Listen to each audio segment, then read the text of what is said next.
What the hell? Oh, there it is. Huh. Hello. Yeah, I'm suffering. My eyes have been itchy like all day.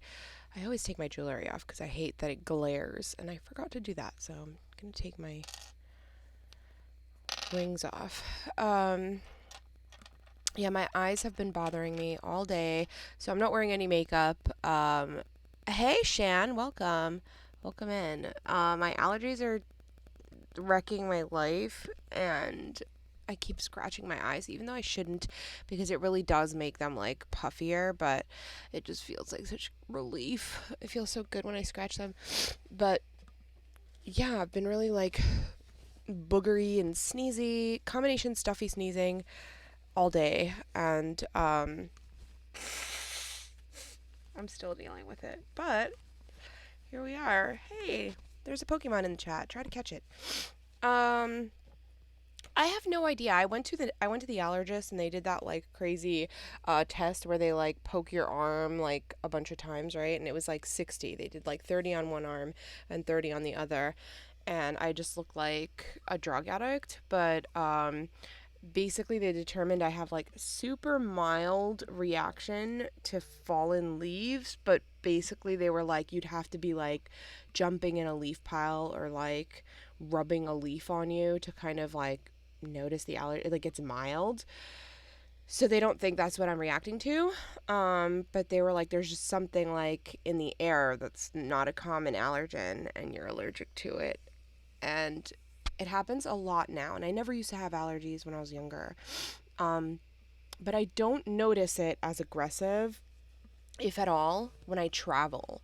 So I feel like it's like a local allergen. And I don't want to say just to New Jersey, like just to like in my house, because it happens in like at work too. So it's like a New Jersey thing, or like maybe like where I live. But when I travel, I don't notice such bad reactions. But alas, here we are. I'm dealing with it. I'm trying. Um, the doctor said, that I should just take Allegra daily, like a multivitamin, basically. And like, I don't. I usually just take it when the symptoms are really bad. I wonder if I just took it daily, if like it would just make the symptoms completely go away, or like if my body will build a tolerance and they'll still happen. Like I don't know. Um, I should just take it daily, but I haven't been. I need to reevaluate my life basically, because this is horseshit, or I have to move. Um, I left Lady Tremaine here because I got her in the mail the other day, and she's just been living on my coffee table in my living room for the entire week. Nate, don't say that. I love New Jersey. Um, I actually had a conversation with somebody. I don't even remember who, but it was probably on stream, or maybe I was talking. I don't remember who I was talking to, but I was talking about how much I actually like genuinely love New Jersey and love living here. It's like weird. There's like a big sense of pride. Like people from New Jersey really love New Jersey. Um, it's kind of hard to let it go, you know? Aside from it like being expensive to live here, um, it's hard to let it go. Oh yeah, the Pokemon game's really fun. Every so often a random Pokemon will pop in the chat, and then you have to like try to catch it. And then if you go to your Twitch main page, there will be a little menu. Actually, let me see if I can show you on mine. Uh, did I set this up? Did I? Doesn't look like I did. Hold on.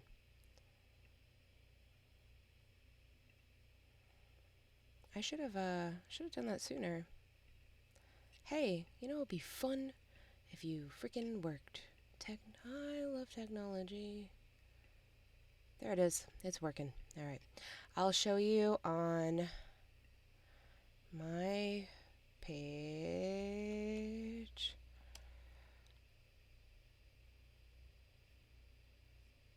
So if I go to my Twitch page and I scroll down on the main, I don't know, thing in the front, whatever this is called, I have a little Pokemon thing. I know I gotta buy more balls. I don't know how to. I have to. I guess this maybe go here, and then I can buy more. Anyway, these are the Pokemon I have. So because I don't I'm out of balls, but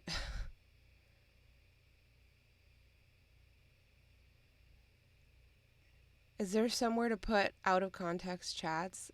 I don't know. I don't know what that means, but just feel free to use the chat as it is. Um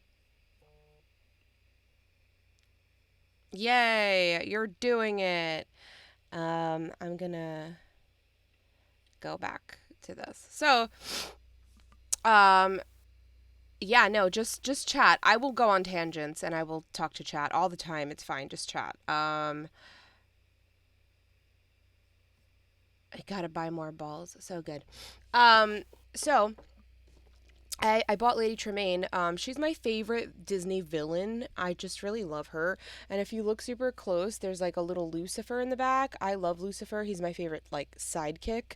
And I don't feel that there's enough Lucifer merch. And so whenever I see a Lucifer, I have to get it. So first of all, I love that they made a Lady Tremaine pop, but I also love that Lucifer's in it. And the D23 Expo, one of the exclusive pops is Lucifer by himself, and I'm really excited about that because I've been begging and wishing and hoping for that pop like forever. And I'm not going to D23 obviously, but they're sharing that exclusive with Box Lunch. So I have to like set an alarm and hope to get it because I want him like the Dickens. I do collect pops. A lot of people don't know that about me. I log them in a Funko app, and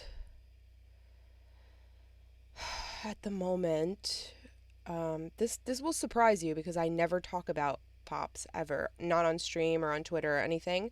I should because my collection is pretty extensive at this point. Um,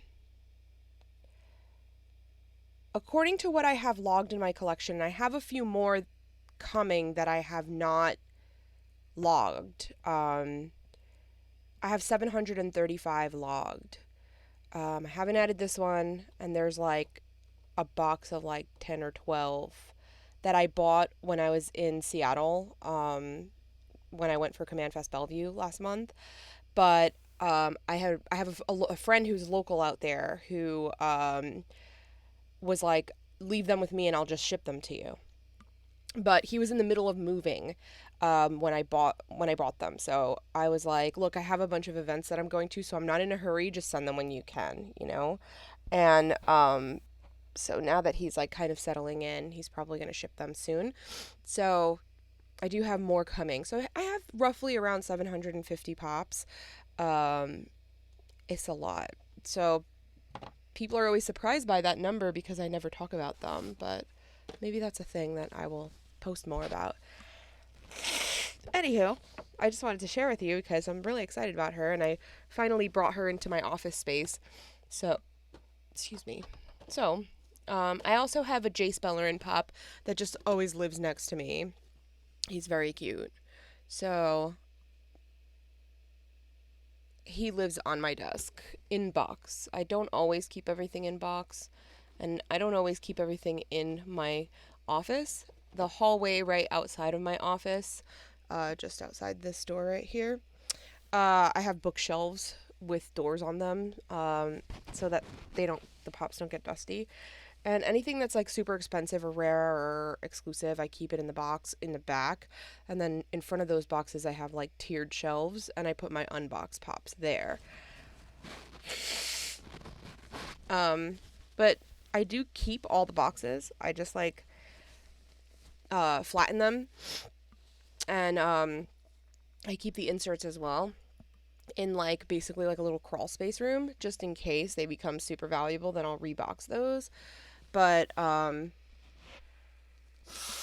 yeah, I actually was thinking about getting a couple from New York Comic Con. There's some really good ones. I know that there were previews out.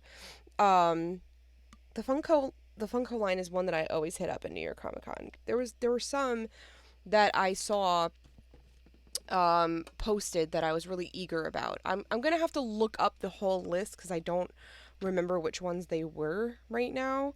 But they always do the pigeon and the rat, the pizza rat. They always do like some version of those. And those are like the New York exclusives, but they never become very expensive or anything like that. I like them just because I like them because they're New York, but like some people only collect what's valuable. I don't. I just collect what I think is cool for me, and sometimes they become valuable. Um, I don't have anything crazy valuable, but at the moment in my app, my most valuable, I have several that are worth at the 200 mark. One of them is a Gamorrean Guard Star Wars pop. One of them is the Splash Mountain pop with Brer Bear and Brer Rabbit in the log flume. Um, it's weird that they didn't include Brer Fox in it. That always bugged me, but that is one that I've always kept in the box because I know that they're changing Splash Mountain to be um, Princess and the Frog themed. And so that was one that stayed in the box the whole time because I just um, knew that one day it would be valuable. So, uh, Gamorrean Guard right now is worth $210. Splash Mountain Pop is worth 200. I also have, this is one of those larger, like an oversized, it's like a 6-inch pop. It's the house from Up with the balloons on it. And then the bird, Kevin, it's a 2-pack and they come together. And that's worth $200. And I also have Marty McFly inside the DeLorean. That is still in the box as well. And it's worth 145. Sorcerer Mickey is worth 135, but I've seen him go upwards of 200. So depending on the demand, um, the demand for him went down a little bit because they've made so many Mickey pops that like I think they remade like a new version of the Sorcerer Mickey pop and it made the value of the old one go down a little bit, but he teetered around the 200 mark pretty consistently. And he's now down to 135. It says currently my entire collection is worth about $22,000. I assure you that's not what I paid for it. There are pops in here that I bought on sale for like $3 and now they're worth a fuck ton. One of them is Rainbow Bright. I think I bought it for a it's Rainbow Bright and her little pal Twink.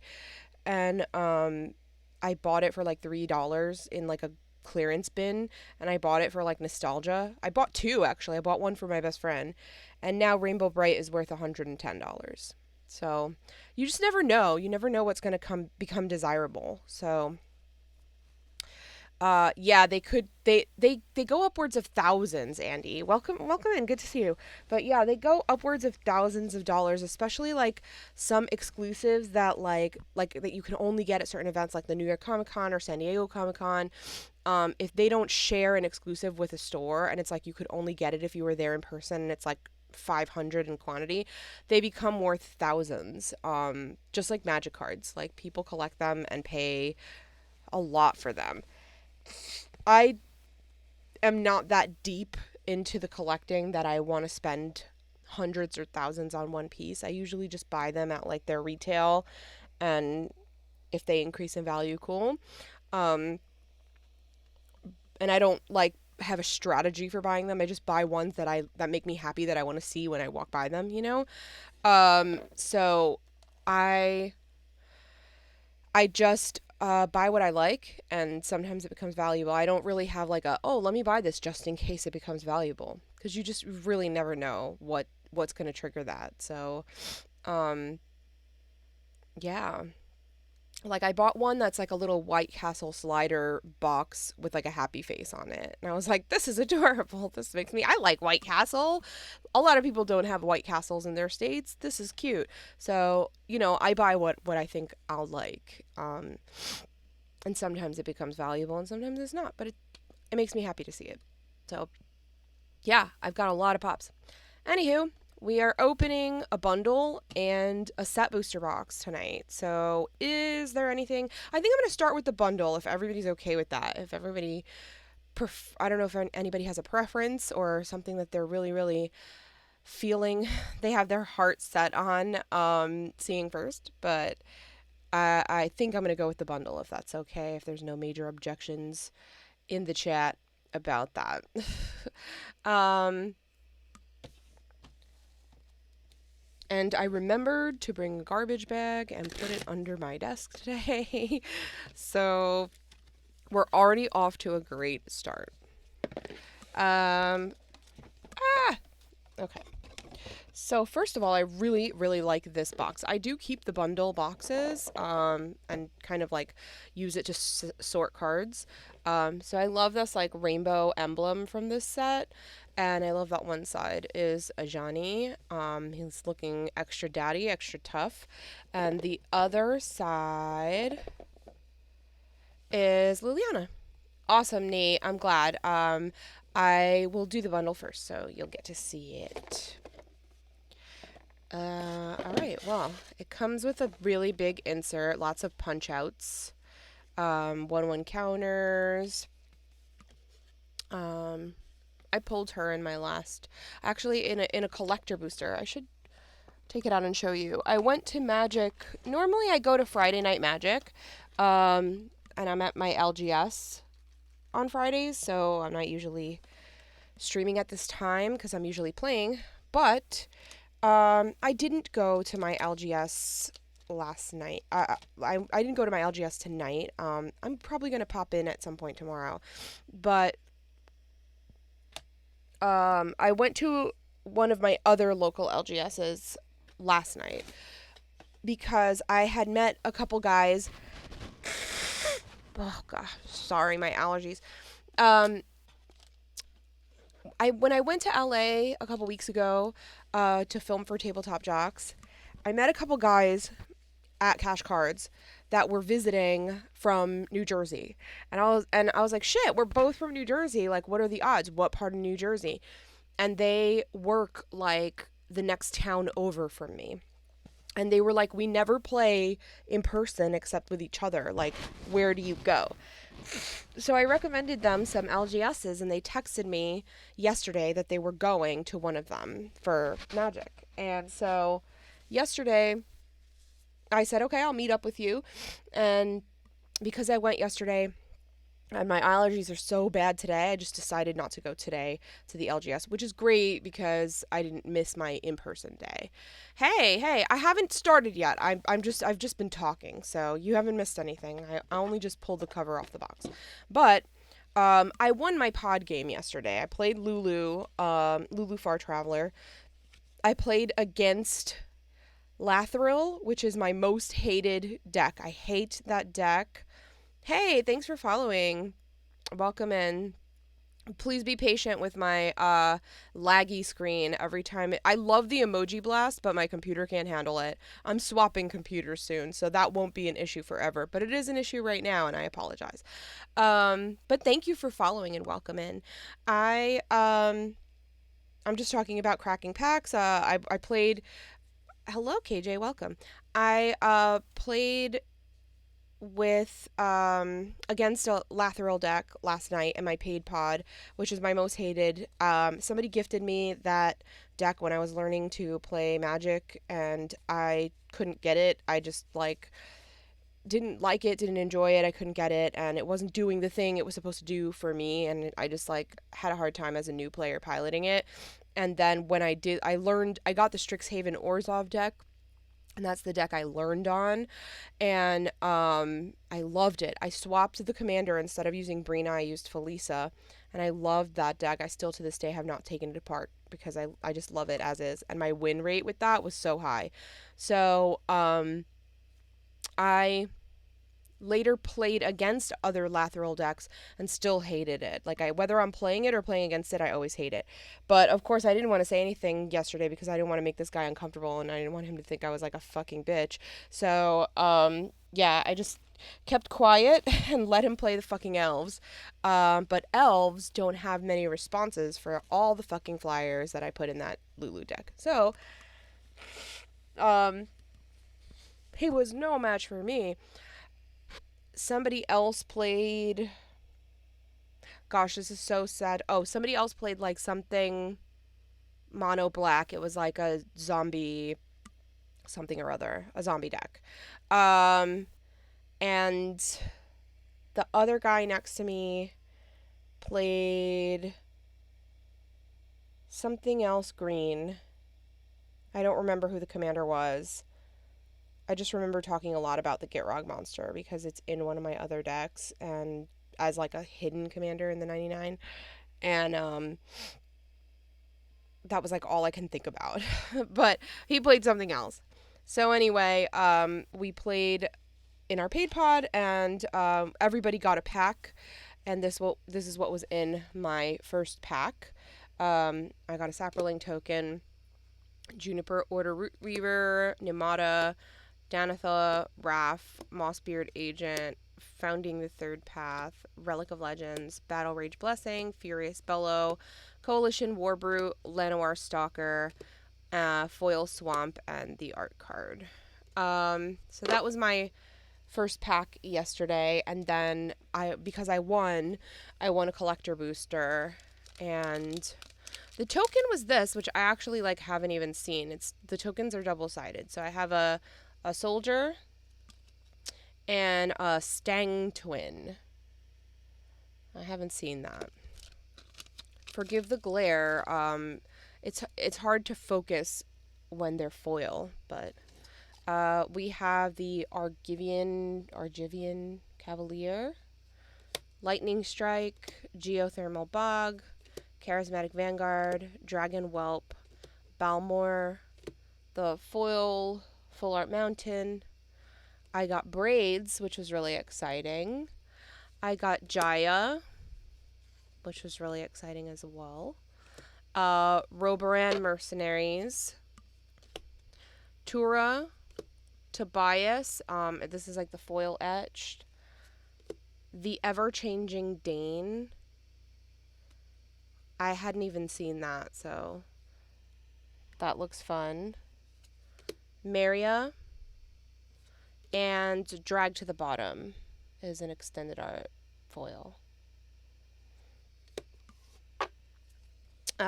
So that was in my collector booster that I won last night. I know, I'm super excited. Braids is like the card that everybody, whenever anybody's like, what would you unban? I'm like, unban Braids, you cowards. And Blue Braids is like one of my favorites to play. It just is such a fun card and it speeds up games so much. So I run it in my group hug coin deck. This is the oversized dice. Or die, rather.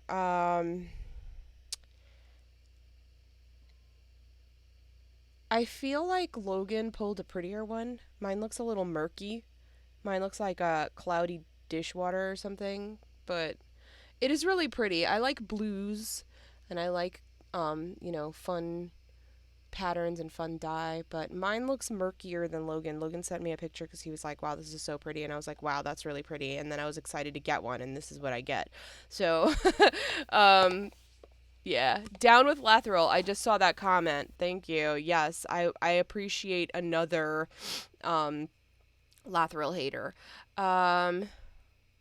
You got a full art Liliana, Nate. That's awesome. I've opened 2 set booster boxes and I haven't pulled a single Liliana. I also haven't pulled a single Ajani. So those are 2 that I'm hoping for right now. I don't know if there's anything else I'm hoping for.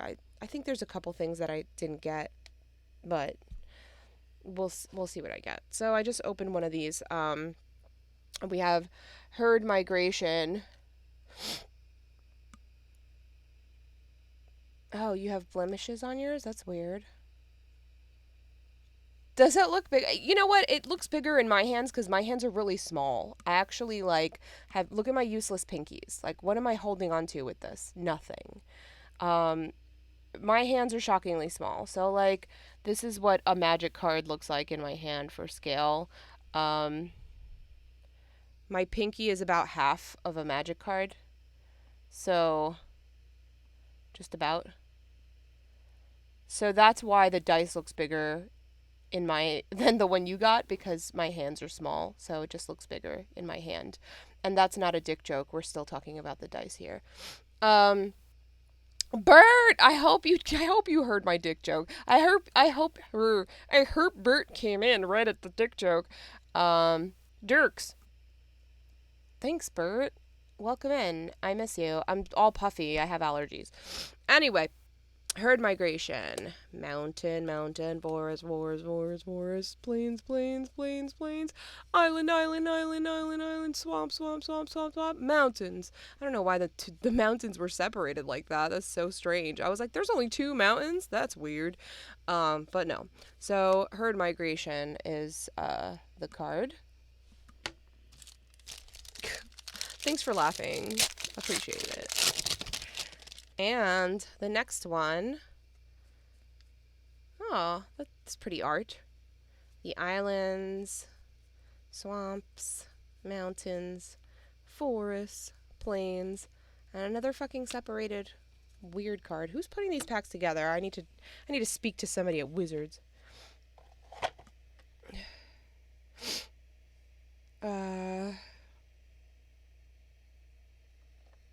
Okay.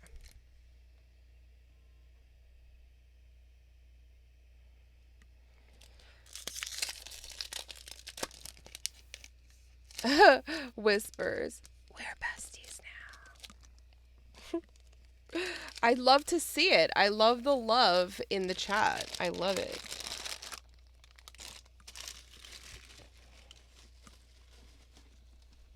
I'll never forget when I was on a panel at one of the Command Fest.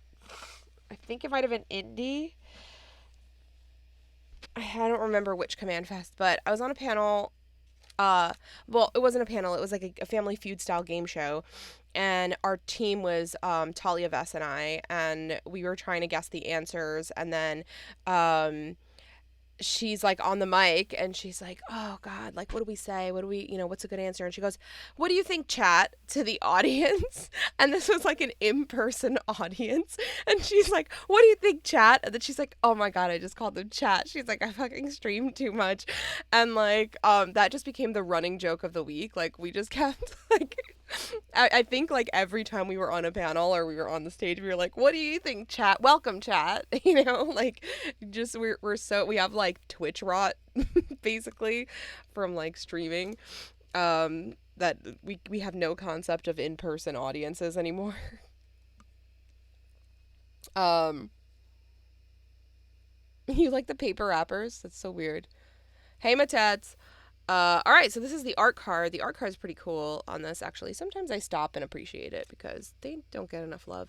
This is the Herloon Battle Hymn art. The artist is Dominic Mayer.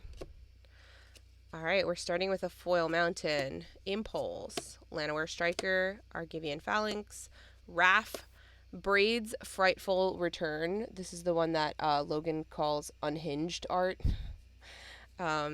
Logan is Seraph6 in the chat, so if you're like, who the hell is she talking about?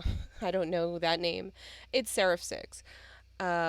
Monstrous Warleech, Rada, Raff, Queen, Karn Silex. What's that? I don't have that. Oh, I didn't get Karn either. I'm just not doing well. I'm not batting well with Planeswalkers in this set. Yeah, who's Logan? That's like everybody in our like streaming community knows Logan except for me. Like, I didn't know who Logan was, like, ever. And like all my friends would be like, blah blah blah Logan, and I'm like, who the hell is Logan? And then I finally met him at Command Fest Richmond, and I still didn't know what he looked like, and he was like, hi, I'm Logan. And I was like, you're fucking Logan. I'm like, wait, are you the Logan? Like, you're the one that people talk about? I think he was like, what the fuck? And I'm like, yeah, my friends talk about you. And they were like, yeah, you know Logan. And I'm like, I don't know Logan. But now I know Logan, and now so do you, because I'm exposing him in my chat. So, hey, welcome in. Thanks for subbing. I appreciate you. I love you. If you don't follow Purple Puffin Apparel, you should. Her TikToks are hilarious, and she's super fun to follow. So please follow her. She's super great. Um, Followed for the cats in Baja Blast. Yeah, I was the first person to guest star in a Baja Blast tweet. I'll have you know, and that he will never be able to top that. So there should never ever be another guest, another Baja Blast guest, because he's already peaked at the best one. So like, why would you even try again? Makes no sense. I have no idea what this card does, and I love artifacts. I'm an artifact whore, so I love it already. I don't even know what it does. So it enters the battlefield taps. Players can't pay life to cast spells or to activate abilities that aren't mana abilities. And I could pay X to exile it and destroy each non-land permanent with mana value X or less. I can activate it as a sorcery. So this is kind of like a Nev's Disc, right? It's kind of same concept. So cool. And the foil card is Impulse. Sorry it took so long to get there, but yeah. And we have a soldier token. I don't know if I...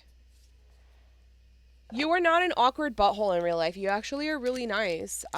You're very approachable and friendly, and you're a good mom. So there. I'm talking about Purple Puffin, if anybody... I know there's a delay, so like when I see the chat come up, I don't know how long ago it was that you said it.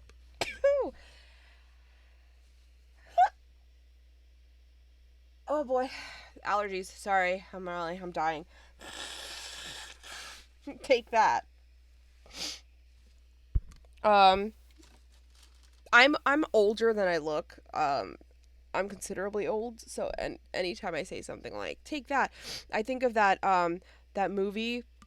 Oh gosh, like that teen witch movie kind of thing or whatever, where the girl like with the curly hair is like rapping to the guy and she's like "top that," and it became like a viral meme video recently because it's so cringe.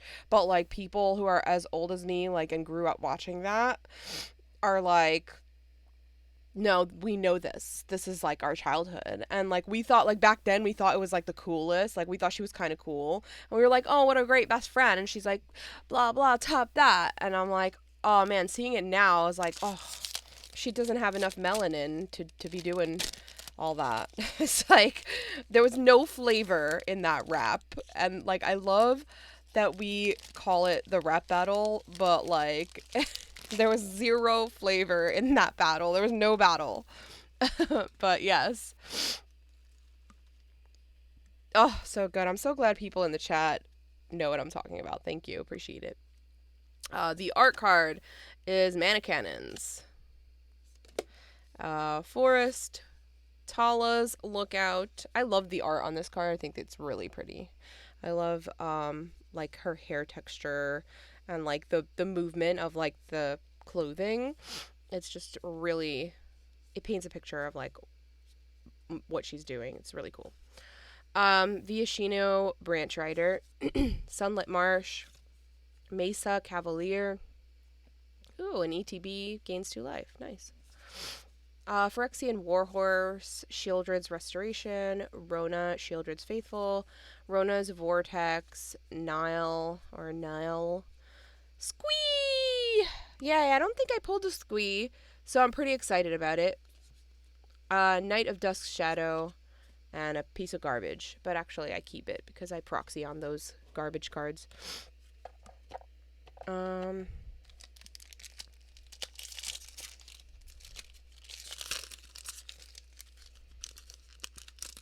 I have like 80s and 90s R&B songs stuck in my head, so the other day I made a bomb playlist. I'll have to post it because it's really good. And there's a song that's kind of just too old, like too new to be on it, because I kind of was going for like a 8th grade dance makeout playlist kind of vibe for me. And there's songs like of a specific era that I put on there, but there's another song that I've been listening to a lot, and it's stuck in my head, and it fits the vibe of the playlist, but it's almost like too new to be included. So I have that song, Burn by Usher stuck in my head. Um, you know, gotta let it burn. And I can't stop thinking about it. It's just like I was like, oh, let me listen to it to get it out of my head, and it made it worse. I was like, no, it's burned in there. Now it's like, no, remember me. I'm gonna have to add it to the playlist because it's gonna kill me. And then maybe I'll take it. It's like deck building, right? It's like, what do I remove? What do I add? Panic. All right, so this is Rivas of the Claw. The Claw. Island, Crystal Grotto, Sunbathing Root Wall. I think he's so cute. I love this card. Tide Pool Turtle. It's interesting. Hexbane Tortoise. Lots of turtles in this. Walking Bulwark, Blight Pile, Wing Mantle Chaplain, Tatiova, Nahal, Plaza of Heroes, a Foil Mesa Cavalier, and Stang Twin.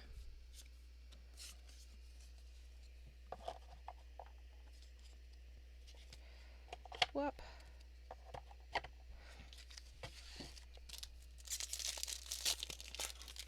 Turtle Tribal. I just built Urg. I mean, I could probably build another deck that's Turtle Tribal, but yeah. Ooh, this is so pretty. I love this. This is Shauna Purifying Blade. The artist is Jody Clark. Beautiful. We have a Stained Glass Swamp, Idyllic Beachfront, Pixie Illusionist, Griffin Protector, Heroes Heirloom. Oh, I love equipments. Oof. As long as equipped creature is legendary, it has trample and haste. I like it. It's kind of like a Shadow Spear. It's like a little pricier, but you know, it works. Joint Exploration, Joint Forces, Garna, Warhost's Frenzy, Lagamos, Leyline Binding, Tatiova, and a Phyrexian token. That's fun. Right? I want a lot of the lands, and I don't know if it's wise to buy them right now because they're desirable right now, so I think the price is a little high, but like if I'm going to wait a little bit and see if the price of those lands go down a little, and when I see them at like a reasonable price, I will buy like a bunch of them cuz I I mostly don't care, but if I could get all the lands in a deck to match, I would go for it. I wouldn't go out of my way to like buy, unless it's like a pet deck or a deck that I really like, I'm impressed with or whatever. I won't go out of my way to buy lands just to make them all match. But if I have them, I will, you know?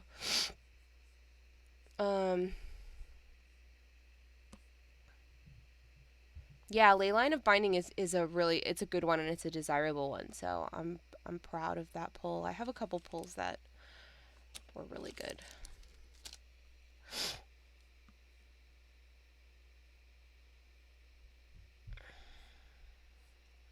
Sorry, I'm reading the chat. My boyfriend wants the stained glass lands, but I want to surprise him with the sci-fi ones from the next set. Oh, that's fun. Cool. Nice. Needing 2 is not bad. It's better than needing like 30, you know. We have the Liliana with the little zombos in the back. It's by Braum. We have another foil swamp. Hammerhand, Aggressive Sabotage, Thrill of Possibility, Cut Down, Balduvian Atrocity, Phyrexian Missionary, which is also really pretty.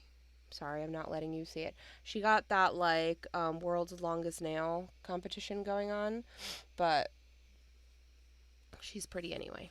She can scratch your back. Aaron looks especially tough, and he looks all melty and fun. Fun times. He looks like he could kick your ass. All right, we have both versions of Aaron. So, you know, not for lack of one. We got a Solkanar, the Taint. Urza assembles the Titans. The foil is a Barkweave Crusher. And in lieu of a token, we have a list card. And I got Aki Coalfinger, Goblin Shaman, which is great because I want to build goblins someday. I have a lot in my to-do list, so I have to get through those ideas first. But I will build a goblin deck one day. Ew, mono green, why? Blech. I think that's what somebody was playing a worm yesterday, but I don't know if that was the commander. I don't remember.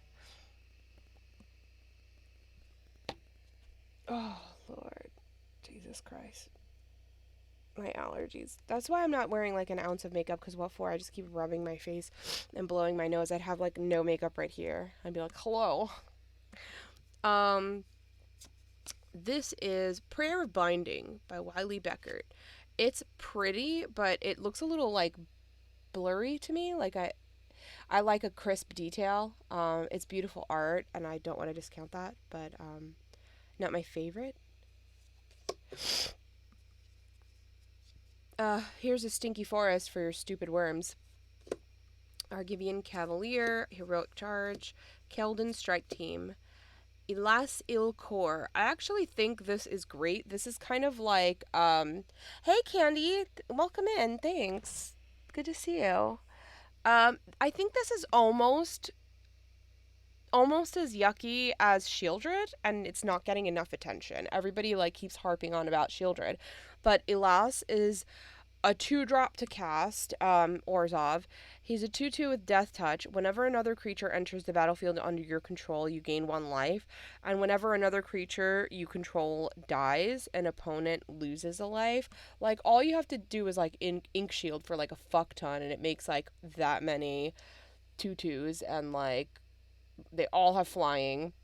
You'll gain all that life, and it's fucking gross. Like, I don't understand how people aren't like more hype about this card, because I am, and I've been wanting to build another Orzhov commander, like kind of as a nostalgia, because the deck I learned on was Orzhov, and I was like, I should really build something Orzhov.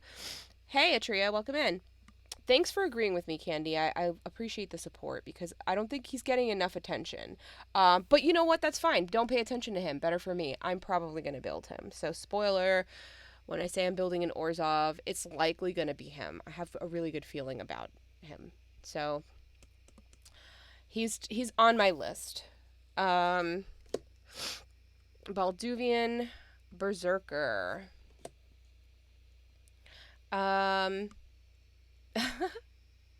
Niall, I'm laughing at Atria's comment to Candy. I've been wanting to build a token deck too, KJ. I actually don't have anything that makes tokens as the mechanism. Like, I have decks that make tokens, obviously, but I don't have anything that makes tokens habitually.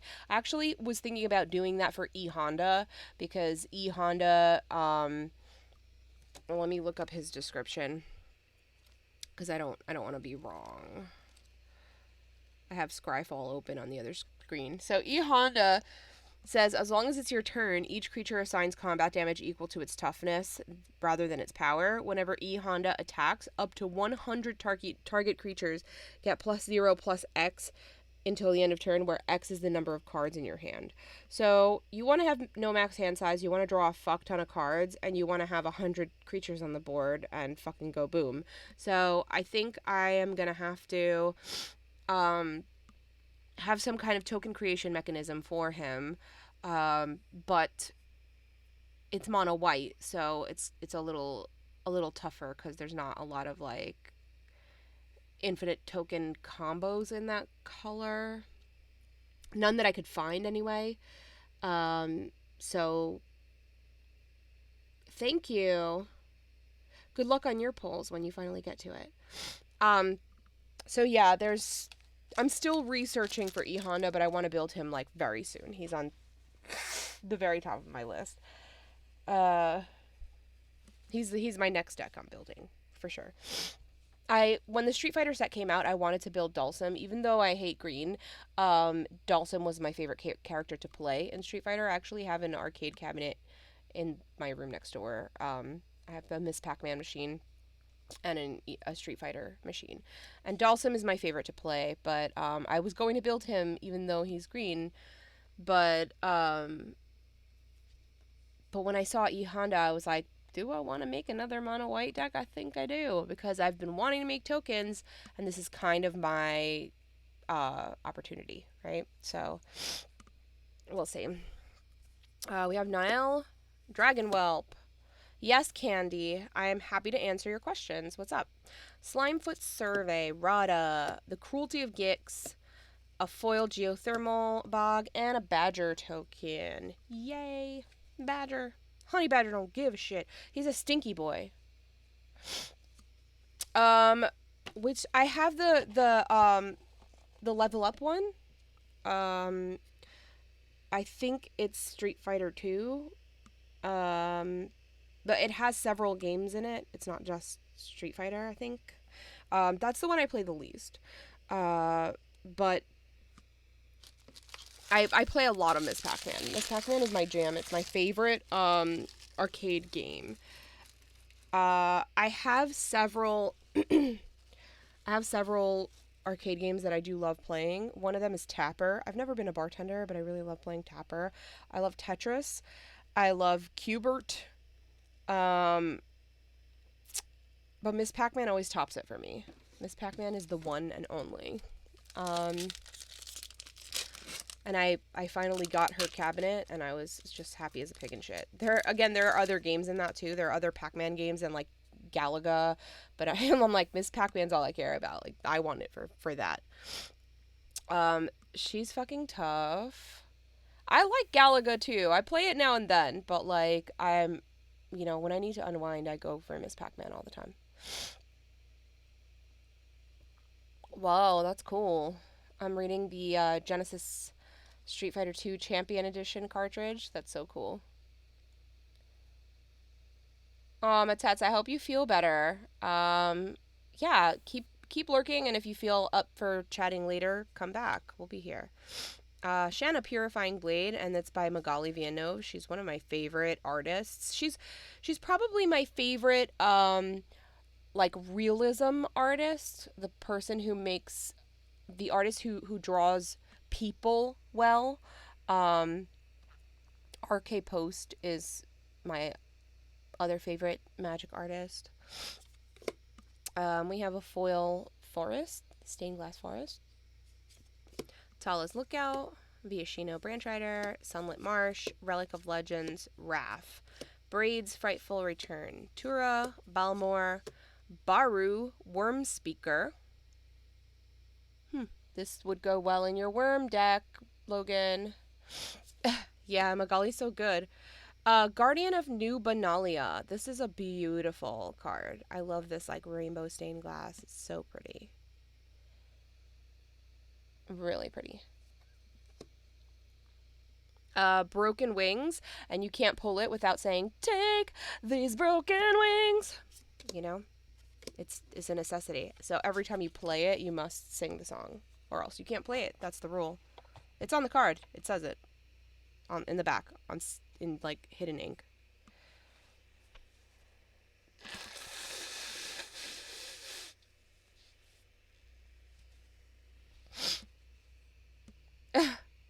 Yeah, apparently. So from what I've heard, the lesson of today, kids, is that worms go burr.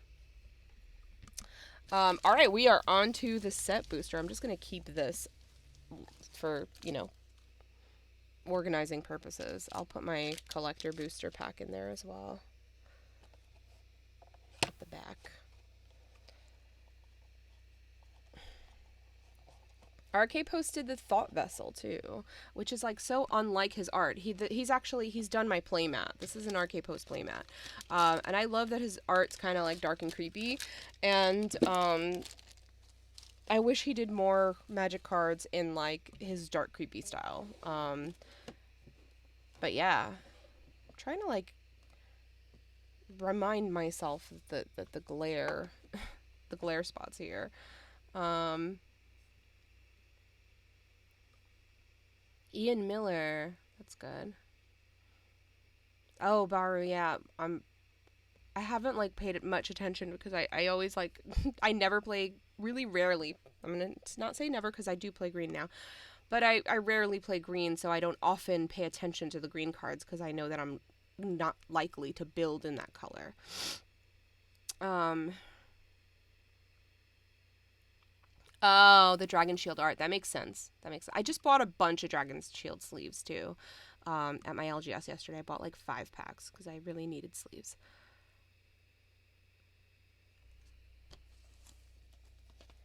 Oh, the Sakashima. That's true. Yeah, I mean he's still currently an artist. I just hope that they like start hiring him for stuff in his wheelhouse, you know?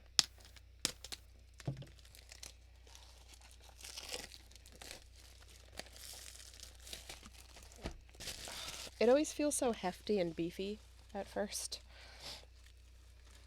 Again, not a dick joke. We're talking about the set booster box. Stop it. Stop it. Get your mind out of the gutter, kids.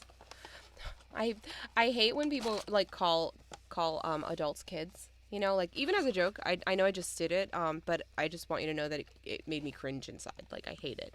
Um, I just feel like it's so condescending. Like even if it's said jokingly, I'm just like, ew, don't call me that.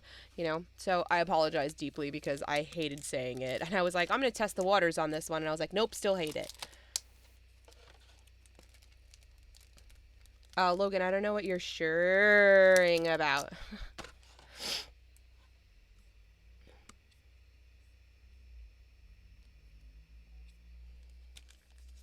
Who's texting me? I'm busy. Busy right now. Oh, Johannes Voss. I think that's Talia Vess's favorite artist. Not a dick joke. It wasn't a dick joke at the time. It became one. All right, let's see. Who's the box topper? Oh, God. They're so, like, plasticky. It's really hard to open. Okay. Ready? Dun, dun, dun. Oh, my God. I'm not ready. All right. It is the ever-changing Dane. We pulled one of the different arts in one of the other packs. But that is a fun box topper. What is this? Oh, it's the dice. The dice I was like, why is there interference in here? I left the murky dice in here. All right. Here we go. Here comes the magic. You get it? Oh, the carpet of flowers. Yeah. Oh, fairy dragons. I should join his Patreon. I keep forgetting he has one. I just spend so much money at his booths, like literally every time I see him, that I forget to join his Patreon. But I should because I like stan him. I buy so much of his shit. We have this card again. It's the Mana Cannons. Island. Gitu Amplifier. Let's get a little closer. Let me know if there's something you want me to read or like show clearer, closer. I can always get closer and move things around. But let me know what you if you want me to slow down or stop. I'll go back to it. No worries. But we got a lot to get through, so I'm gonna go through them really quickly and just read them aloud, in case there's anybody who's listening and not watching. Impulse, Llanowar Stalker, Argivian Phalanx, Tala's Lookout, Sengir Connoisseur. That's really pretty. And she a little thick too, so I like that. I like that they gave her a little meat. Joda's Codex, Cut Down. By the way, I feel like the black removal in this is the best. So everybody says like, oh, blue has the best counters and removal. Like in this box, it's black all the way. So if you're like making a deck or drafting, it's always good to splash black because the removal will likely come from black. Czar Maria, Enthrall to the Pit. This looks like an expensive card, but it really was helpful to me in draft. It's 4 to cast and 3 to kick. You can gain control of target creature until the end of turn. You can untap that creature. It gains haste until the end of turn. And if this spell was kicked, you sacrifice the creature at the beginning of the next end step. Thanks for subbing. Welcome in. Thanks so much, Rob. I saw that you texted me, but I haven't read it yet because I'm using both hands and I haven't looked yet. Um, so if it was important, I apologize. Here I am. This is what I'm doing. But thank you. Um, so in Thrall to the Pit, you basically steal a creature, use it against them, and then throw it away if you kicked it. And it was really, really good in drafts. So um, don't discount it. It is pricey, but it does really good things. And the list card is Sink into Takenuma. It's an arcane sorcery. It has sweep. Return any number of swamps you control to their owner's hand. Target player discards a card for each swamp returned this way. That's pretty nasty. If you have an Urborg, you fucked everybody up. You take all their lands to hand and pick one person that has hella creatures and return them all. Or discard them, rather.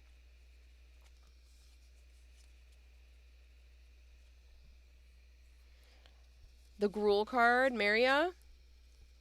Maria says tap an untapped non-token artifact you control and add a green mana. Tap two. Ah, tap two untapped token non-token artifacts you control and exile the top card of your library. You may play it this turn. Yeah. I know somebody who's building a CADH deck that they're putting Maria in. I get that she's powerful, but it doesn't immediately look so to me because I don't play that style. So I'm like, I just don't get how she's valuable. It seems like a lot, like you're tapping a lot of things, um, but I guess if you have like a fuck ton of like like there's if somebody removes your artifacts then it shuts Maria down, and it's like you have to focus on having lots of artifacts, just in case or whatever, because it can't be token ones.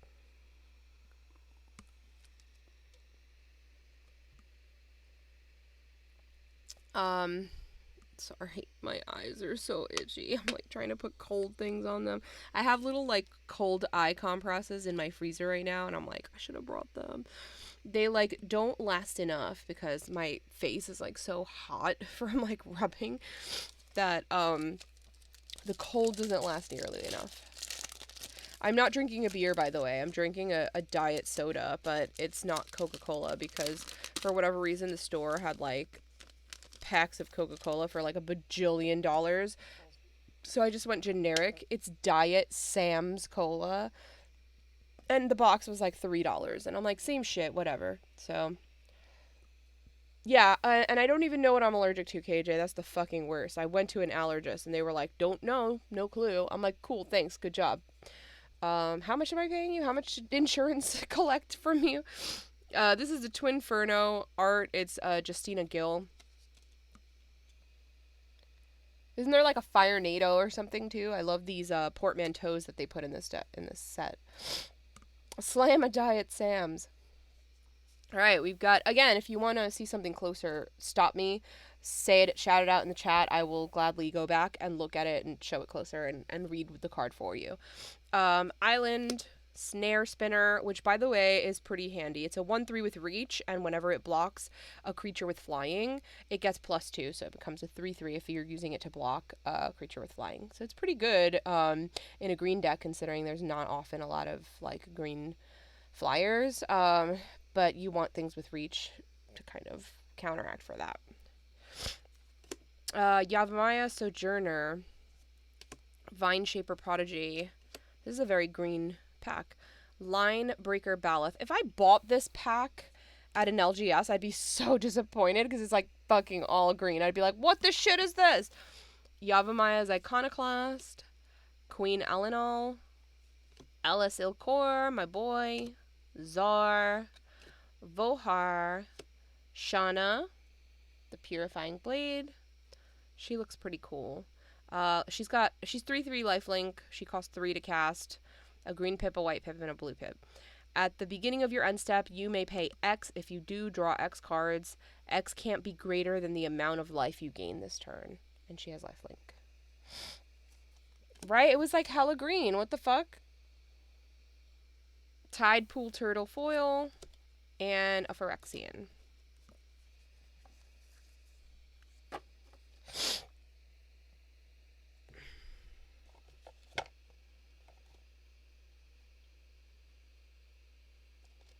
Just catching up on anything I might have missed. Want to make sure I answer everyone. Because you're all important and special. You deserve individualized attention. Yeah, she would be pretty cool. Yes, look at him. Look at him.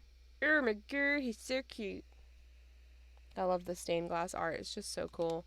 So this is the Squee art by Daniel Lieske. Or, yeah, Lieske. Squee! Alright, we have a foil stained glass forest. I didn't get very many, the last box, I don't think. Elfame worm. More worms. Charismatic Vanguard. Essence Scatter. Joda's Codex. Cut Down. Balduvian Atrocity.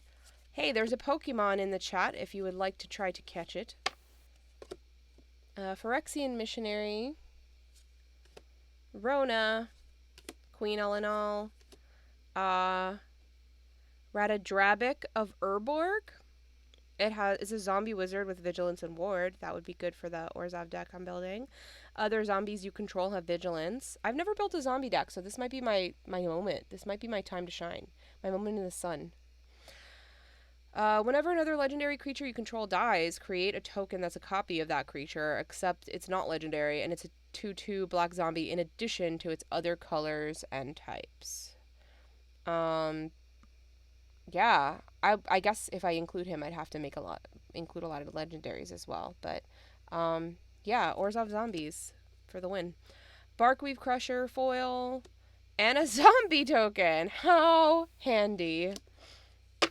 I like that he's like spewing green burps.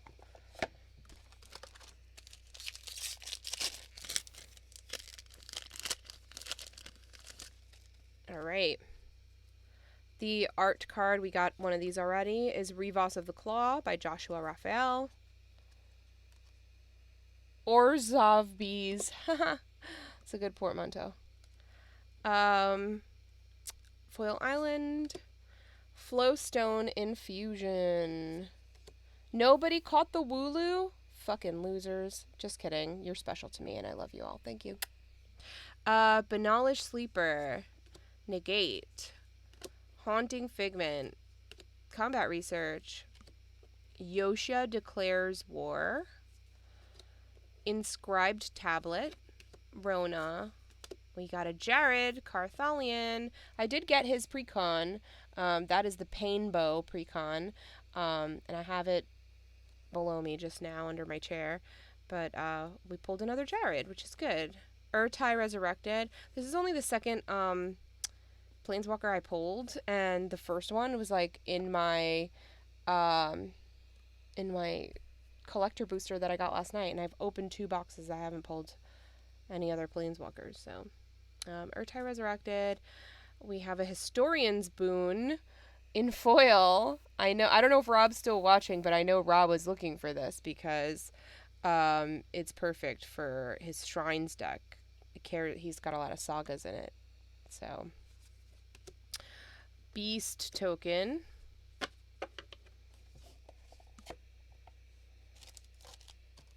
You bought his precon? Ha! Rob, I'd be getting those spicy pulls. Let me know, Naysayer, let me know what you think of the precon once you play it. You should chat about it. It looks pretty tough, but I haven't seen it play yet. We have Karn Living Legacy by RK Post. Gorgeous. I love like this kind of like detail in the clothing and stuff. It's really fun. Non-foil land, but stained glass forest. Enthrall to the Pit. Extinguish the Light. Timely Interference. Rulik Mons. This actually looks like a really fun goblin to build. Sprouting Goblin. Hurler Cyclops, Bortuk Bone Rattle, Pilfer, Baird, the Elder Dragon War, Rada, Coalition Warlord, and a Beast token. Again, if there's something you want me to read or slow down, read through something, look at something closer, I'm happy to. So just stop me and tell me what you want to see.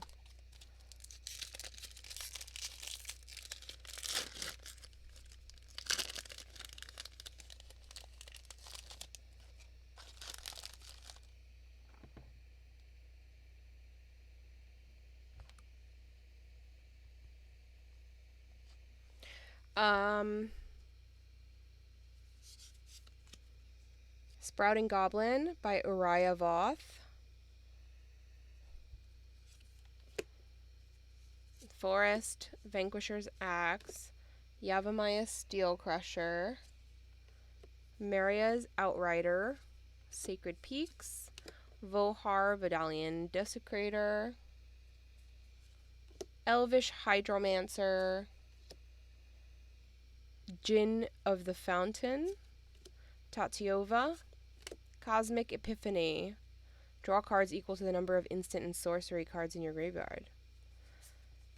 We have another Joda, which is perfect because I pulled one in my box on Monday, and we were building on Beth Queen of Cardboard's stream. We were building an entire deck only out of the Dominaria boxes. Well, Corey, that TCG guy, he didn't have a Dominaria box, so he opened a different box. I think Ikoria. And we each built from that.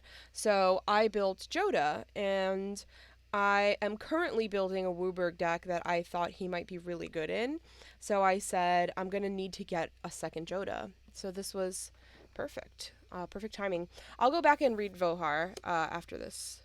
We have a Tolarian Geyser is the foil, and a Ruined Halo. As Ruined Halo enters the battlefield, choose a card name. You have protection from the chosen card name. You can't be targeted or dealt damage or enchanted by anything with that name. Pretty cool. I pulled a bunch of the Tatiova. I'll have to read it closer, like when I... There we go. Alright, so let's look at Vohar and Tatiova. Vohar is a Phyrexian merfolk wizard. So basically, like, lots of things. Tap to draw a card, then discard a card. If you discarded an instant or a sorcery card this way, each opponent loses 1 life, and you gain a life. You can pay 2 to sack Vohar. You may cast target instant or sorcery from your graveyard this turn. If that spell would be put into your graveyard, exile it instead. And then Tatiova says, land creatures you control have flying. Whenever a land enters the battlefield under your control, if you control 7 or more lands, up to 1 target land you control becomes a 3/3 elemental creature with haste. It is still a land. So that's pretty cool. That's pretty cool. I love that concept, actually. I think you should build it, Andy.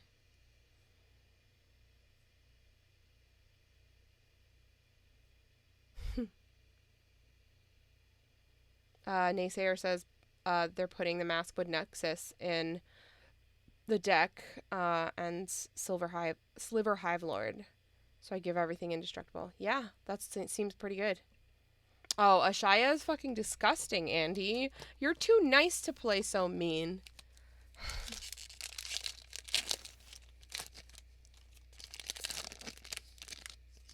Don't let Logan corrupt you. Don't let Logan make you mean. Let me catch up on these texts.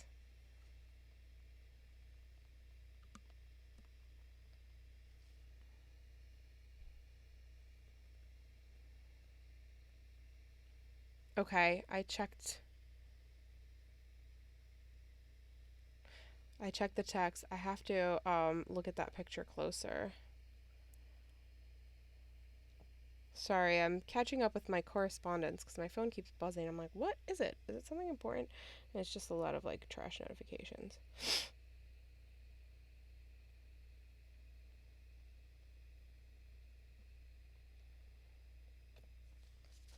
Okay.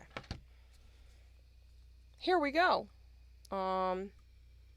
We have this card again. It's Shauna by Jody Clark. Stained Glass Swamp, non-foil. Barkweave Crusher, Radiant Grove, Take Up the Shield. Hammerhand, Aggressive Sabotage. Knight of Dusk's Shadow, Knight of Dawn's Light. Tori, Davenant Fury Rider. LS Ilcor. Temporal Firestorm. Shield Wall Sentinel is the foil. And an Ornithopter. How cute.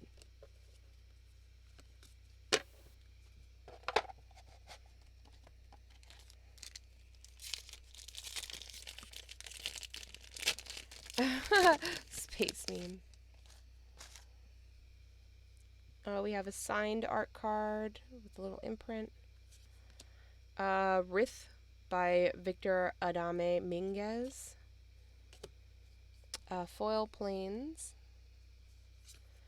Argivian Cavalier. Heroic Charge. Keldon's Strike Team. Captain's Call. Scout the Wilderness. Rada. Shieldred's Restoration. Rona. Rada, the alternate art. Another Guardian of New Benalia. Llanowar Green Widow in foil. And Dash Hopes is the list card. It's a black instant. When you play Dash Hopes, any player may pay 5 life. If a player does, counter Dash Hopes, and it's a 2-drop counter spell. But it costs 5 life to counter the counter.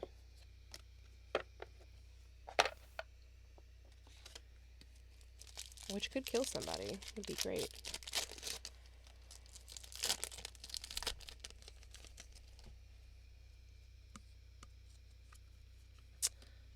We have a Plains by Lorenzo Lanfranconi.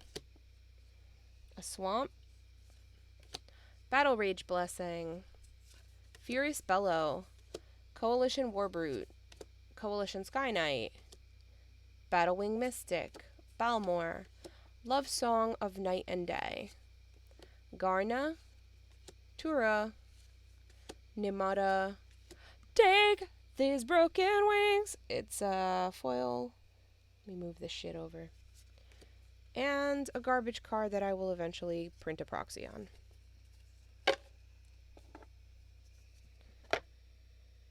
Cause the party ain't like it used to. I still have that song stuck in my head. I was not on key either, but whatever. We out here living this life. Alright, we got Liliana art. Swamp. Viashino Branch Rider. Who's changed your life, Candy? Sunlit Marsh. Mesa Cavalier. Phyrexian Warhorse. Herloon Battle Hymn. Twinferno. Zar Ohagen. Queen Alinal. Bortuk Bone Rattle. Sten. Oh, Broken Wings. The Foil Relic. And a Gabo. Look at him. Little 1/1 creepy. Precious baby. Yeah, that's the rule. Every time you yeah, the Foil Relic is pretty, right? It actually looks prettier in foil. I can't not, like, look at Broken Wings and or play it and not sing it. It's like a rule. We're rule zeroing that rule. If you're putting it in the deck, you gotta sing it that way. Ooh. That's really pretty, actually. This is the Johannes Voss Plains. So that is very... It's a shame that it's, like, you know, this big on the card, because it's so pretty like this. Clearly, it's written on the card. It's right there. Did you see it? It was, I mean... Are you blind? Some deck really wants it. For sure. I actually saw it played a couple times. I think once in draft and then, like, once somebody put it in a deck. Already. Mountain. Phyrexian Vivisector. This person looked freaky, right? Like, they go to, like hot clubs. And they, like, fuck in the bathroom, but then they go home and make, like, tea and wear, like, a Mr. Rogers sweater, probably, right? I feel like That's the backstory to Phyrexian Vivisector. I know this person, um, and they've made choices in their life. Phyrexian Rager, Geothermal Bog, Monstrous Warleech, Heroes Heirloom, Joint Exploration, Join Forces, Garna. No, I'm not telling you anything. I actually, I used to be a lot more fun when I was younger. Vohar, King Darien. I think this card's pretty cool. Actually, really like this. Donato Giancola is also a really good artist. He does like good hands, right, Donato? Warhost Frenzy. Yeah, no, I'm pretty fun. I can still hang sometimes, considering I'm an oldie, but yeah, when I was younger, I like definitely made more of an effort to go out and do things, and like that were like concerts and clubs and dancing and festivals. And now I'm like, I just want to stay home and stream. That's my life now. I just want to make a hot cocoa. Oh, you have to do Poke Start first, I think. But once you do it, you're in there like swimwear, baby. Catch them Pokemon. All right. This is my girl that needs a petty. Hey, welcome in and thank you for following. Good to see you. I love it when the emojis bounce all over the place. Yeah, homie needs a petty. It's fine. We forgive Zer, the Eternal Schemer, by Dan Mumford. Finally, we got a planes in the stained glass pattern. If anybody's interested, I know everybody and their mother has Pinfinity codes, but you're here now. So, Pinfinity they came out with pins that are all the stained glass style, like art style, but they're on pins. And you can buy them either by the piece or in a full set and like save a little bit on the full set. But you'll see in the chat, I have like auto links. I also have the exclamation point Pinfinity AR, and you can save 20% with my code RON20. So if you're really interested in having the pins that match these fun lands, you can use my Pinfinity code to save some bucks on it. Magnagoth Sentry, Gaia's Might, Barkweave Crusher, Radiant Grove, Aaron, Colt Conscript. This is a cool looking card. Haven't seen many of them. Logamos, Bortuk Bone Rattle, Tori, Keldon Flame Sage, Molten Tributary, and a card that I will use for proxying at some point. Bathrooms are dope, Rob. You are correct. Those necessary things.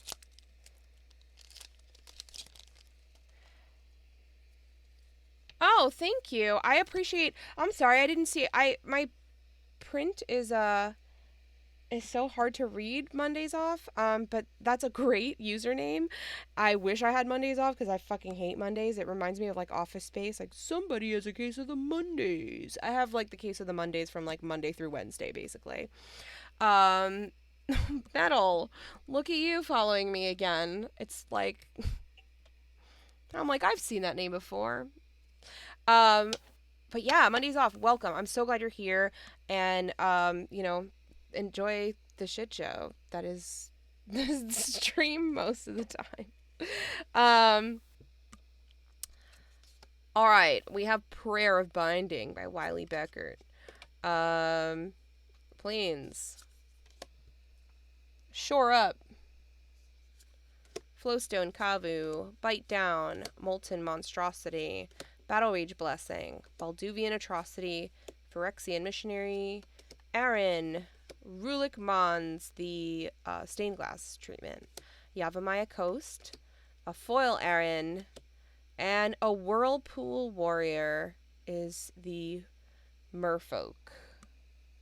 Which is weird because it's a blue pip, but it's got a red sack ability, so I don't really love red-blue combinations.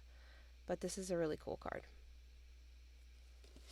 Again, if anybody wants me to read or show something closer, please let me know. I'm happy to stop and do that.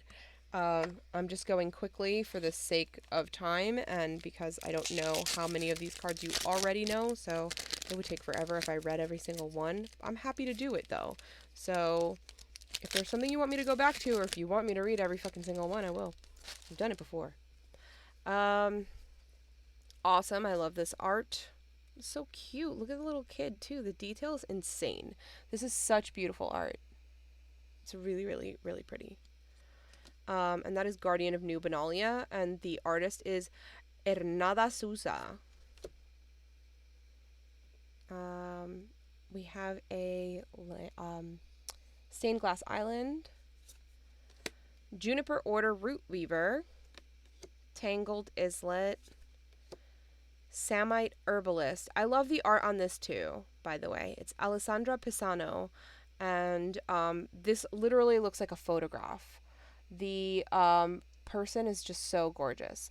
Candy, I don't have a Discord, actually. Funny enough, I made a Discord, so I have a Discord, but I don't have my own server, is what I mean. But I do have Discord. I can, I'll just put, it's not like private or anything. I'll just put it, my username in the chat for you. But yeah, I don't have my own server.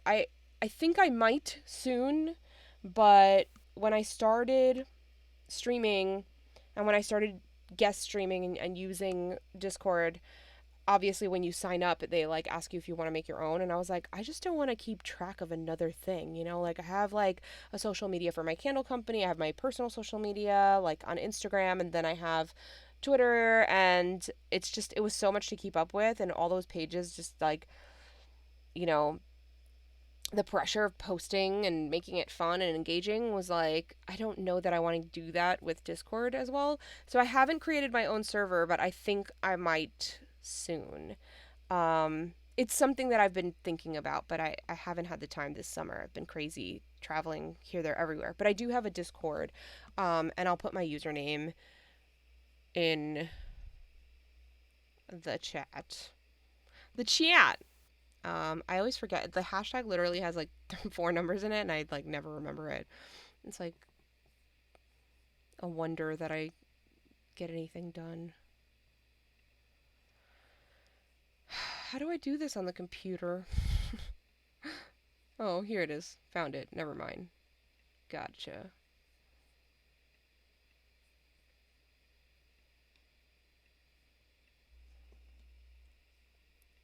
Why is nothing easy in my life?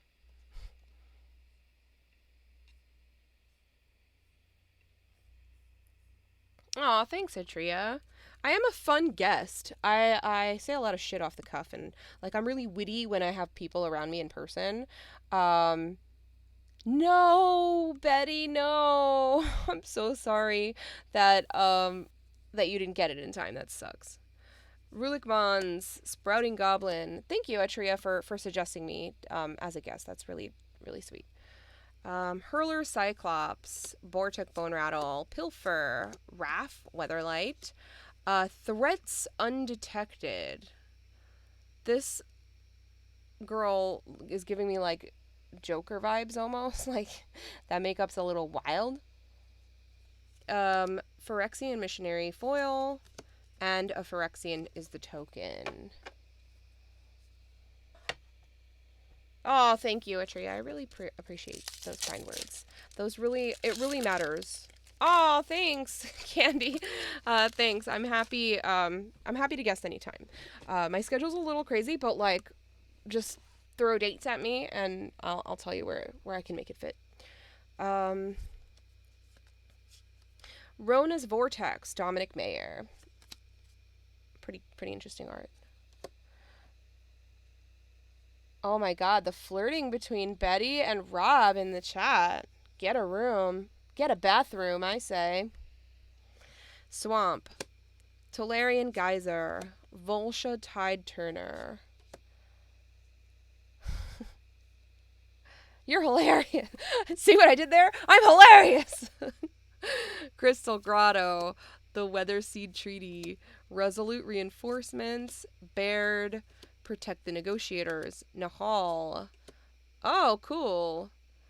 Carplucin Forest. I haven't gotten one of these yet, and it's full art, so that's pretty cool. Defiler of Dreams. That's what they called me in college. Balmor. And an angel. Yay. 4/4 Flying Vigilance Angel.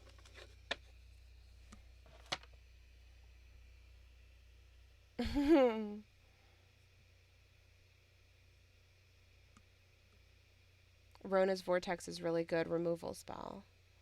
Let's go back to it and take a look at it. I put it away.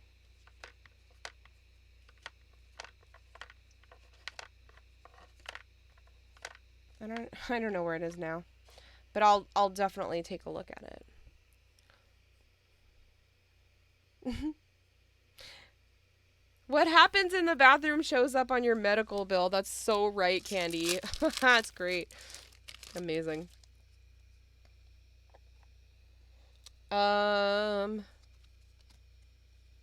Vesuvian Duplimancy. Wow. You know what I do for a living? I'm an English teacher. I'm doing great out here. Vesuvian Duplimancy by Wiley Beckert. Wiley Beckert has just been living in this gray period, huh?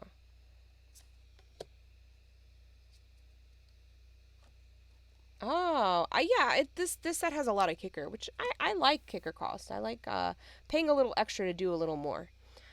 Swamp, Citizen's Arrest. This art is a fucking crazy. I don't know, like, if we came across one of these earlier, but just pause and look at, like, the psychosis of this card. It's, like, just incredible.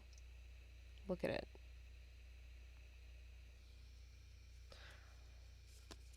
Wow. Destroy Evil.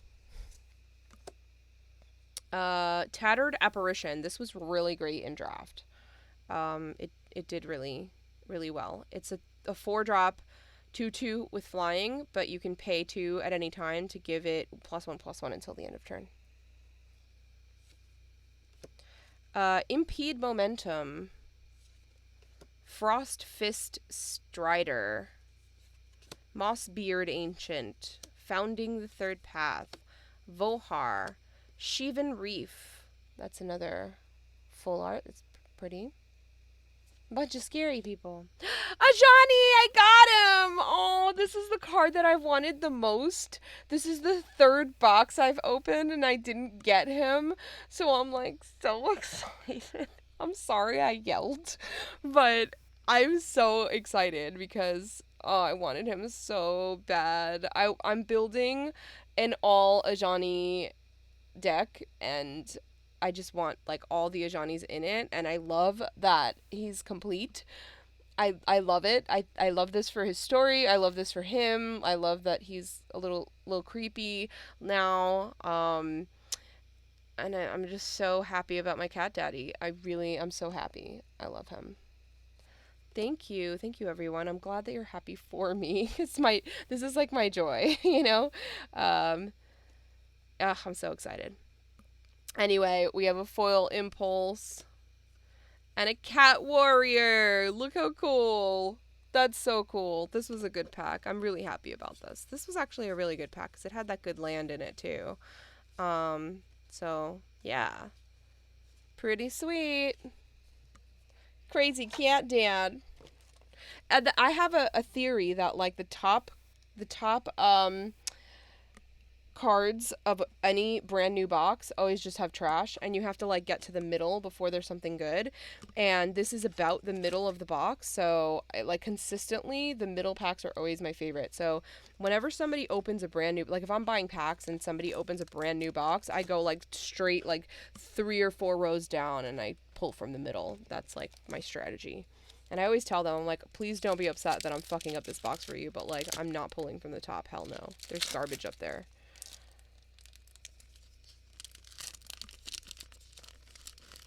And I know it's random, but in my experience, the top row has always contained nothing.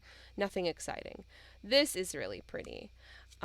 This is Resolute Reinforcements by Billy Christian. The true strats. The most important strat is which row are you buying cards from? But you only do that for a new box, brand new box. We have a foil swamp, automatic librarian, Tolarian Terror, idyllic beachfront, pixie illusionist, griffin protector, Spurn of Turg. I just built that deck. I love it so far. Runic shot, micromancer, Nahal.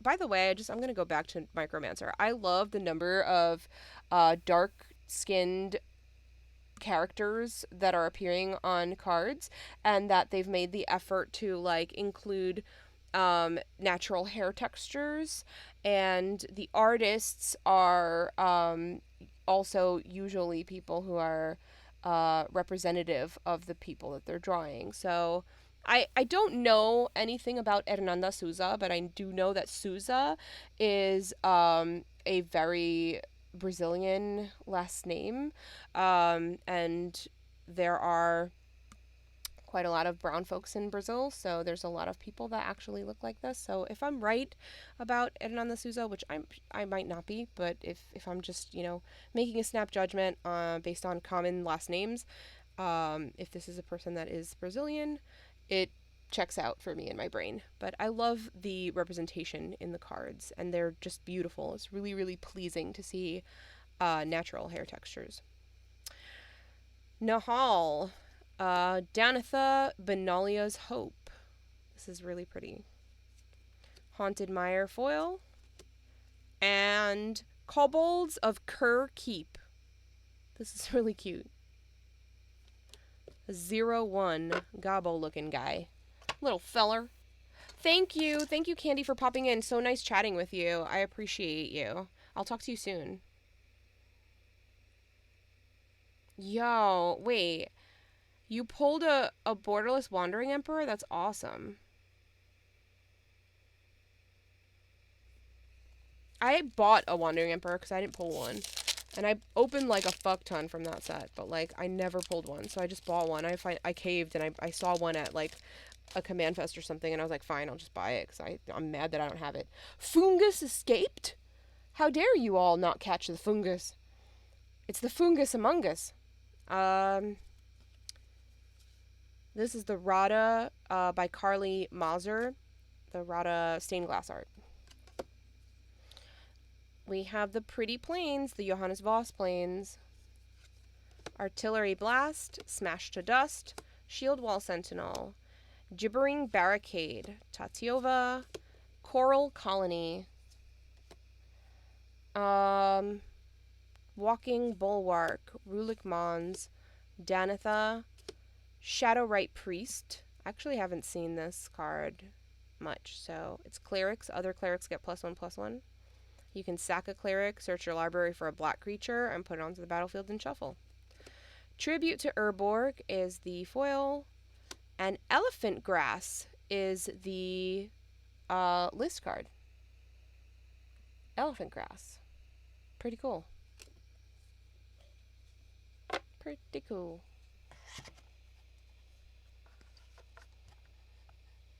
Are Dragon's Approaches expensive right now?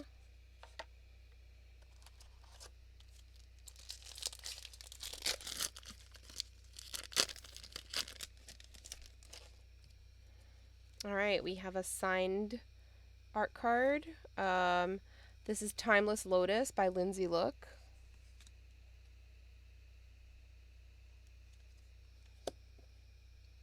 How many do you need in that deck? I mean, having 10 I think is pretty good. Forest, foil, Thrill of Possibility, Splatter Goblin, Colossal Growth, Goblin Picker, Choking Miasma, Territorial Morrow, Sengir Connoisseur, Tori, Raff, Haughty Jin, Foil Tala's Lookout, and Stang Twin. You're putting together Ishin? I have Ishin in my 99 in my Stranger Things deck. He's pretty gross.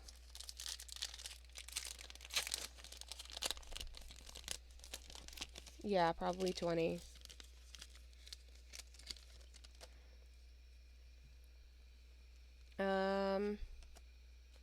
Tallest Lookout by Julia Metzger. It's really pretty. I love her. She's one of my favorite cards to look at. I find it so satisfying. Island, stained glass. Argivian. Is it Argivian or Argivian? I have no freaking idea. I'm probably reading it wrong all this time. Cavalier, Heroic Charge. It's always the card that you don't know how to read that appears 50,000 times in your box, and then you have to read it like every time, and you're like, wow, am I wrong? It just like triggers me. Keldon Strike Team, Captain's Call, Scout the Wilderness, Nishoba Brawler, Phoenix Chick. I love this card. It's so freaking cute. Look at it. Stupid. So stupid. Fires of Victory, Baird, Anointed Peacekeeper. This looks pretty cool. It's a 3/3 with Vigilance. As Anointed Peacekeeper enters the battlefield, look at an opponent's hand, then choose any card name. Spells your opponent's cast with the chosen name cost 2 more to cast. Activated abilities of sources with the chosen name cost 2 more to activate unless they're mana abilities. That sucks. I love it. The Raven Man. I have a couple copies of him now, but I haven't seen this art. I've only seen like the stained glass one. So this is really cool. It's a 2-drop legendary, which I love. It's 2/1. At the beginning of each end step, if a player discarded a card this turn, create a 1/1 black bird creature token with flying. This creature can't block. Each opponent, you can pay 4, and each opponent discards a card. Activate only as a sorcery. And we have another angel.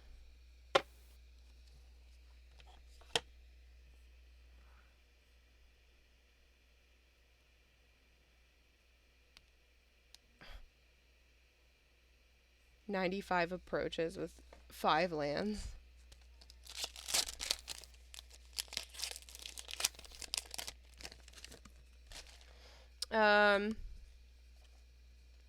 Alright. Ah! Wow. Balmor Battlemage Captain by Bram Cells. We have a forest. Elfame Worm. Charismatic Vanguard. Essence Scatter. Rona's Vortex. Somebody said something about this earlier, so now that I have it in my hand, it's 1 to cast, instant, +3 to kick. Return target creature or planeswalker you don't control to its owner's hand. If this spell was kicked, put that permanent on the bottom of its owner's library instead. That's pretty good. I like that. Elas Ilkor, Balduvian Berserker, Dragon Whelp, Niall, Queen Elenal, The Phasing of Zalfir, Idyllic Beachfront foil, and a dragon token.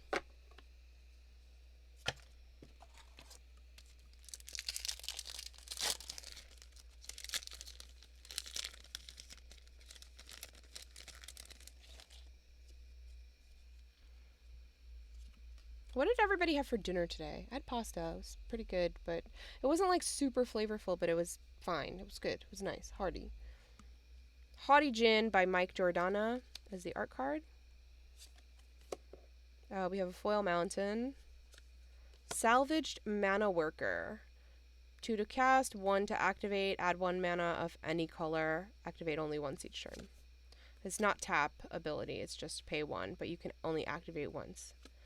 But then he stays up as a blocker, a 1/3. A ham sandwich. I have a burning desire to have a bowl of cereal right now. I know it's like not the right time to be eating anything, much less like a carby breakfast food, because the cereals that I eat are like children's cereals, and it is Count Choc. Is it not Count? Is it? Yeah, Count Choc. Yes. Ugh, I'm delirious. I haven't had enough sleep this week. It is Count Chocula season, and I have a box downstairs calling my name. So after I finish this box, I'm gonna have a bowl of cereal for surezies. I shouldn't, but I'm gonna. Magnagoth Sentry. Gaia's Might. I'll go to the gym tomorrow. I'll make up for it. Night of Dusk's Shadow. Night of Dawn's Light. Tori. Choking Miasma. Territorial Morrow. Aaron. Chaotic Transformation. Foil Argivian Cavalier, and an Alpine Moon. As Alpine Moon enters the battlefield, choose a non-basic land card name. Lands your opponents control with the chosen name lose all land types and abilities, and they gain tap 1, add 1 mana of any color. So they can tap for anything, but they can't do fuck else.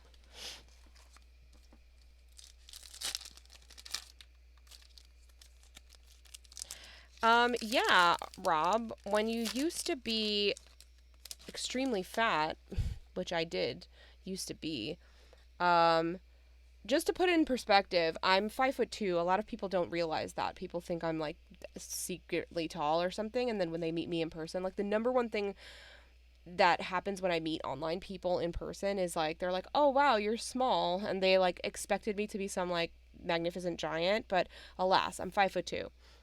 And the heaviest I've ever been was about 225 pounds, which is not good for a person of my stature.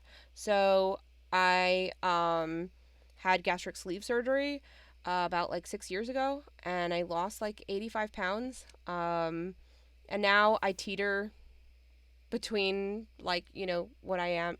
I fluctuate within like, I don't know, 5 pounds or so, which is pretty common, but I'm much healthier now. And I sometimes in my head still feel like I'm fat, and like I am very conscious. I eat such small portions that I'm very conscious to prioritize proteins, because if I don't, then I won't get enough nutrients, because I eat so little at a time and so few times a day that I have to prioritize having protein. Like yesterday, I was on the go and I didn't really have time for dinner, and I ended up just eating beef jerky, which is not healthy, but at least it was protein, you know? Like, and I made sure that it was like low calorie beef jerky, because I didn't want to like, it's already kind of like got shit in it that's not good for you, and it's salty and all that stuff, but like I wanted it to be as lean and high protein as possible if I was eating something kind of on the go. Um, so yeah, I love, I'm up late. I'm a late nighter, so I eat late at night, which is terrible because I'm very inactive. Like I'm just sitting at a computer basically. But yeah, I try not to eat like too many carbs or whatever. But of course, that's what you want late at night. Um, it's breakfast food for a reason. It's supposed to give you energy for your day, and I'm like shoveling it in my mouth hole in the middle of the night as I did this. I'm trying not to do dick references, but like I just can't stop taking it there. Apologies. So yeah, there are times that shouldn't be carb times. I fall victim to to the temptation anyway, but that's the story. The story is that I used to be fat, so I'm trying not to become that way again because I had to literally surgically remove 3/4 of my stomach, so to not be unhealthily fat anymore. So I'm trying not to ruin that and undo the good progress that I've done the last few years. And of course, it's fine to have like a cheat day or a slip up day or whatever. Like, I don't eat the like only healthy. I eat French fries and chips and all, and cookies and things you know most healthy people don't eat. I drink. That's high calorie. So you know there are things that I do, but oh no, sorry about the ads, Atria. No. Yeah, so I try to eat as health and snack healthy most of the time. I do still eat shit though, and like things I shouldn't at the times that I shouldn't. But if I can eat leaner, I try to. This is the Seb McKinnon Forest, which still shocks me that they're still utilizing his art in like current sets. But alas, here we are, and it's a signed one. Um, we have a mountain, Phyrexian Espionage, Flowstone Infusion, Banalish Sleeper, War Host's Frenzy, Rada, Shieldred's Restoration, Rona, Lagamos, Brada, Academy Lore Master. She's an interesting looking older lady. Foil Joint Exploration, and Jaya emblem, which is great because I pulled Jaya in my collector booster yesterday. So now I have the emblem, which is awesome. I'll have to put her in something. Yeah, Logan, the Alpine Moon. I'm pretty excited. I like the list cards. That makes it fun. Oh, the Ajani art. It is by Adam Rex. Oops. He's upside down. Cat daddy. We have the Stained Glass Mountain, Take Up the Shield, Hammer Hand, Aggressive Sabotage, Thrill of Possibility, Splatter Goblin, Urtai's Scorn, Volhar, Elvish Hydromancer, Elas Ilkor, Valiant Veteran, Foil Battle Rage Blessing, and a card I will proxy on. We've got just a few more in here, a couple boosties.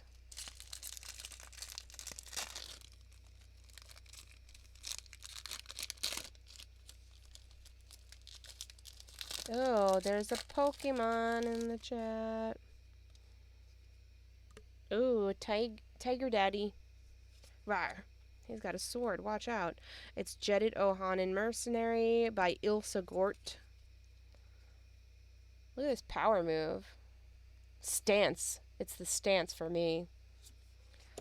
Mountain. Furious Bellow. Coalition Warbrute. Salvaged Mana Worker. Cult Conscript. Lagamos. Urtai's Scorn. Urg, Spirit of Turg. Love him so much. Let's just protect him at all costs. KJ, do exclamation point Poke Start first. Yeah, you did it.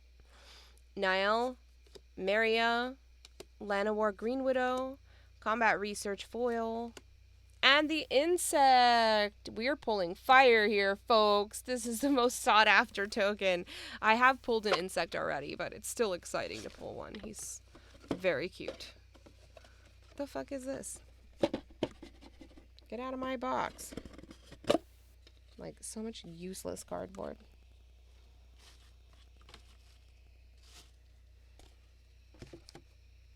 I hope, I was just gonna say I hate, like, when things are wasteful. Like, all that extra unnecessary cardboard, right? I'm like, who is that? Welcome in, and thank you for following me. I hope you enjoy it here. Welcome. Thank you so much. I really appreciate it.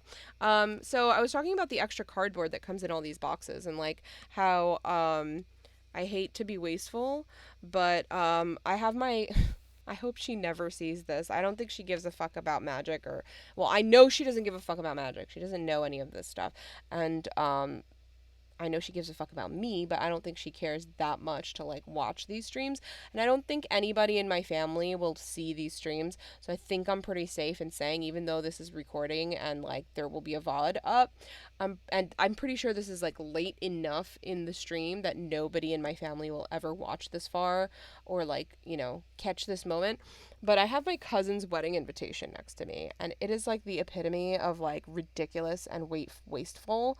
I mean, I kind of, like, made a joke to her about it already. I told her I was going to take it to the gym and do curls with it. Like, and I told her I had to, like, extra recycle to, like, save the planet after all of these invitations. And she laughed at it, so it was a good sign. But, like, what I really wanted to say was, like, this is ridiculous. And I apologize to anybody in the chat who, like, used these wedding invitations, but you're also ridiculous. Okay. Pardon my reach. Oh, gosh. It's gonna be so good. Ah, my pop. My villain. Lady Tremaine, no. Okay. Here we go. So it came in this envelope, and it's, like, really beefy, right? It's, like, super heavy. And,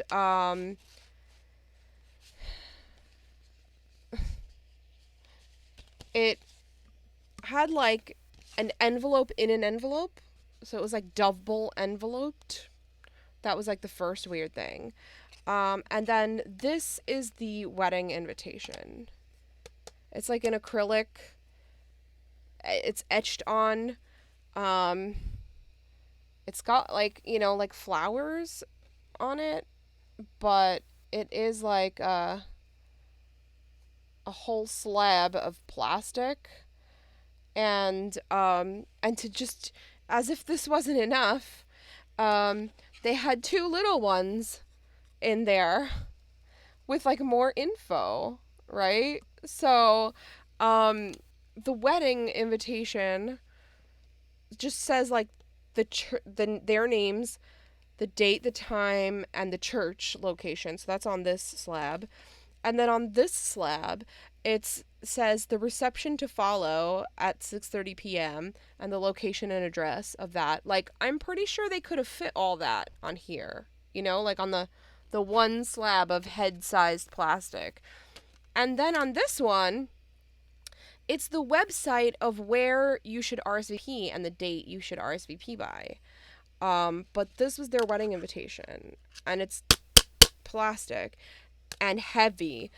So I would imagine it's safe to say that these wedding invitations were probably quite expensive because they're not just paper, they're fucking plastic. So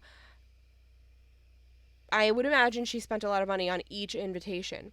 But then they're so heavy that the postage to mail it was like $6 an envelope. And literally, like, she is the person who says, don't waste time on invitations. Nobody cares about them. People just throw them away anyway. Nobody cares about invitations. And so I'm shocked, knowing her stance on invitations and how she says they're just throwaway things. I'm shocked that she would waste so much money on these invitations. And also, she's Spaniard and she's marrying an Italian, and my Spaniard side of the family is much bigger than my mom's side of the family, which is Cuban. But my Spaniard side of the family, we got a lot of folks on that side, and his Italian family is also very large. So I'm assuming safely that they invited a lot of people. So the money spent on just invitations alone were like thousands, and this is her second wedding. So I'm like, why?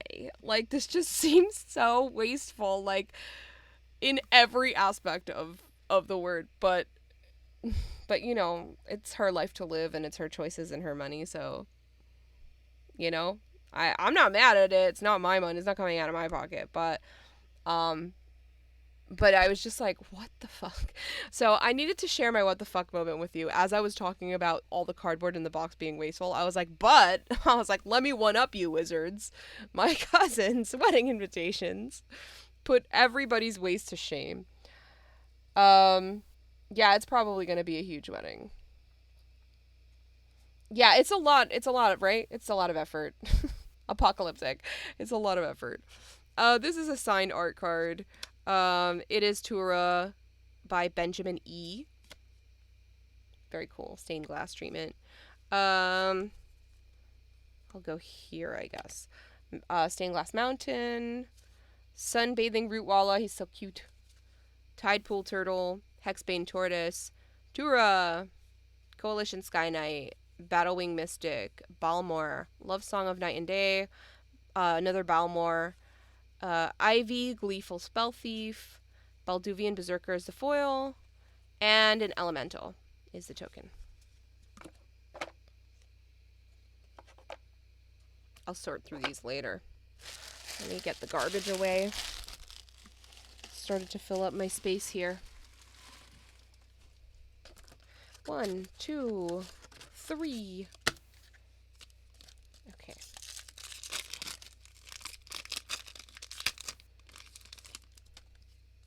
Alright, the art here is The Balduvian Berserker by Christy Balinescu. Foil Forest, Soaring Drake, Take These Broken Wings, Battlefly Swarm. I love this little guy. He put in a lot of work for me in pre-release draft. He's a 1/1 flying, and you can pay, he costs 1 to cast, you can pay 1 additional to give him Death Touch until the end of turn. So, he's a little beefy boy. Combat Research, Yosha Declares War, Inscribed Tablet, Raf, Urig Spurn of Turg, Rada, another Karn Silex, that's pretty cool. Foil Sunbathing Rootwalla, and a bird token. This creature can't block, but it's a 1/1 flyer. Pretty good for a Raven Man, I guess, right? We've got 2 more. I was like, oh, I'm done. Nope, I'm not done. I lied to myself. Oh, God. All right. We have Writhing Necromass by Campbell White. That's the art. An island, Banalish Faithbonder, Lightning Strike, Jaya's Firenado, Shadow Prophecy, Bone Splinters, Relic of the Legends, Raf, Braid's Frightful Return, Tatiova, The Raven Man, Manigoth Sentry is the foil, and we have Yavimaya Barbarian as the list card. It is a 2/2 with protection from blue. Kind of reminds me of the Narwhal. A Narwhal is a 2/2, protection from red. And I love that card. It's my favorite animal. And I built my first Magic deck based solely around the Narwhal card. The fact that Narwhal card existed. Am I frozen? I don't know. Let me check.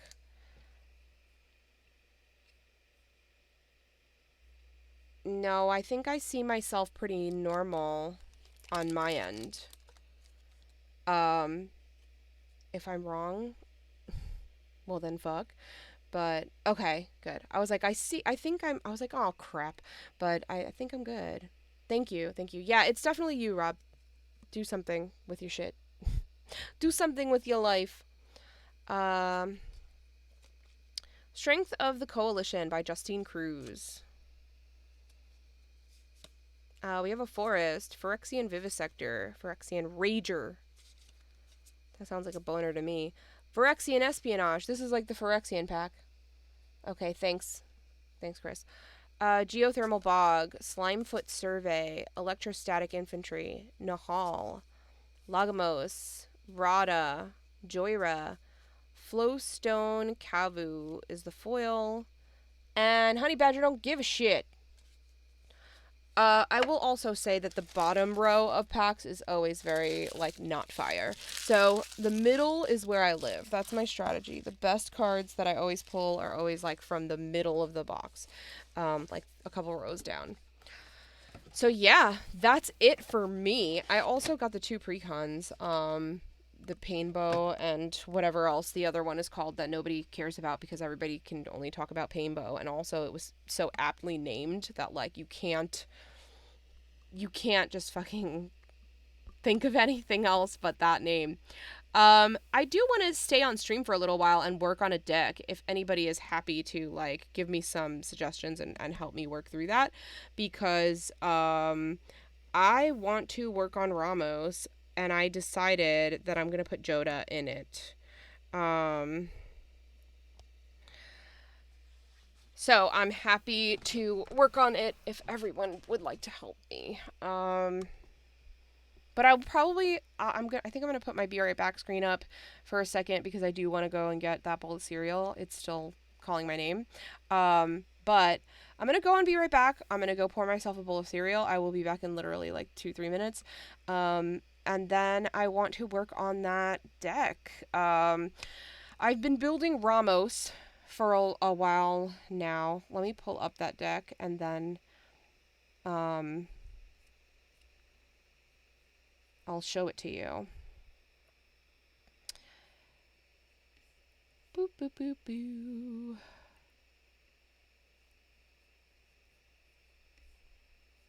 Okay.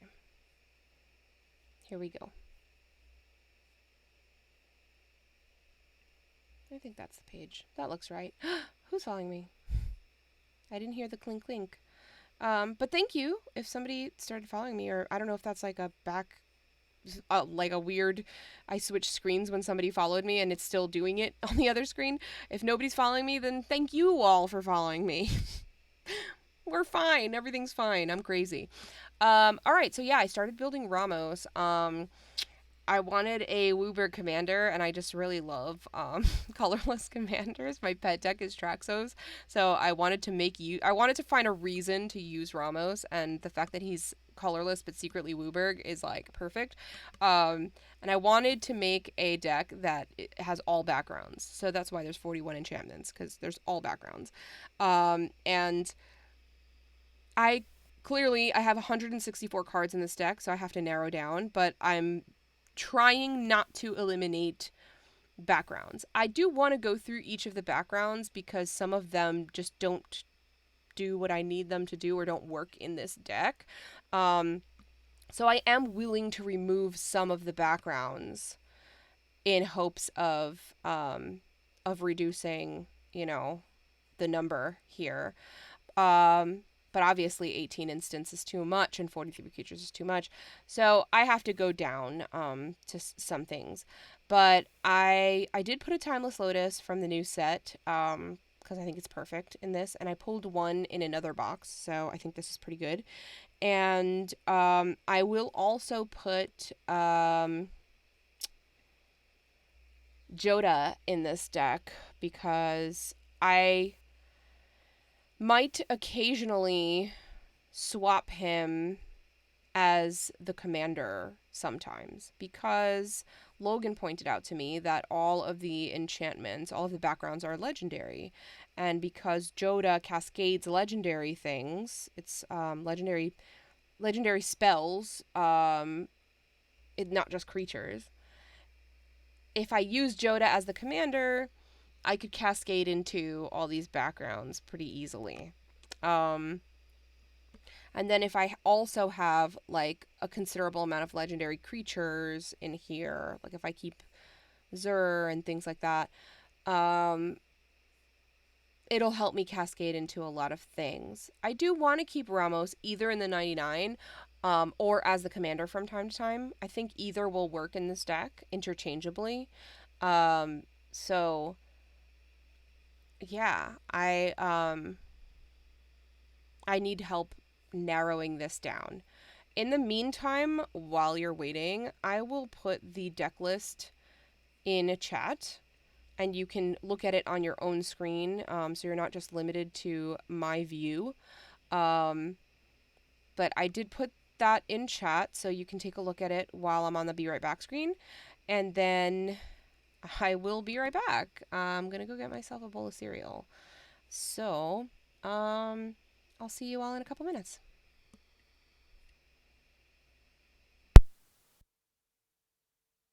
It would be really great if it did things. Oh, there it is. Ha. All right. Bye.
Hello. You're gonna hear me crunching now. Okay. Let me move some stuff over so I can set my bowl, my adult bowl of Count Chocula. All right.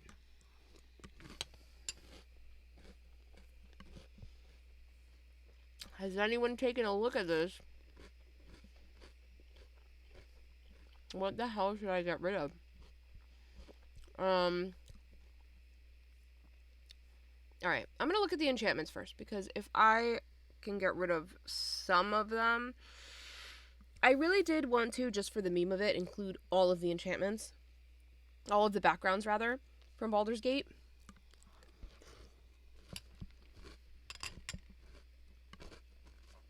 I did remove the faceless one because it literally does nothing. And anyway, they list it under creatures as opposed to enchantments. So when I started with the enchantments, I was like, why does it only say 29 when I know there's 30? It put the faceless one in in creatures. Alright, so commander creatures you own have the first dragon spell you cast. Each turn costs 2 less to cast. I don't think I'm going to have dragons in this, so it doesn't make sense to put it in just to fill, just to say all the backgrounds are in it. You know what I mean?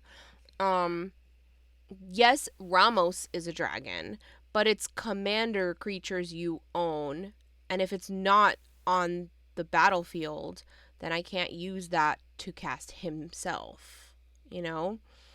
I obviously will be cutting creatures, but like just going down the creature list, I don't think I have dragons. And it seems pretty wasteful to have.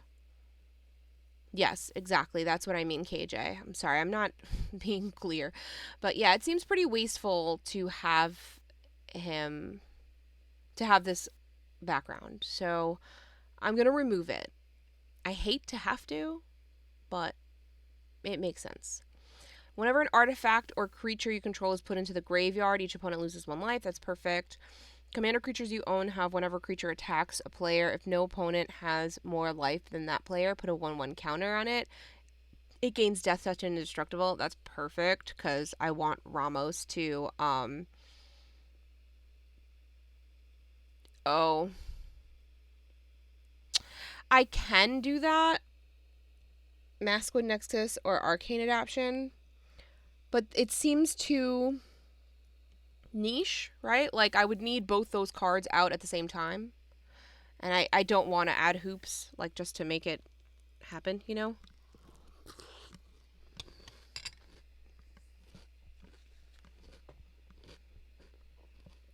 Okay.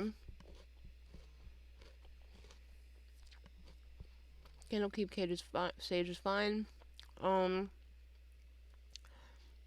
Commander creatures you own have pay 2, sacrifice an artifact, and put a 1/1 counter on this creature and draw a card. I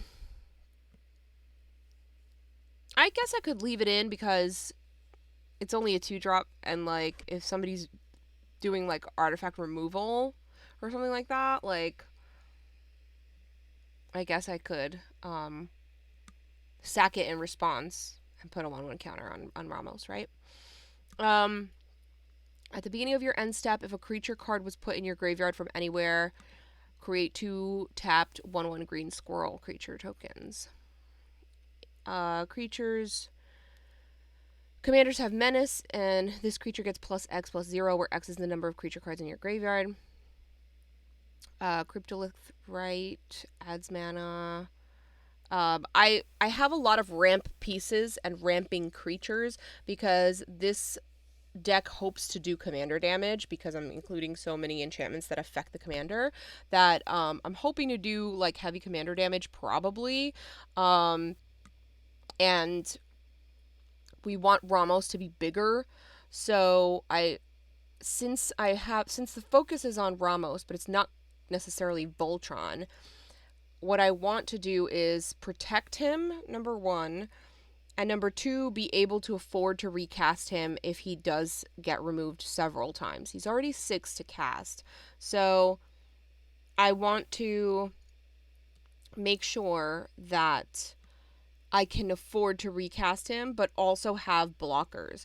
So I like things that make little blockers, and I like having creatures that ramp because I've utilized their ramp pieces and I can still have a blocker. So that was my strategy for this deck, and that's why this is in here, because I asked on Twitter for ramp pieces and people made suggestions, and I just added them to the list, and these were all the cards that have gotten added since then, and things I added myself as well. And so that's why we're at 164 and we have to cut, because I just blindly, I didn't even read the card, I just added everything that was suggested. So now I'm in the removal process and the optimizing.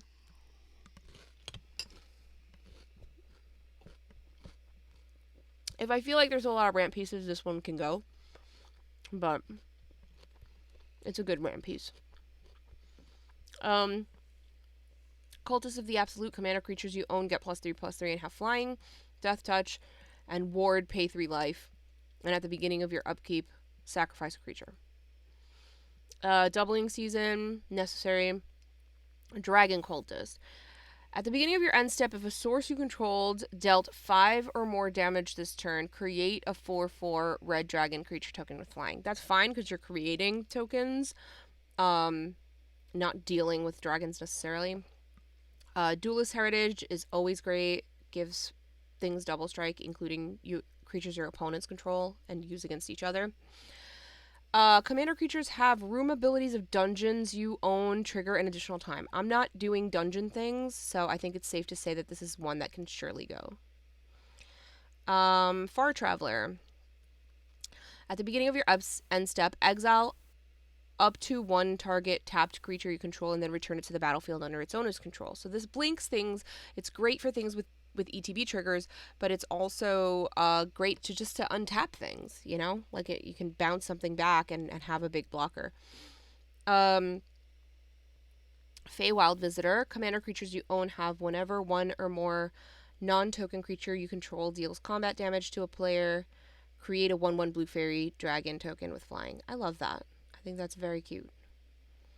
Whenever this creature attacks, it gains double strike until the end of turn. That's perfect. Hey, Adam! So good to see you. I'm so glad you're here. Welcome in. Folk Hero. This is actually a card I don't have. This is one I need to order. Whenever you cast a spell that shares a creature type with this creature, draw a card. This ability triggers only once each turn.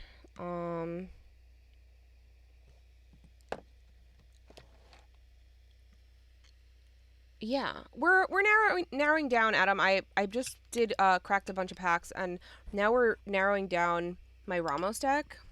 I miss you. Are you going to Commander Sealed?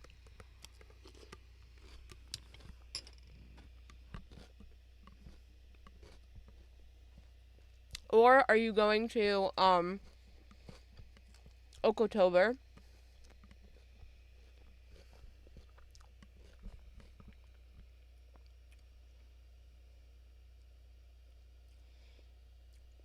Yeah.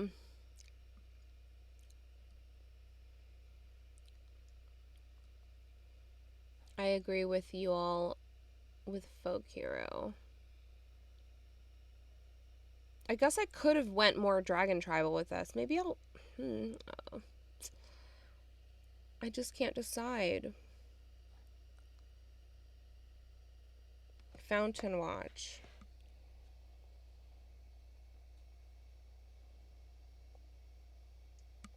Artifacts and enchantments you control can't be the target of spells or abilities. That's pretty good. Pretty good. Okay, that is an enchantment, I believe, right? Oh, it's a creature. Okay. Cool. I will probably add that. What day are you going to Oktober, Adam? Because, hey, Matats, welcome back. I am going to cut Folk Hero. ugh, it pains me because it pains me. I should have done dragons. Fucking idiot. um,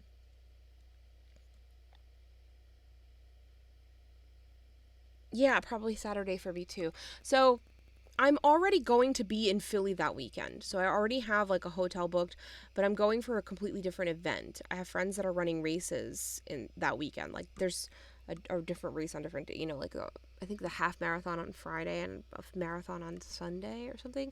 So I went to go and I was going to support, but also like help out, they have to like go to sleep early and wake up super early and all that shit, so I was just gonna help out and support because I really had nothing going on that weekend. And then I found out about Oko and I was like, oh, but that's literally like it's a 10-minute walk from where I am. So since I'm already gonna be there, I figured I would pop in for a day. But I know that since I don't play CEDH, I'm not entering the event, and it's free to attend if you're not playing the event. Like, you only have to pay if you're, like, entering events. But otherwise, you don't have to pay to enter the space. So that's why I think I'm gonna go for a day and like say hi to friends. I know Lua's doing the cosplay contest, so I'll probably go and spend some time with her. I think my evening plans are already set, so like I likely won't be doing anything after Oko because I'm pretty sure that my friends have some plans. There's just a pretty big group going out, and I'm pretty sure that they have like a dinner planned and whatever after. So I will not do anything after Okotober, like, in terms of like dinner, drinks, whatever. But I do want to see friends. So if you're going, let's try to coordinate like which day so we can see each other again. I think Chris Von Doom is also going, so that'll be nice. We'll have a day again together. Maybe we'll see that guy from the restaurant. We have to go back to the restaurant and find that waiter. I wonder if he still thinks of me.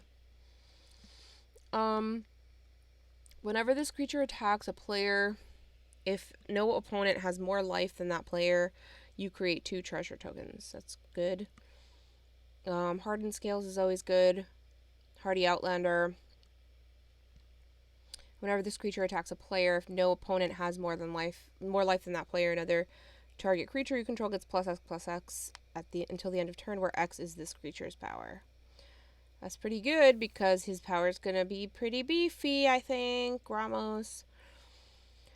Haunted One. Commander creatures you own have, whenever this creature becomes tapped, it and other creatures you control that share a creature type with it each get +2/+0 and gain Undying. Oh, I like Proliferating. Commander creatures get +2/+2. Produces twice as much when you're tapping for mana. ETBs with an additional 1/1 counter on it. Other creatures you control, ETB with an additional 1/1 counter on it. That's great. I love Mirari's Wake. This is good.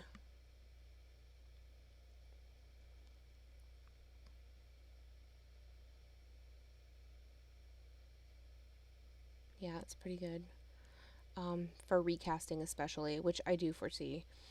A problem I do have, and I had this problem with Joda, is that I often get a lot of mana and then nothing to cast. So I'm concerned that I don't have enough card draw, because I worried a lot about ramp. So as I'm narrowing down, I'm also thinking of adding more card draw because if you look at what Ramos does, whenever you cast a spell, put a 1/1 counter on him, remove 5 counters, and produce 10 mana.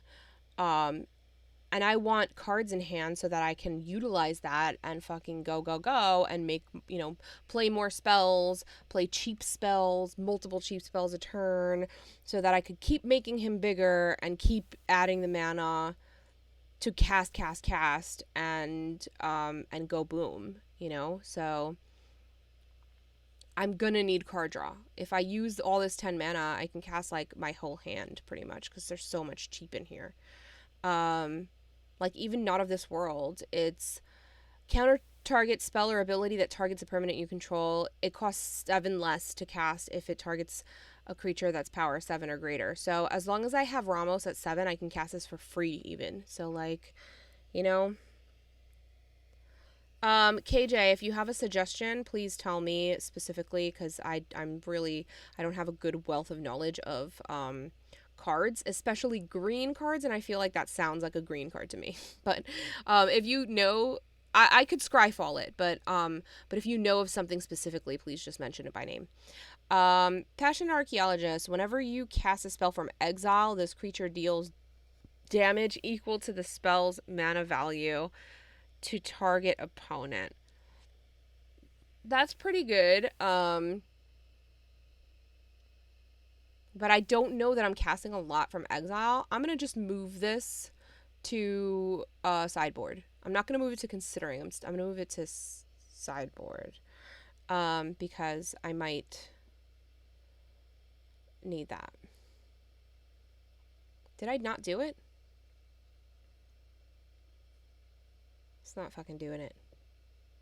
It's still moving.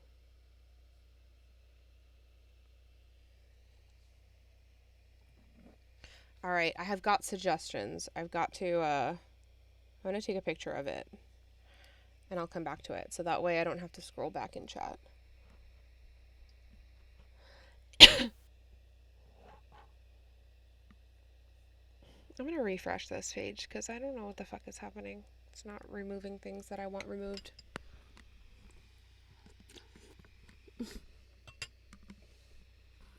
I put my bowl too far away. It's in my arm space when I'm like typing and using the mouse. But then I dribble all over myself when I'm lifting the spoon. I'm like a baby. Small baby. All right, let's move this to sideboard. Or not, whatever. Just fucking live there forever, Passionate Archaeologist. Seems you're really passionate. Thanks. Thanks for ruining my life. Christ. Fucking technology, am I right? Alright, how about we try to add cards instead? Enchantress's Presence. Yeah, that's perfect. Let's throw that in there. Yes, thank you, Matets. Rob just suggested that as well. Argothian Enchantress.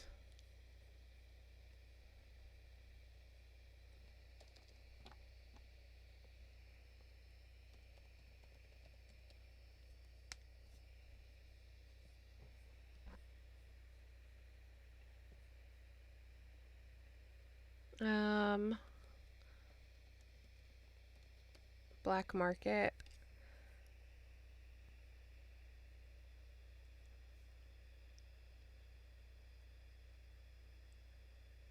Yo, why is this so expensive? I mean, I'm pretty sure I have it, but,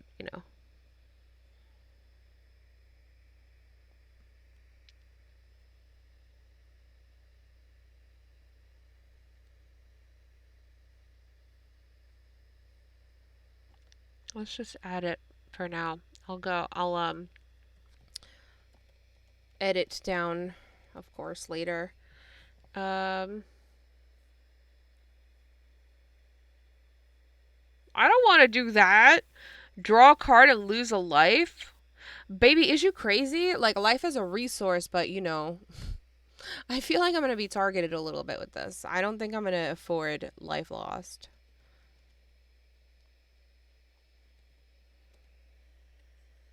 I'm a puss, okay? I don't want these kind of risky cards in my deck. And not if I'm, like, not playing life gain,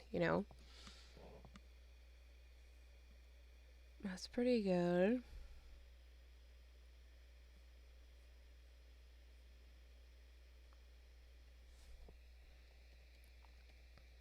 feel like Eidolon is such a ugly name. Like, I don't like to look at it.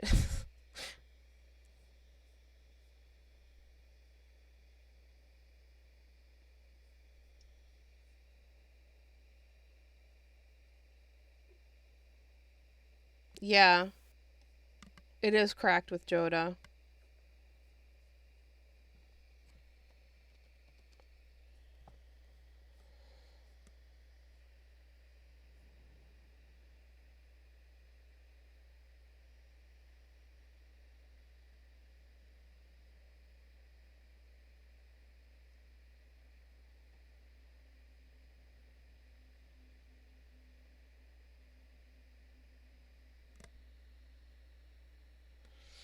Hmm.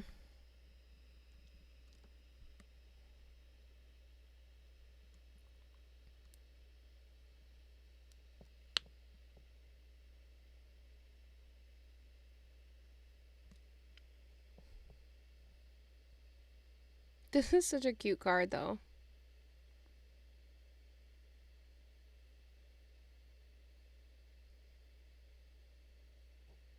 I don't know that I have a lot of 3 or greater. Like, I have 3.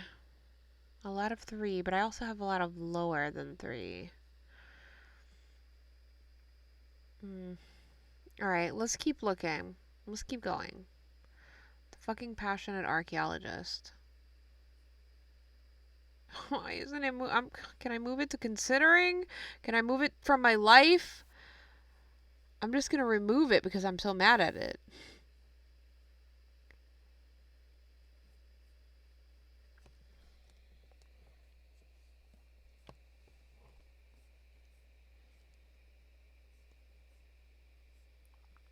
Alright, popular entertainer. Whenever one or more creatures you control deal combat damage to a player, goad target creature that player controls. Propaganda, raised by giants, is like fucking dumb. So dumb. Um, Roaring Earth. Whenever a land enters the battlefield under your control, put a 1/1 counter on target creature or vehicle. It's pretty good. The first time you would draw a card each turn, instead look at the top 2 cards of your library, put one of them into your graveyard and the other back on top, then draw a card. I don't know that I want that.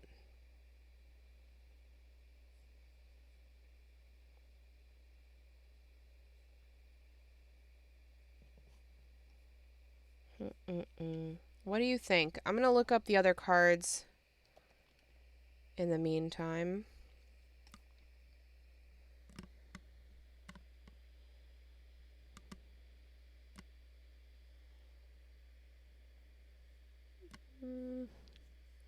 I feel like it's a little costly. I don't know that I love it. Sphere of Safety.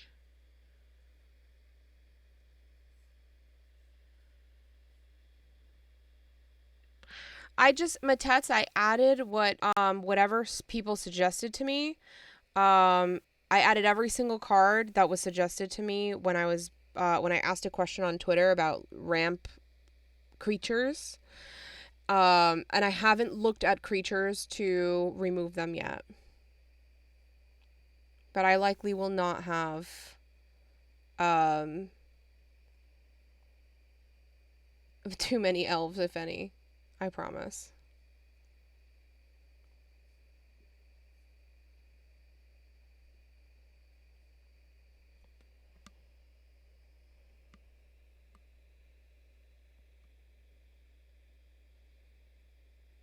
Yeah, it is a pretty good. Oh, hey, Monday's off. Thank you so much for subbing. I appreciate you. Um,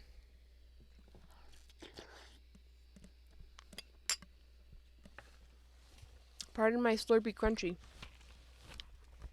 Thank you. Sphere of Safety is really good. It is a really good propaganda. But it's also a little pricey.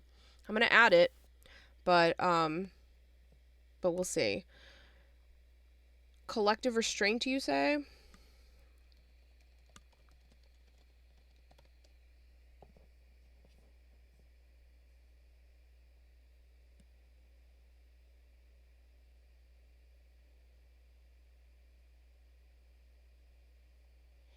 So basically they have to like pay 5. That's pretty good. I'm gonna yeah, I'm gonna add it. And if we have to, yeah, pricey mana wise I meant, sorry. If we have to remove stuff, we have to remove stuff. I mean, I started with 41 enchantments. I've removed things and I'm still at 41 enchantments. I started at 164 cards and now I'm at 168. Like we're failing the assignment here, okay? Like we need to remove. I have a binder that is blocking my wheel from rolling. I hate rolling chairs on a carpet. Just living in this difficult world with my first world problems.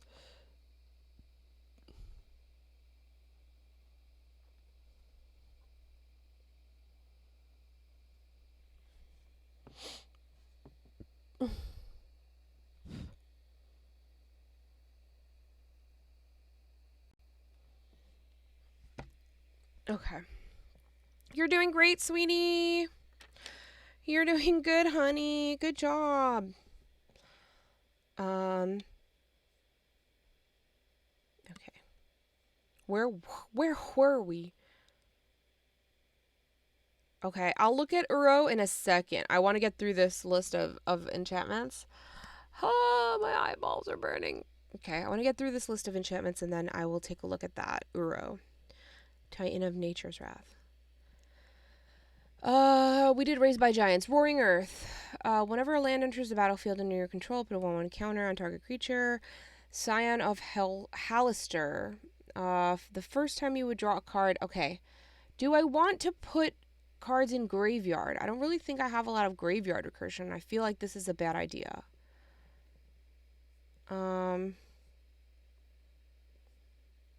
What deck list? What are you talking about? The one you texted me? I've been streaming this whole time. I couldn't look at it. I certainly not like this big, you know? I can't forget Uro.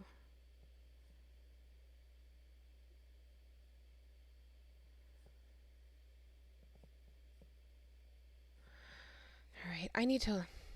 Y'all are not letting me get through this list. There's too many suggestions and then the chat gets away from me and... Oh, that's not an actual name of a card? Cool, I'm fucking dumb. Kindred Discovery? The chat gets away from me and then I can't, like, I have to go back to try to remember. Yeah, that's really good. I should have honestly gone with like a more dragon tribal, but and then I could really use all the enchantments, but I didn't. Here we are. I'm gonna look up Uro. What? I added Kindred Discovery. I wasn't even trying to. Fuck.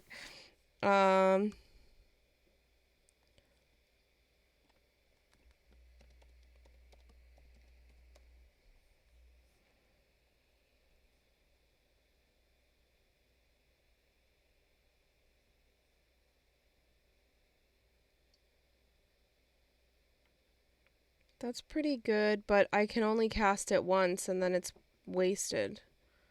You know? Unless I pay the escape cost. I don't know that I love that.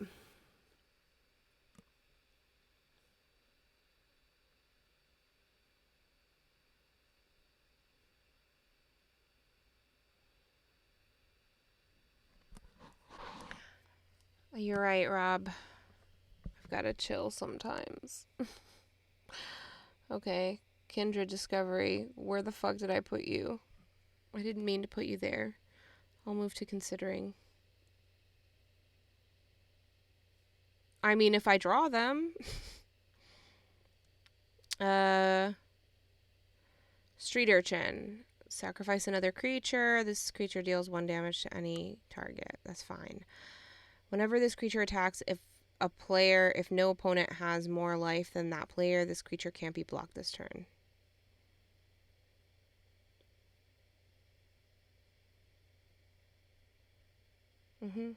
Tavern Brawler. At the beginning of your upkeep, exile the top card of your library. This creature gets +X+0 until end of turn, where X is the card's mana value. You may play that card this turn. Utopia Sprawl enters the battlefield. Choose a color. Whenever Enchanted Forest is tapped for mana, its controller adds an additional 1 mana of the chosen color. I don't really need that. I think I can remove that. That's fine. Whenever this creature attacks a player, if no opponent has more life than that player, for each opponent, create a 1/1 white soldier creature token that's tapped and attacking that player. It is ramp, I get it, but it's like, it's unnecessary. It's like, it's 1 extra. You know what I mean?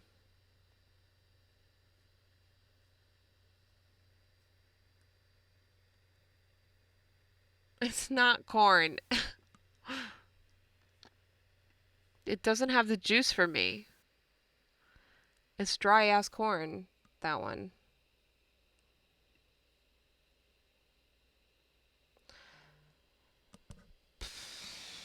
It's not that serious for me. I think that one can go. Though it does bother me that I'm at 39, and that's like a weird number. All right. Let's look at all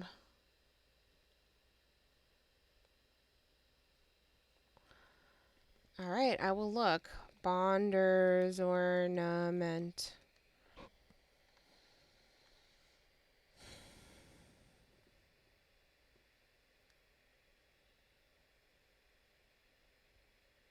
It's a lot to draw a card, though.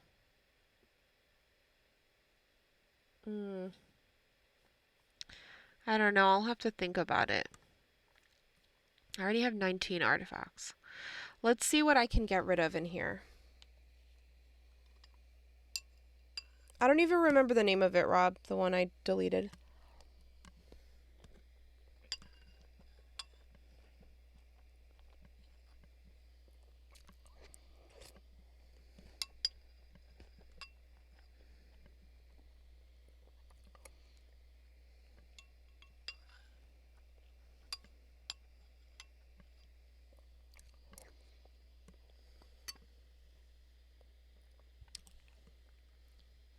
I love extra turn spells. I'm pretty sure I have some in here.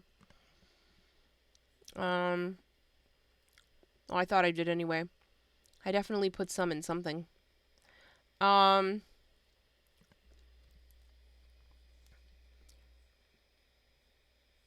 do think they do offer a lot of value, and I'll tell you why. Because this is I'm mostly dealing commander damage here.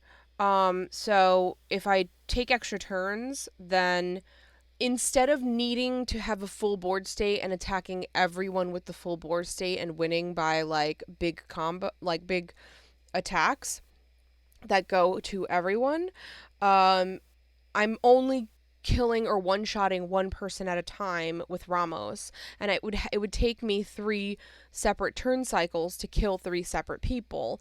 But if I one-shot somebody with a big beefy flyer, I feel like it gives the other two the opportunity to team up against me because I will become the threat. So my plan with the extra turn spells is to allow me to one-shot one person, take an extra turn, and do it again to somebody else. So that way I'm knocking out multiple people in what would be just one turn with a commander. And that's my reasoning for it. Because basically, like, I hate when people apply a rule that's not a rule to the game, but the overall consensus is that people believe if you're taking extra turns, you should be winning the game with it. And I can't win the game by just killing one person at a time. So, I mean, not often. So, I am hoping to use the extra turn to win the game.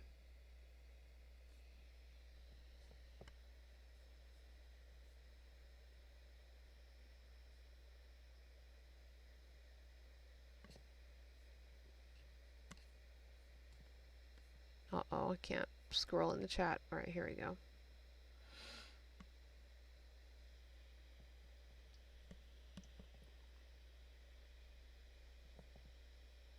Is Utopia Sprawl the one I deleted? I don't remember. My creature count is crazy, KJ. I haven't even looked at the creatures yet. Like I said before, I posted something about I posted something on Twitter a while back when this deck was an idea, and I thought that Ramos is going to get removed a lot, so I need to be able to recast him. But also, because I'm dealing commander damage, I need other creatures to serve as blockers. So I asked Twitter for any color, didn't matter. I just wanted creatures that ramp so that I can benefit from the ramp pieces but also have blockers.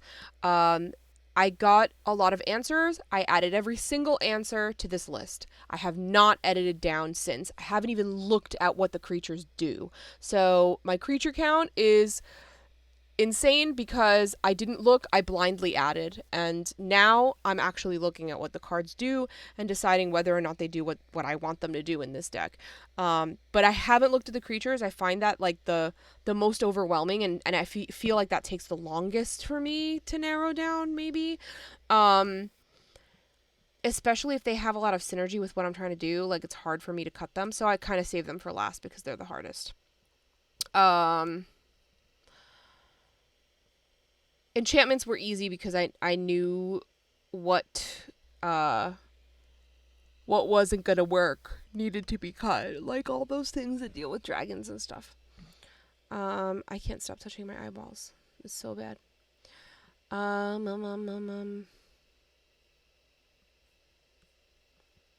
tats says abundant growth.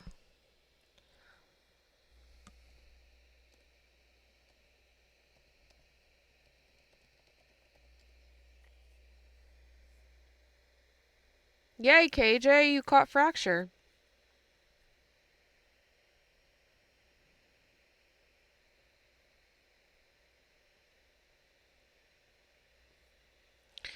Okay, abundant growth, and what was the other? Utopia Sprawler or something? Utopia Sprawl.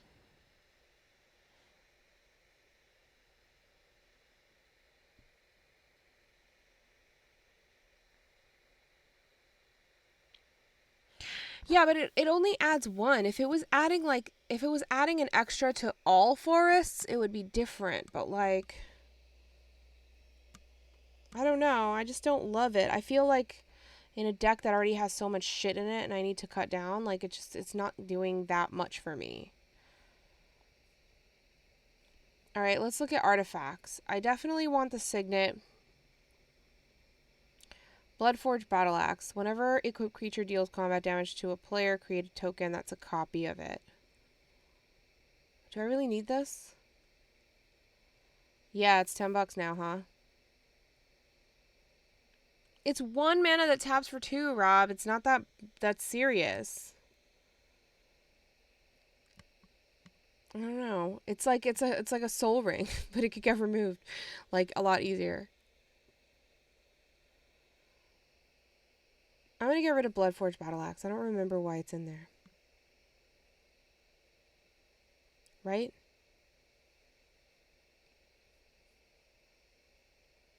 See, I love this. Bootlegger Stash. Lands you control have created treasure token. That's perfect. Caged Sun is beautiful. Whenever a land's ability causes you to add 1 or more mana, add an additional. See? This is all lands. I know, KJ, but I don't know if I'm... See, this is why I added Kedis. Whenever a commander you control deals combat damage to an opponent, it deals that much damage to each other opponent. It's not commander damage. It's essentially like Myriad, basically. It gives him Myriad, but it's not commander damage. I do like the Bloodforged Battle Axe. I just need to cut things.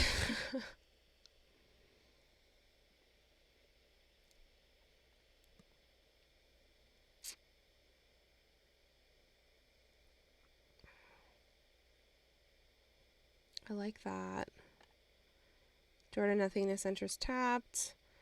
Pay the 10 mana and sacrifice it, and target player loses the game. I can do that easily with Ramos, so that's pretty perfect. Thank you. Thank you, Logan. I'm suffering. I'm suffering from allergies, and I'm suffering from trying to make this cut down. I like Elixir of Immortality. If I have to cut it, I will, but I do like it. Especially because I care about having the most life as well for some of these backgrounds. Fist of Suns. You may pay rather than pay the mana cost for spells you cast. I don't know that I have that much that's expensive enough to need this. I don't really. So, what's the point? You know what I mean? Like, it would be great if I had, like, beefy boys. I guess the only thing is, like, the only reason it's good is to recast my commander. But that would literally be it. So, I love a Gilded Lotus. Jeweled Lotus is a must. Lightning Greaves. I'm adding Lightning Greaves because I don't care if it has Shroud, because I'm not really equipping things. It's just, excuse me, it's just backgrounds. Mind Stone.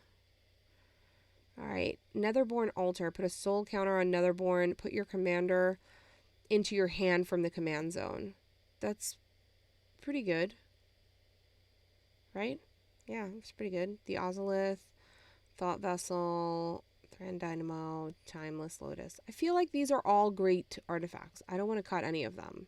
I know I'm going to have to, but I don't want to. We're back to 164. Fuck my life. I'm going to have to cut lots of instants and sorceries. Let's start with sorceries because there's only 7. Beacon of Tomorrows. Target player takes an extra turn. You may play an additional land this turn and draw a card. Starting with you, each player votes for time or knowledge. If time gets more votes, take an extra turn. If knowledge gets more votes, draw 3 cards. Destroy an artifact. I don't really care about destroying other people's artifacts. I guess I could destroy my own, but... Search your library for a creature card and reveal that card. Shuffle your library, then put the card on top. I really like Time Stretch. I like taking 2 extra turns. That's pretty good. I feel like I do have a lot of extra turn stuff. 1, 2, 3, 4. I probably don't need that much.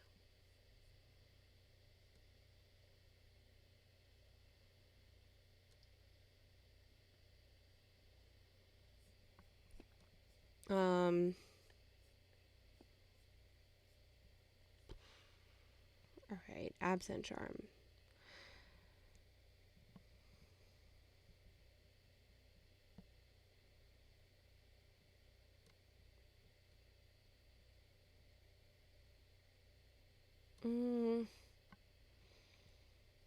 I don't love it.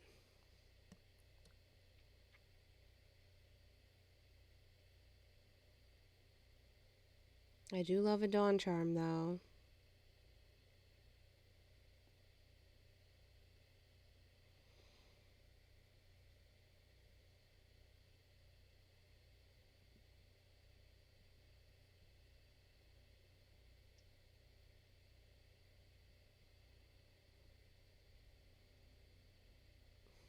Everything's good.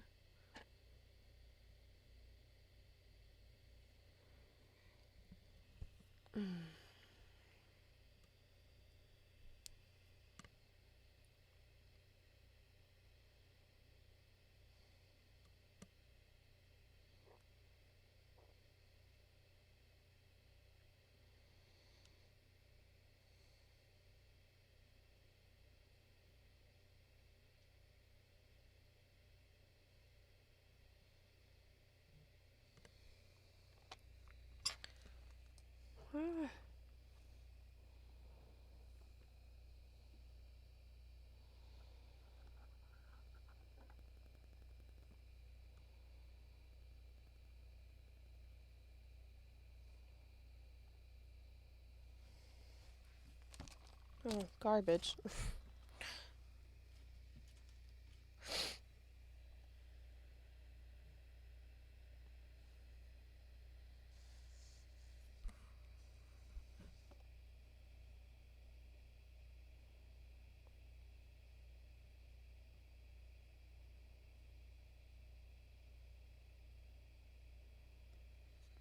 Um, hmm.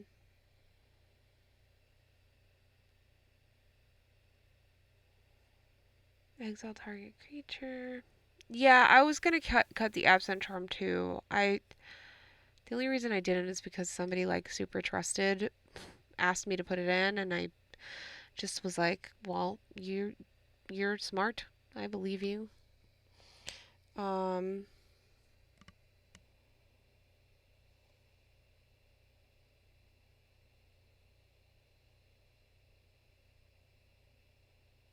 I'm definitely keeping Teferi's protection. I have every tutor in here. I don't need them, I don't think, but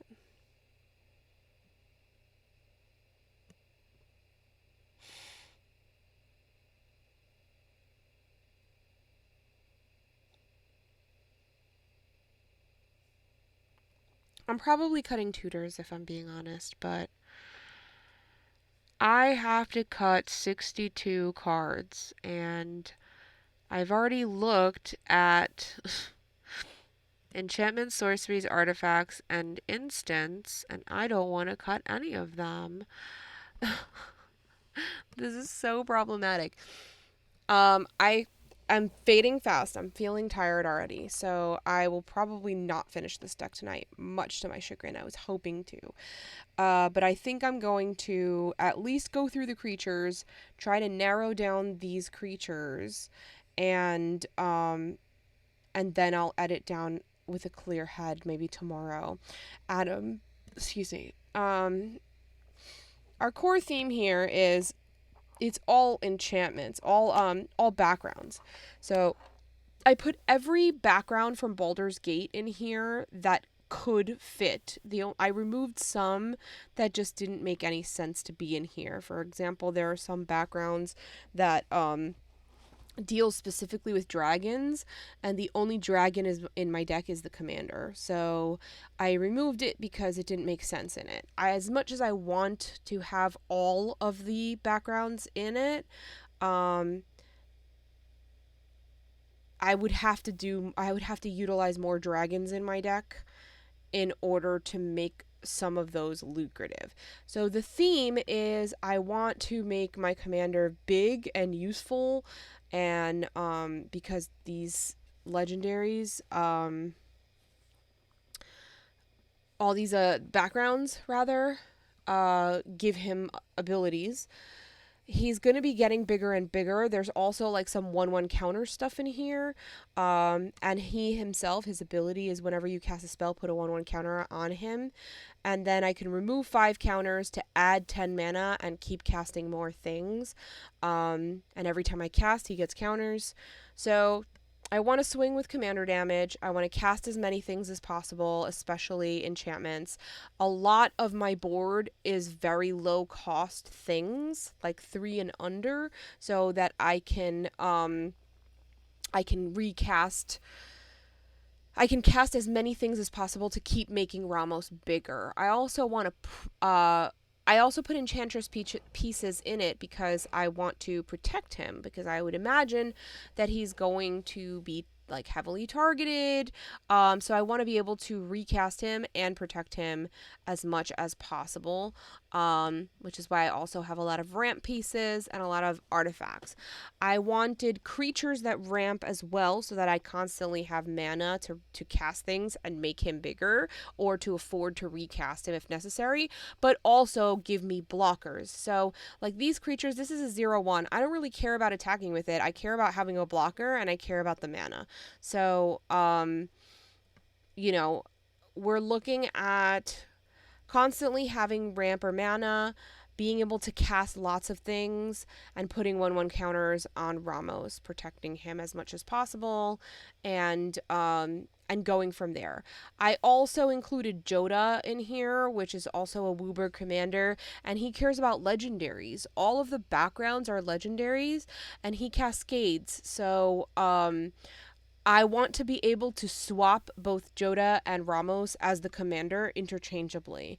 So Joda is great in the 99, but I will also potentially use him as an alternate commander every now and then.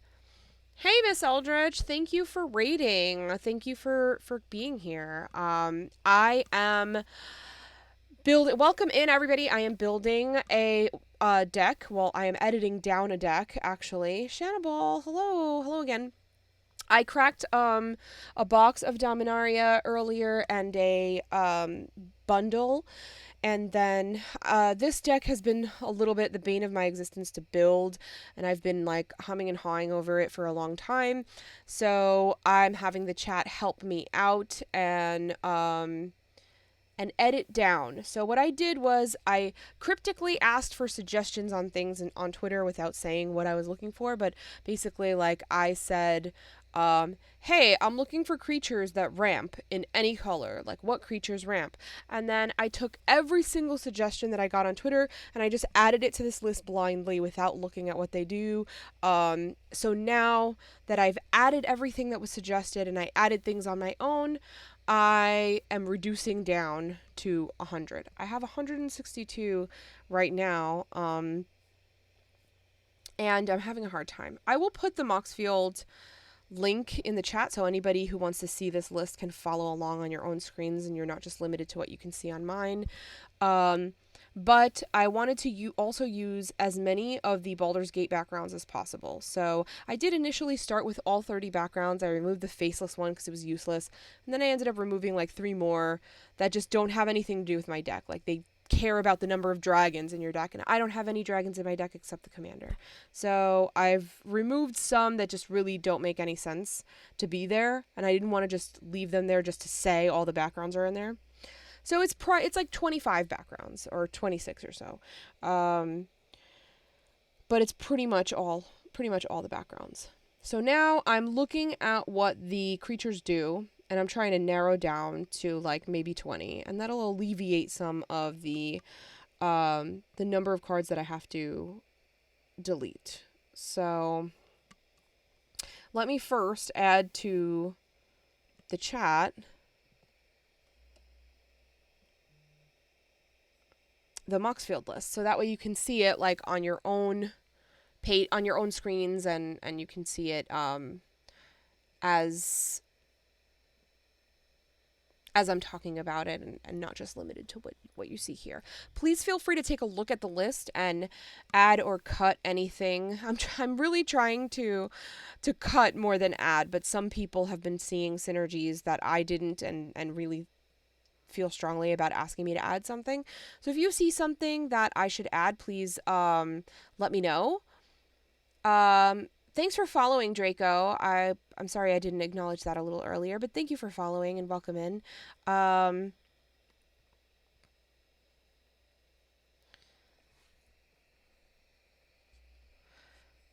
just seeing a whisper that somebody sent me.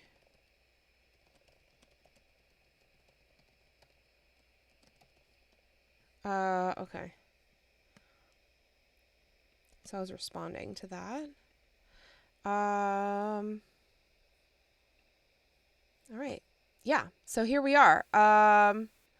Thank you, Draco. Let's look at some creatures and try to narrow down. Apprentice Wizard. Apologies for any lag. My computer fucking sucks, and I'm in the process this weekend of swapping over to a more optimized computer, and that should fix the problem, hopefully.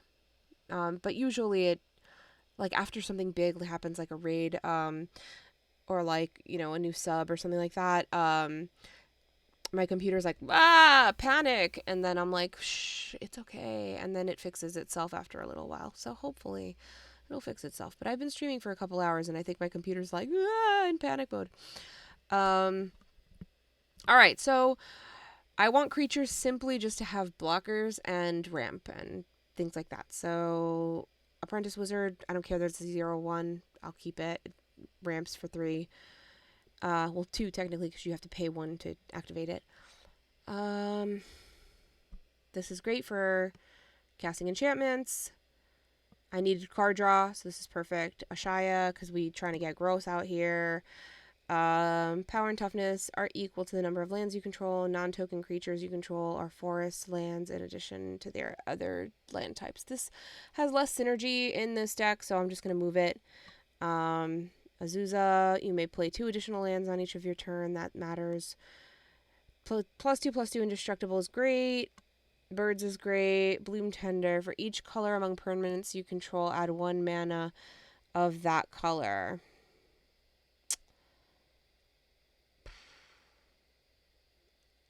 Let me try to understand this. For each color among permanents you control, add 1 mana of that color.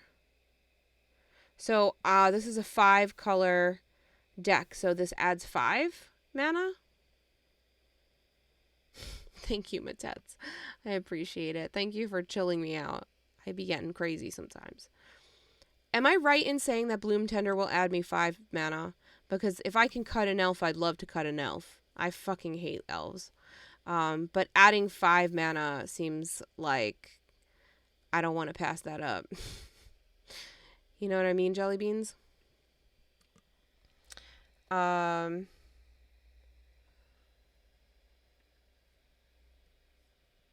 Yeah, let me know.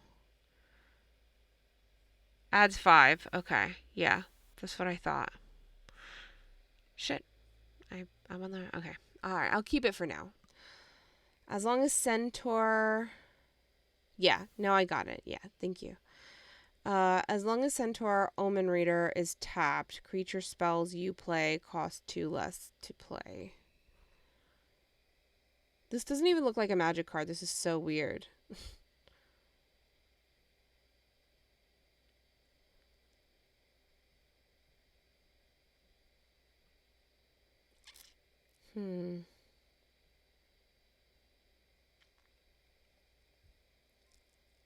Thank you. Is this a follow? Thank you for following me. I appreciate you. Welcome in.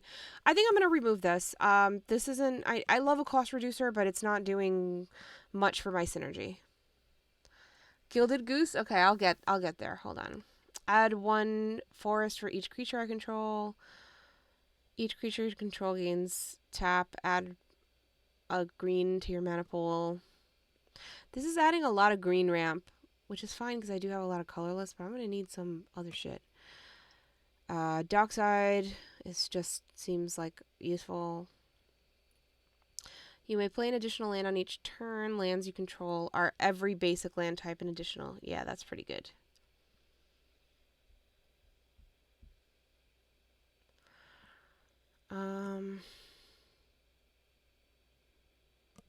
Whenever a land enters the battlefield under your control, proliferate. That's awesome. Fabro Elder gets +1/+1 for each color among permanents you control. For each color among permanents you control, add 1 mana of that color. I love Fault This Familiar. I love giving Menace and Death Touch to things. Yeah, this is a lot of steps, so let's remove that. Oh, thank you, Bio. Thank you so much. I appreciate you. Have fun cracking packs, and I wish you excellent pulls. Goblin Anarchomancer. Each spell you cast that's red or green costs 1 less to cast. I do love a cost reducer. I do have a lot of red and green, it seems. Well, I guess I have less red than I thought I did. I guess I can cut that. It's not that great.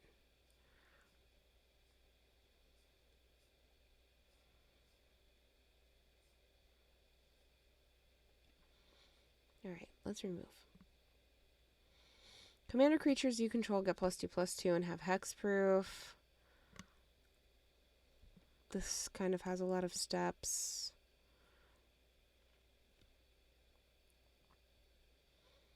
Add 1 mana of any type of that a land you control could produce. If it has 1/1 counters on it, add 3 mana of that type instead. And you can add 1/1 counters to it. It's pretty good.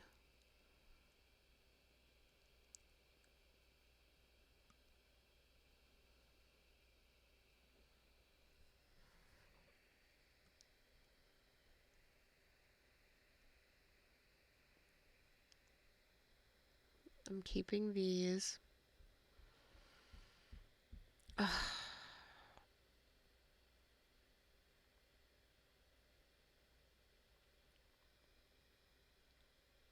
At the beginning of your combat, if you control your commander, put a 1/1 counter on each creature you control. That's gross. I love Metamai, and I love that it takes extra turns. I love Noble Benefactor, but I'm going to remove it. It doesn't do much in this, but it's one of my favorite cards.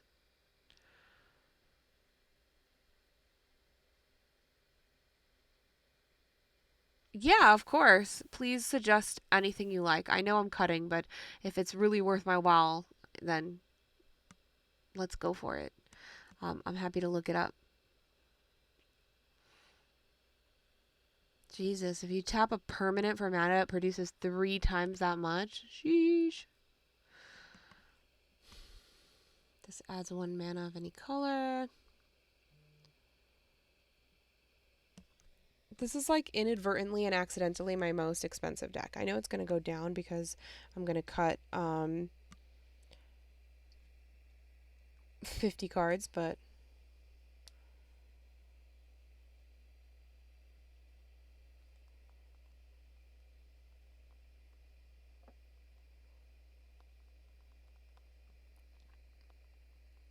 I'm responding to Shanival on Twitter. Thank you, Shan, if you're still in here. Prismatic Omen. Let's see.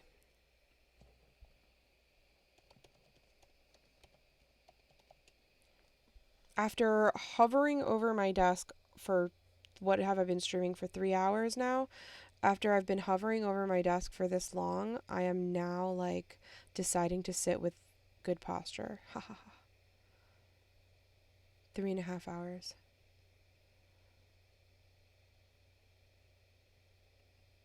I apologize if my computer's laggy. It says my connection is excellent on my end, but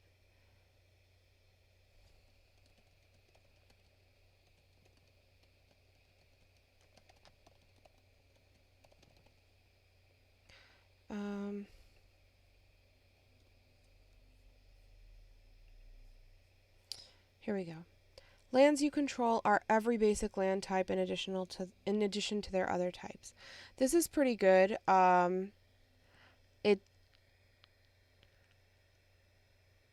It doesn't limit me, and this is great in a 5-color deck, so I think that's pretty good add.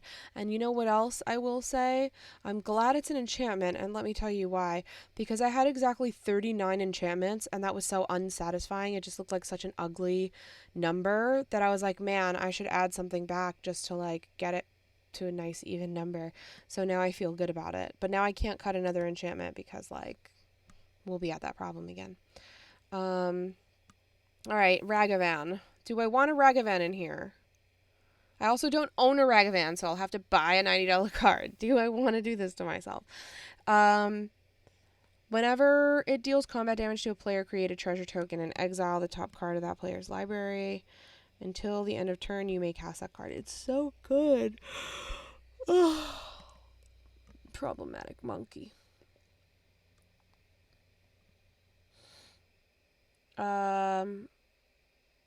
It is nice, right? It feels right. It makes me warm. Reclusive Taxidermist gets +3/+2 as long as there are 4 more creature cards in your graveyard. It's fine. It's a good blocker. I know, right? I just wanted an excuse to have to get Ragavan, but I don't need to, I guess. Save me money. Thank you, KJ. You did it.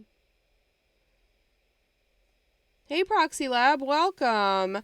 I appreciate that you're asking me to proxy it when you clearly are the proxy maker. like, I um, I I don't proxy cards well, but I do print on a sticker sheet and then just put the stickers on these throwaway cards. I keep them and then I sticker it. It does make my deck really like thick because you're adding another layer to this essentially. The deck looks double sleeved by the time I'm done. But alas, I am let me close this. Okay. I am I'm struggling. I can't cut anything. Like this. Yeah, I think like when I proxy. Oh, that's right. You are doing dice. That's good. I love your dice. They're really pretty and I love watching like the process and stuff with like molds. I find it fascinating. Um Proxying. That's where we were. I was like, what were we talking about? Yeah, I do order every now and then from NPC Phil, especially if it's like a deck that I don't know if I want to buy yet. Like I built a Skithrix deck and I wasn't sure if it was gonna get just like absolutely hated off the battlefield type shit, you know? And I was like, let me just proxy it and see how it plays first before I decide whether or not to buy it. And I mean I don't play it ever in like sanctioned events, so and like my casual game group hasn't had any issue with it being proxied. I don't use it at paid pods. I will only use it in casual play. So, yeah, I could cut the Ozolith. You're right. Thank you.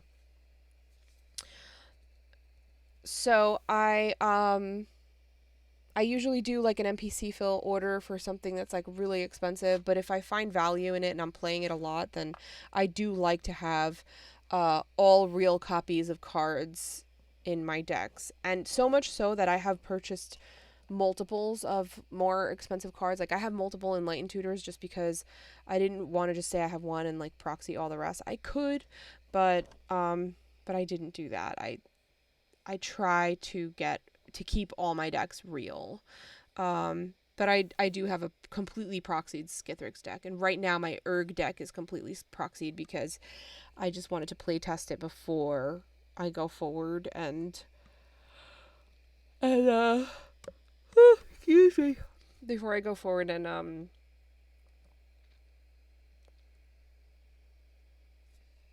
get all the real cards. That's where I was going. My God. I haven't slept much this week. Just to put it into perspective, I have only been sleeping about 3 hours a night. I'm back to work now, and in the summer I get really bad insomnia. So when I start work again in September, I really struggle to like get into a good sleeping pattern, but I'm a late nighter anyway. So like usually even though I have to wake up by like 7 a.m., I go to bed at like 2 a.m. That's pretty typical for me. But I've been going to bed at like 5 a.m. still. And I've only been getting like 2 to 3 hours of sleep a night. So like this whole week I've probably slept like 15 to 20 hours total, and like that's an entire week of sleep. So by Friday, sleeping like shit all week has really caught up to me, and now I'm like super tired. But alas, here we are. We're going. We're doing it.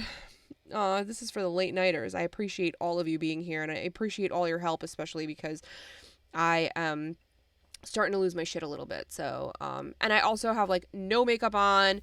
My allergies have been killing me. I've been scratching my eyes the whole time and like blowing my nose and sneezing and being gross. So like I super appreciate you being here and staying here even though this is what I look like.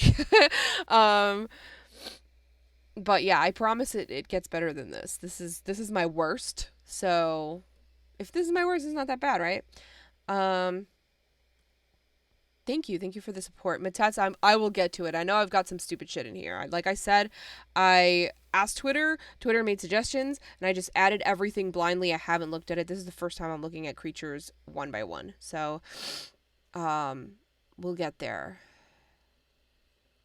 How am I able to function? I don't know. I survive off of the tears of my enemies. It's what keeps me looking youthful. I have no makeup on, like I said. So this is my real face. I have no makeup hiding any blemishes. I don't have any filters on or anything like that. And people are always surprised at my age. I'm 38 years old. So, no mystery there.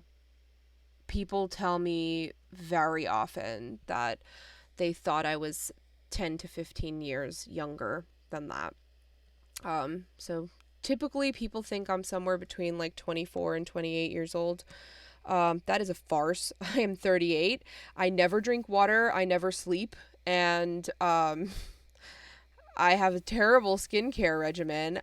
I don't know how I look like this other than genetics. So, you know, if you plan on having children and you want them to, I don't know, be ageless vampires like me, um, make sure you find someone with very good genetics to have children with. So that's all I can say. Or choose a donor with good, like, try to look through their pictures and try to find like a youthful looking donor, if that's your thing.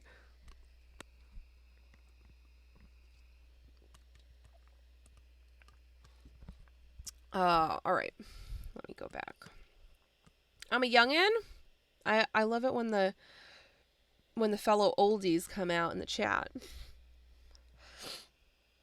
That's also another thing with, like, I'm not sure about reclusive taxidermists. I keep going back to it like, do I want it? I fucking hate elves. If it's a good elf that's like really necessary, then like I will add it, but like I really despise elves.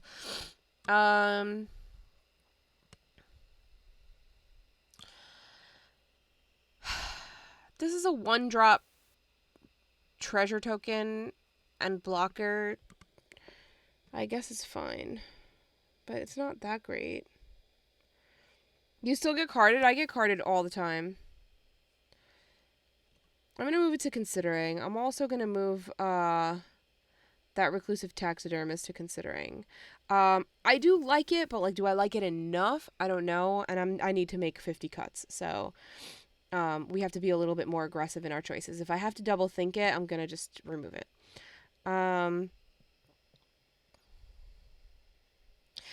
See, this adds one, but only as an interrupt, so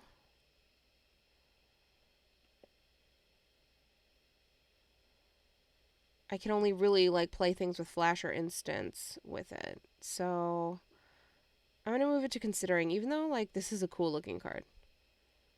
Good job, Jesper Murphers, on your art there. Sylvan. Okay, let's look that.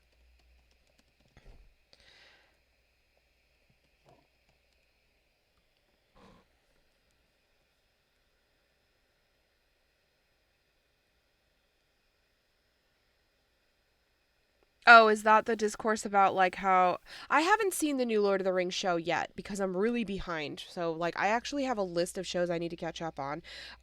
What We Do in the Shadows is one of them. I'm in the middle of it. I need to catch up on Lord of the Rings. I need to catch up on Sandman. I need to catch up. There's a new episode of She-Hulk. I haven't watched it yet, so I need to catch up on that. The new season of Cobra Kai came out, so like it's just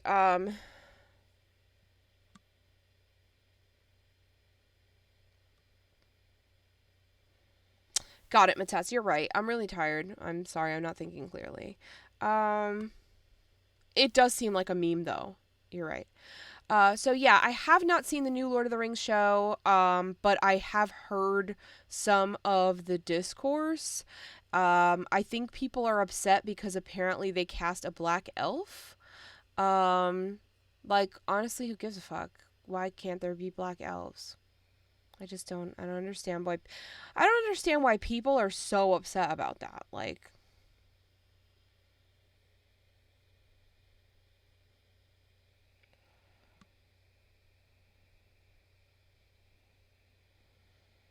mm,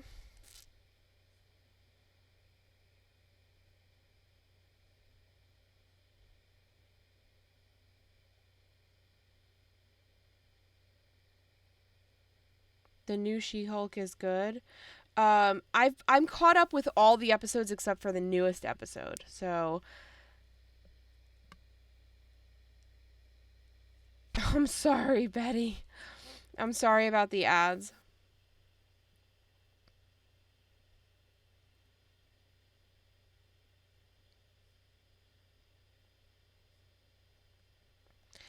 Really? Are there that many ads? Cause I will I'll check. I'll change the settings if it's too many. I don't see them, and I don't see when they're running. So like I really have no idea that they're happening. So if it's like too much or too annoying, I could probably change the settings, I think, of how frequently they happen. So I really apologize if the ads are like super annoying. I'm also really broke and ads make me money. Not much, but you know. Um I apparently have $1,500 deck to buy, so like let those ads roll, baby.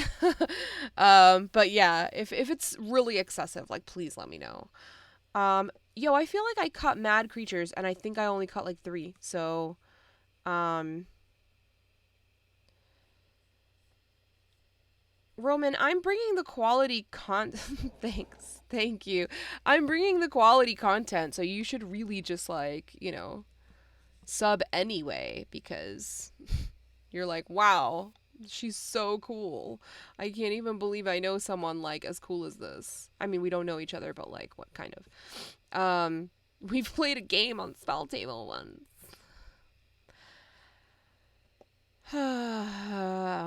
Add 3 mana of any one color. Spend this mana only to cast creature spells, which is great because that's exactly what I want. I want it to cast Ramos whenever necessary. Um,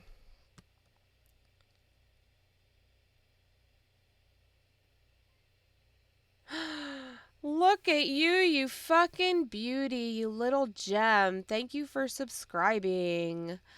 I appreciate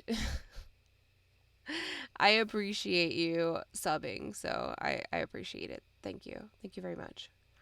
Um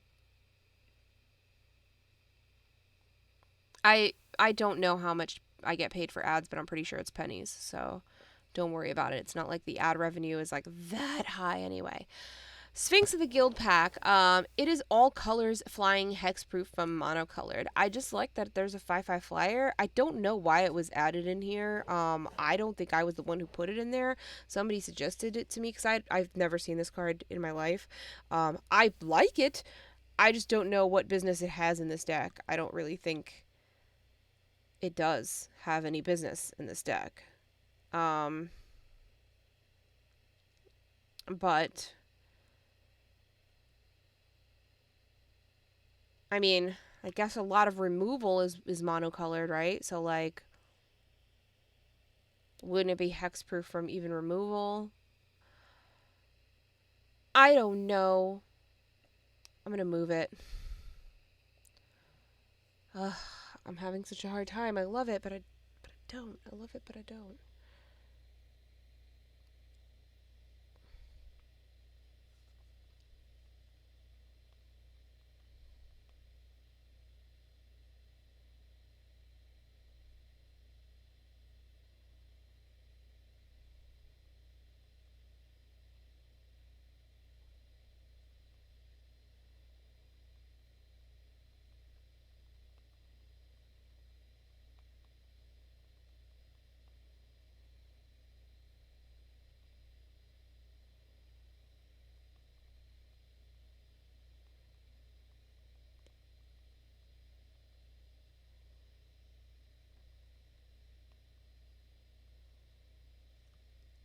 Why do I have hella fucking texts?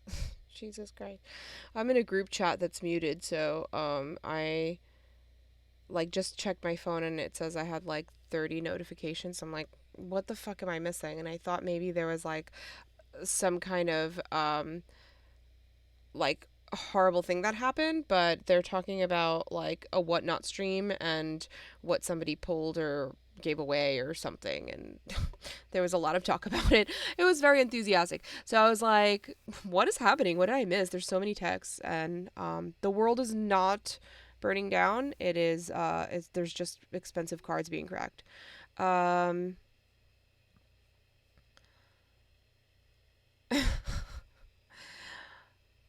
Whatever, I appreciate the sub. Okay.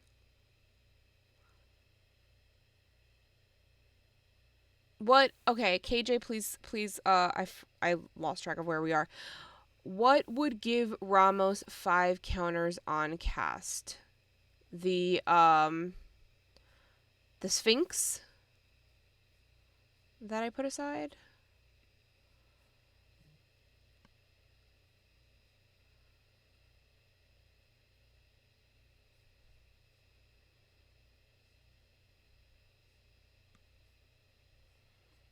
Um,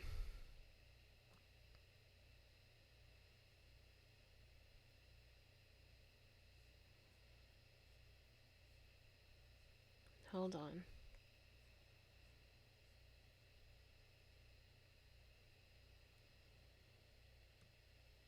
No, it wouldn't, because it's whenever you cast a spell, put a 1/1 counter. So it's one spell. Oh, for each of that spell's colors. I see. Yeah.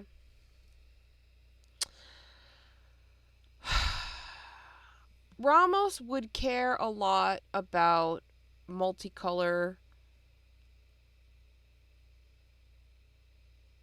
things. And I should probably have a lot of multicolor in here to make him big really fast.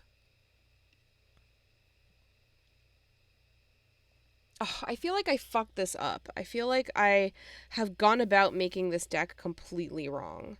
And like, I should have done this differently.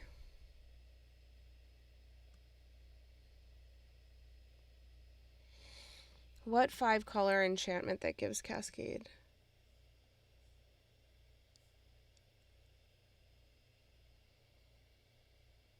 I'm like, I've spent so much time on it, but I'm literally about to scrap it because I've done this completely wrong.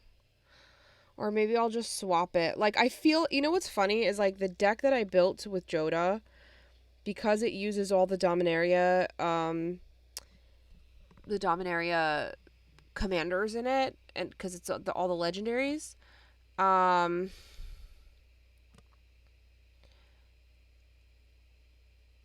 I feel like I just want to swap Ramos as the commander and Joda as the commander of this. Because Joda will cascade all of those backgrounds, and then Ramos will get a lot of counters in the Joda deck because of all the multicolor things that are in it. I feel like I could swap those two and maybe salvage this, but like I've gone about this the complete wrong way. There are so much more better ways to optimize Ramos.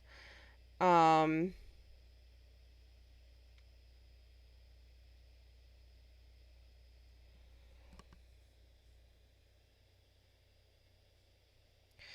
yeah, KJ, that's kind of what I wanted to do, but like again, like a big part of Ramos is playing multicolor spells, and I don't have any multicolor spells in this. So it's like, what's the point now? I mean, he's still gonna get the good thing is that I cast so many cheap things that I can cast multiple things in a turn for cheaply and keep adding 1/1 counters. So it's a slower burn as opposed to playing a card that's like 3 colors and putting 3 counters on him right away. It is a slower burn. But I can still make him quite big. I'm just not benefiting from like one of his abilities as much as I could be. Roman, I want this to be make Ramos huge and deal commander damage. The background, I wanted it to be all backgrounds from Baldur's Gate, so there's like the most backgrounds that make sense in here. And they all give him some ability or make him bigger.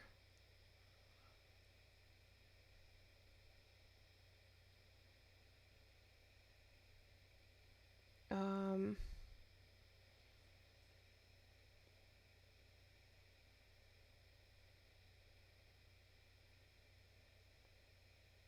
I mean, probably.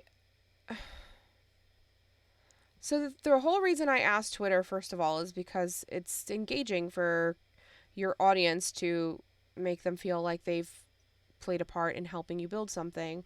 And it's just a good engagement strategy, and it gets people talking on your posts, and it gets your page noticed by other players, which is really great. I really enjoy asking questions that lots of people answer to on Twitter. I love that.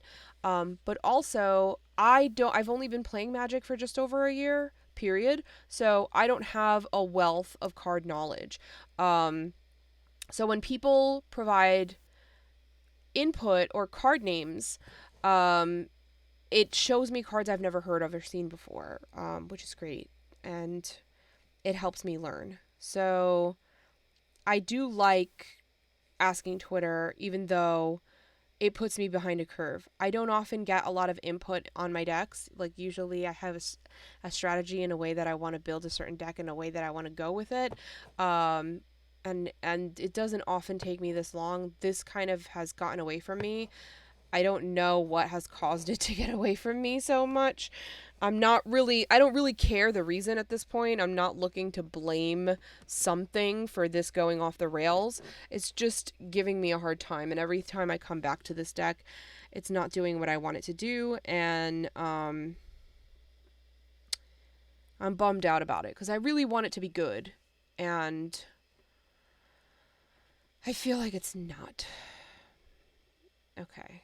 I'm going to move it to considering. We talked about that too long. Sit this. We just added. See, Transguild is all colors. Creatures with flying you cast cause one less to cast. That's.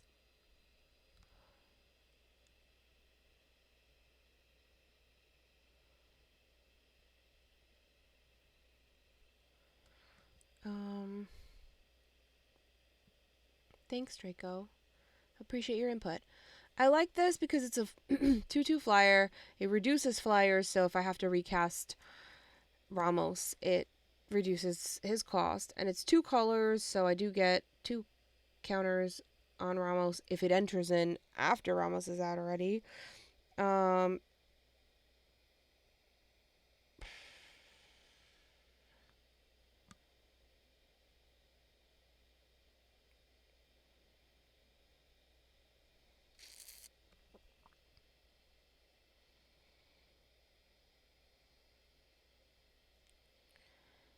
um,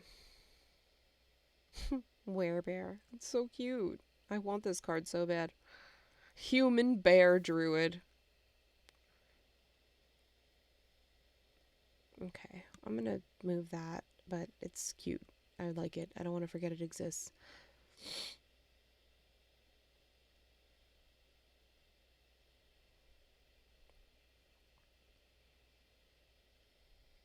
Okay.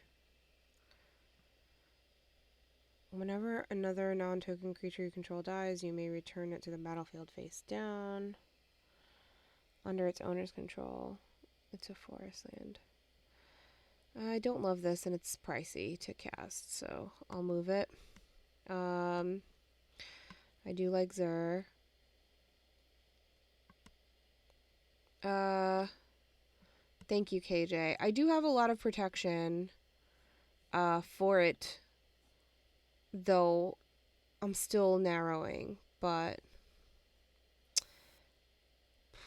we've gotten rid of almost 10 creatures. I'd like to get rid of like 10 more. I'm going to look through really quickly. 1,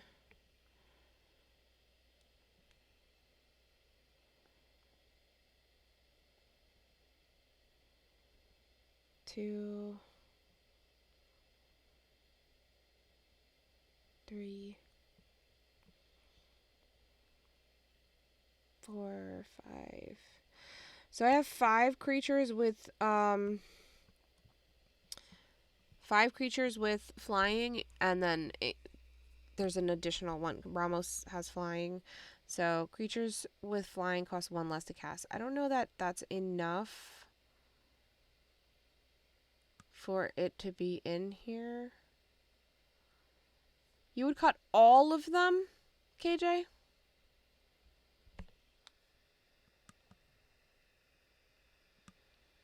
I like the card draw. I like Azusa. I like Bastion. I like birds. I feel like birds is useful. I like Bloom Tender. This is a lot of mana created.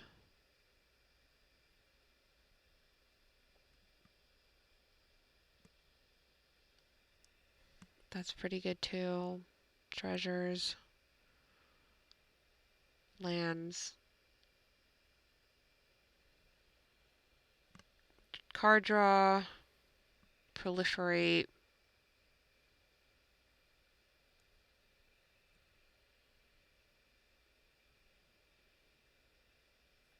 Okay, I'll get rid of Apprentice Wizard.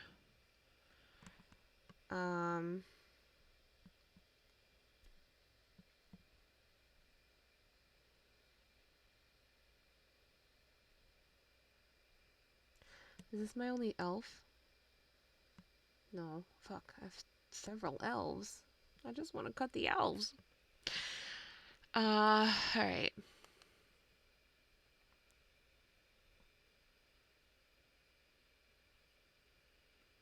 I'm gonna cut this one.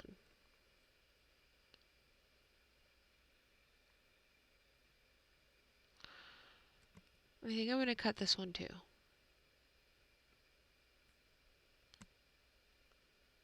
Should I? Gigantha? Should I cut Gigantha? I'm moving it for now. I can cut the tribe.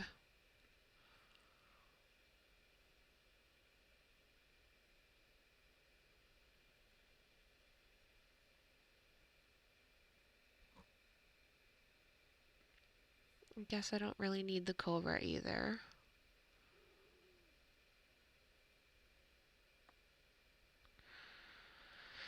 See, this is good. It's a 5/5 with trample. It's expensive to cast, but I don't really have a lot that's expensive to cast, so it's not that bad. I don't really need the unicorn. It's only a 1/2. Solemn's handy. Should we cut Sylvan? I know you just suggested it. I don't want to cut if, like, it just happened.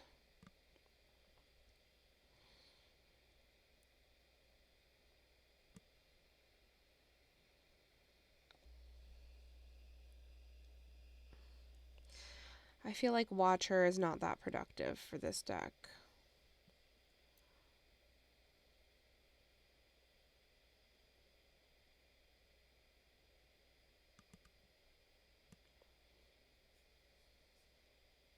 $27 we're down to.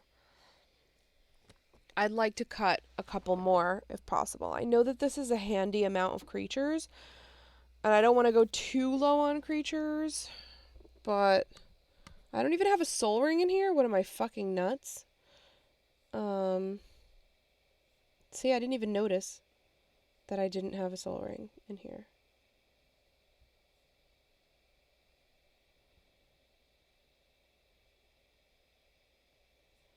Okay.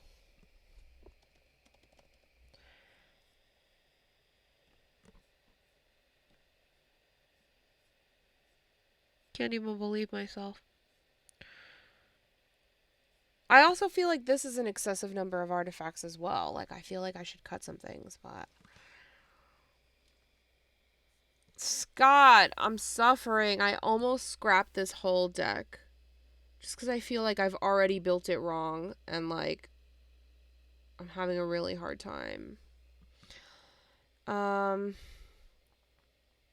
I thought hardened scales is in here. I know it's hard to tell because there's a lot of shit in here, but hardened scales is in here. Boom. Um, but Scott, what we did do is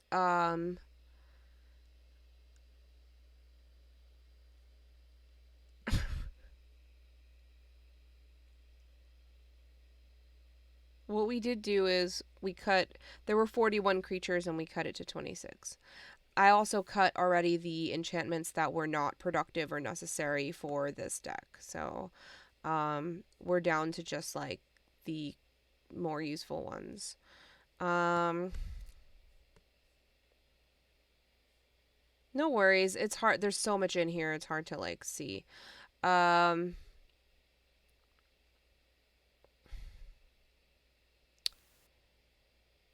I have to cut 42 cards. I don't know where I'm gonna do this. Like, let's try to cut some more creatures. I think I do maybe like even 3 more. I feel better with, but ideally I'd like to have around like 20. Um, expensive artifacts. Well, so here's the thing. Cage Sun is 6, but it does a lot of shit, right? Creatures I control of a chosen color get +1/+1. Whenever a land's ability causes me to add 1 or more mana, I add an additional. So basically each land taps for 2, and it's like across the board. So that's really useful. Chromatic Orrery allows me to pay mana as if it were any color, and it adds 5 colorless. And I can draw a card for each color among permanents I control. So I can pay 5 to draw 5. That's really useful. Door to Nothingness allows me to utilize my 10 mana from Ramos to make a player lose the game. That's pretty useful. I could probably cut Elixir. It's cheap and it brings back a graveyard and it gains me life. I just like that it's cheap, but I don't know. I love Gilded Lotus. I kind of don't want to get rid of it. And Bootlegger Stash is like lands create a treasure token, so it's kind of like tapping for 2, you know, which is what Cage Sun does, and they're both 6. Otherwise, I don't really have that much that's expensive in here. I'm having a hard time. Yeah, Cage Sun does work well here. Even the instant that's the most expensive, not of this world, as long as Ramos is 7, it's free to cast. So like, yeah, it costs 7, but not really, you know. I know I have excessive number of extra turn spells, which I don't need. I should cut some of them. I also don't need all the tutors. I just kind of added them willy-nilly and figured I would choose amongst them at one point or another. Let me put the list in the chat again for anybody who's just like kind of popped in.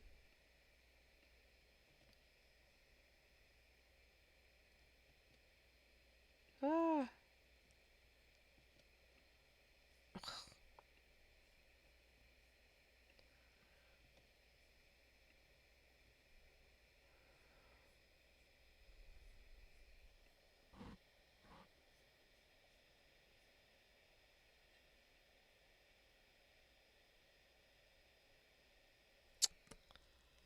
Hmm.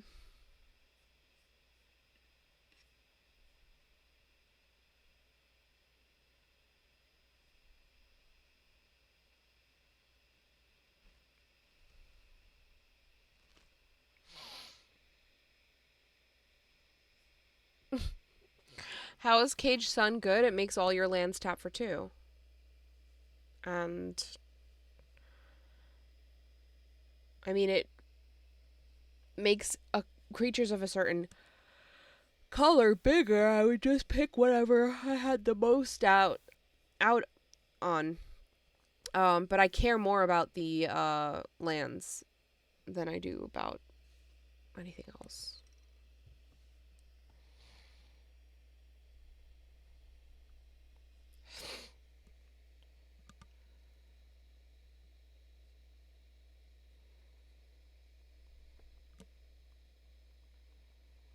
What do I do?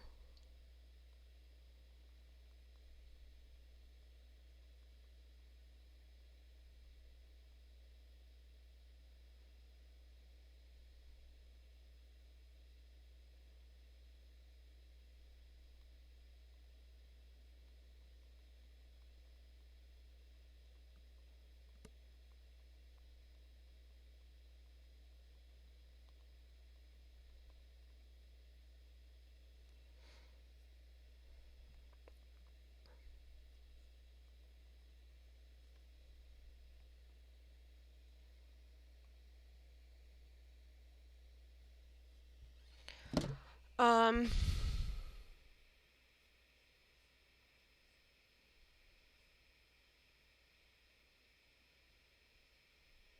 Oh.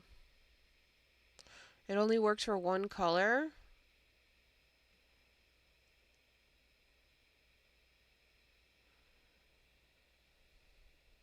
Oh, that's right. Okay. Alright, I misread it, so I'll move that.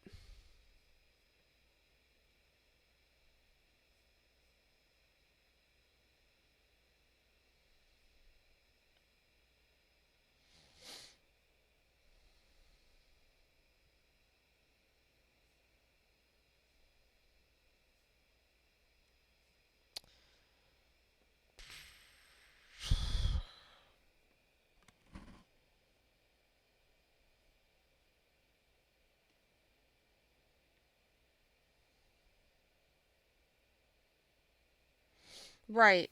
Got it. Okay. So, what should I get rid of in sorceries? I feel like 6 is like okay in a normal deck, but where when 40 of my cards are enchantments, it's like I need to make cuts wherever I can.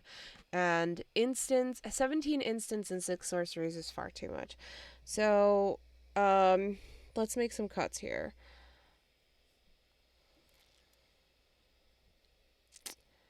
Um I'm going to cut Worldly Tutor.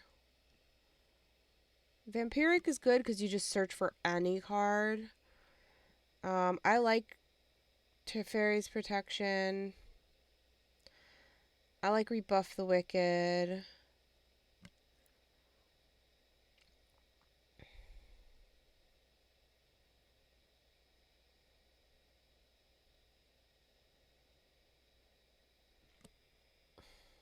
I don't really need, I guess. The only thing is that I like about the Mystical Tutor is that I can tutor for like an extra turn spell. Um,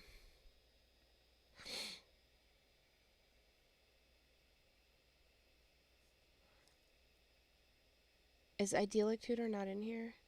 Did I miss it? Alright.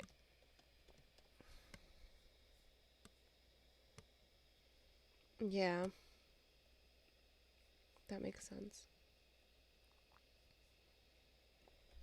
I also screenshot something the other day that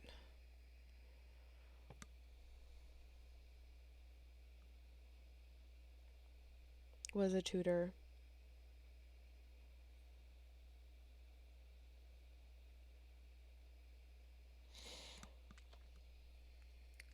Search for Glory. It's a snow sorcery. It's 3 to cast. And it says you can search your library for a snow permanent, a legendary card, or a saga card. Um, and you can gain life if you used snow mana to cast it.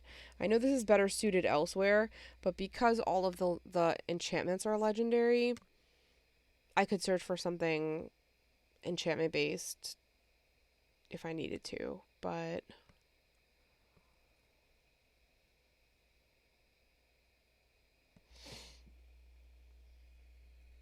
I don't know.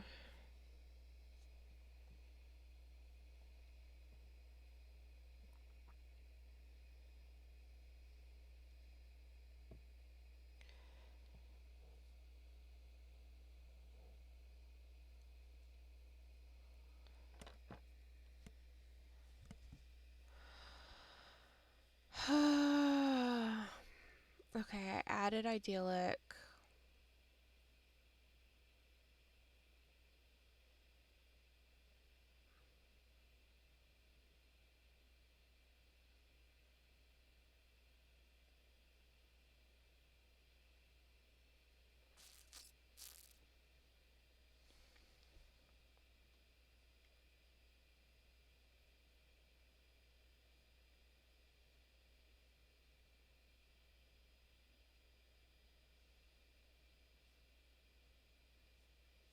Yeah, my goal is backgrounds.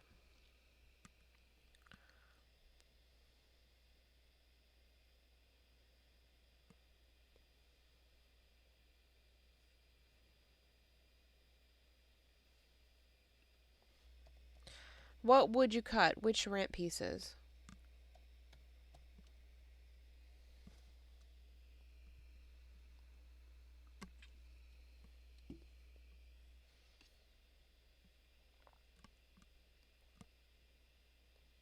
That's pretty good.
I don't care if they're salt inducing.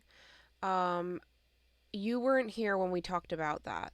Um, the the reason I added it is because if I'm dealing commander damage, I can only deal commander damage to one person at a time, and I can't kill a table with just Ramos. So taking an extra turn would allow me to deal that much commander damage to two people, if that makes sense. And the only reason I put so many in there is because I really can't decide which ones to have, and I also feel like I have a better chance of drawing into one if multiples are in there. Um, that's the only reason, is because if I'm like mainly dealing just commander damage, I want to try to do it with an extra turn, if that makes sense.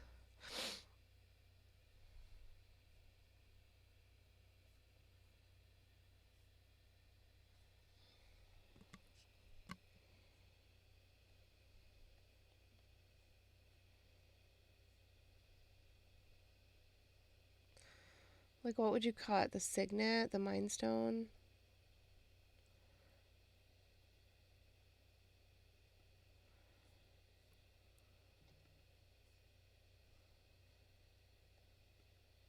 Yeah, extra combats are an option. That's true. I didn't really consider that.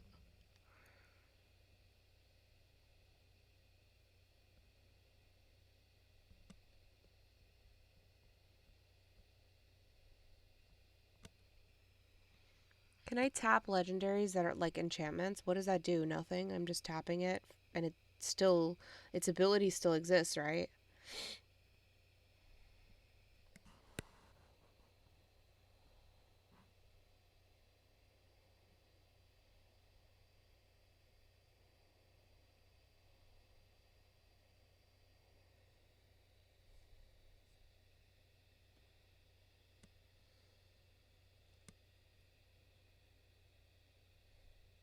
Mm,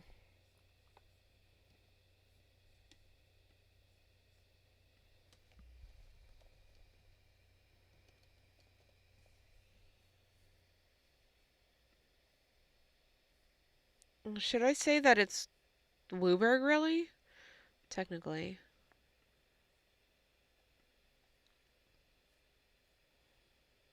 Yeah, that's what I thought. Yeah, I already have Metamai in the deck. Um,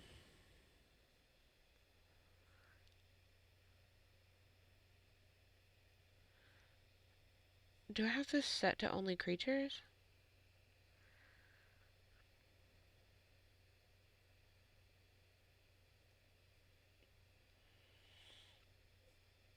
This is, it's not pulling up. It's still giving me,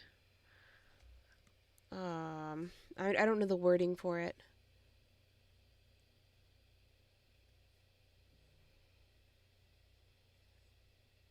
Aggravated.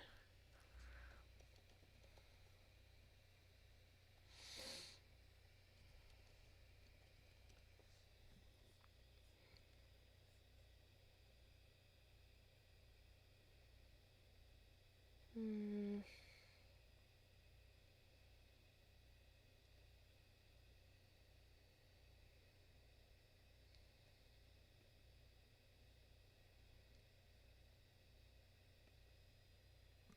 Additional combat. That's it. That's the wording. Um,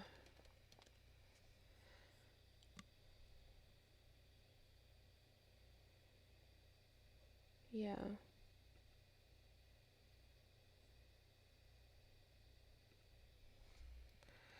I think I have expropriate in there already? I don't. That's weird.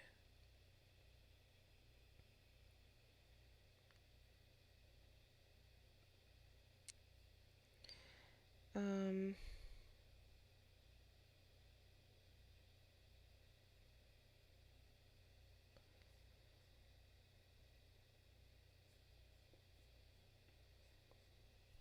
all right. So I have to go back in the chat because I just forgot something.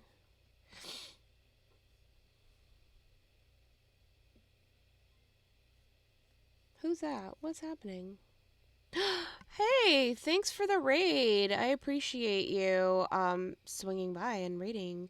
I am suffering through allergies and hey Candy, welcome back. I'm still here.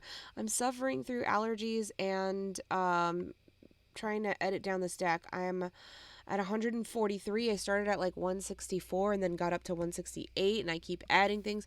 So I was somewhere probably around 175 by the end of like everything I've added today.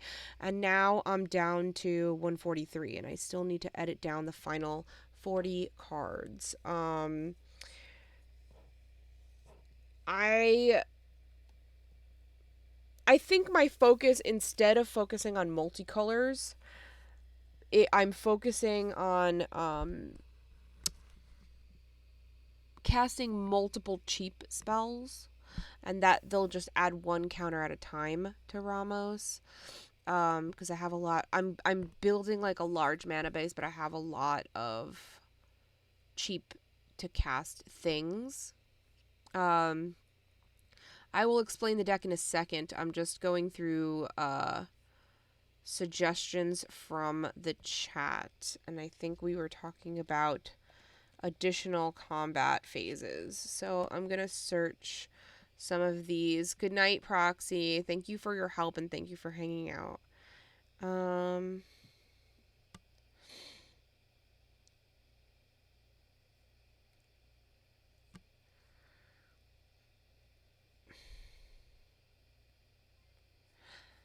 Who's that? Thank you for following. I'm so glad to see you here, Lily. Welcome. Sup, yo?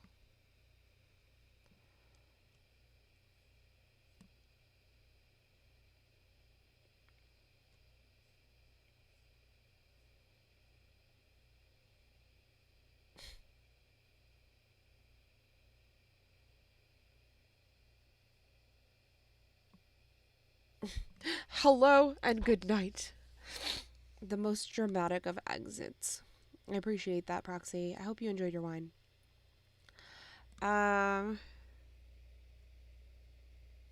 I kind of like this one, Finest Hour, because it's a multicolor enchantment, so it'll put 3 counters on Ramos, and whenever a creature attacks alone, it gets +1/+1, and whenever it attacks alone, if it's the first combat phase, I untap it and then do an additional combat phase. So I like Finest Hour better than extra turn spells, so I think we will add that.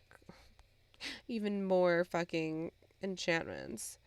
100-handed one. This looks like a card I should add to my E Honda deck.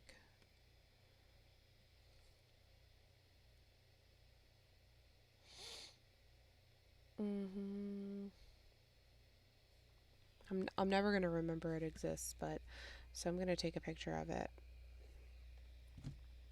Hello. Thank you for following. I appreciate you following and appreciate you being here. I know it's late. I'm on the East Coast. It's 1:30 a.m.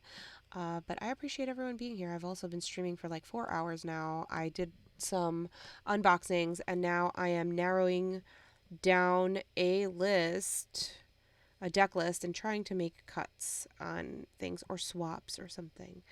Um,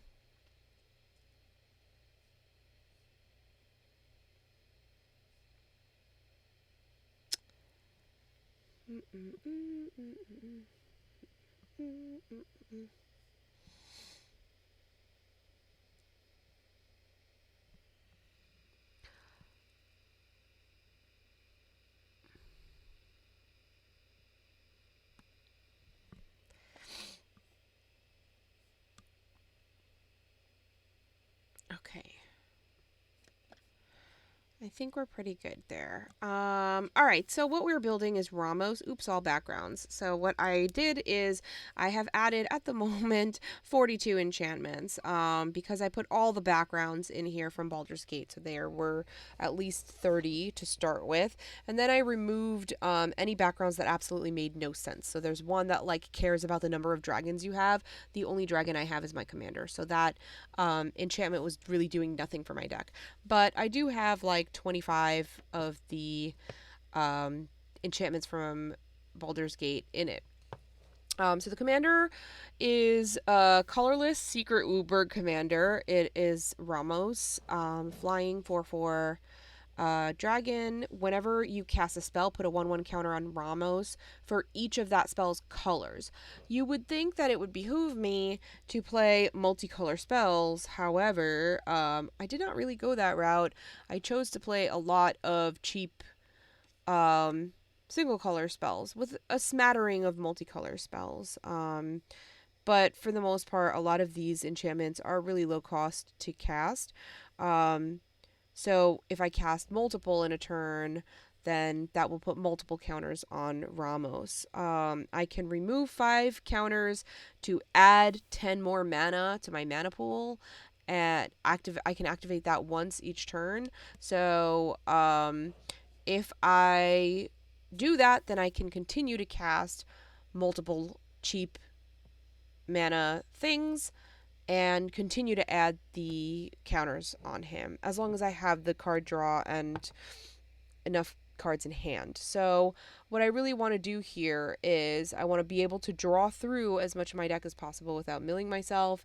I want to be able to afford paying for multiple things a turn and swinging out with big commander damage. I initially looked at extra turn spells because when you're swinging with a commander, unfortunately, you can only kill or one-shot one person as opposed to swinging out with multiple creatures to multiple people.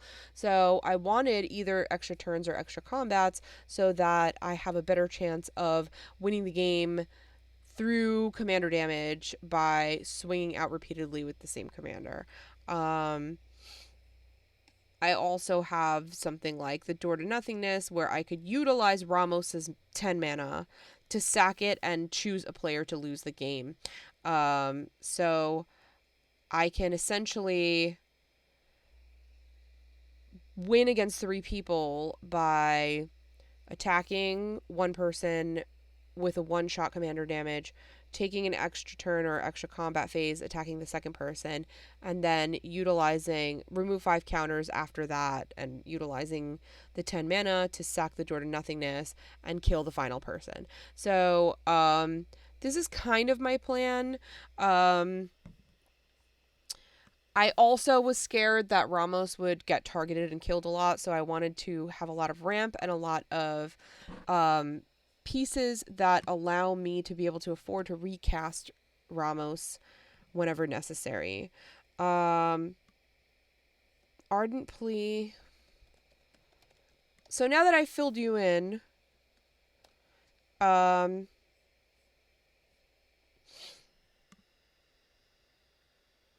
Cascade is pretty good, yeah.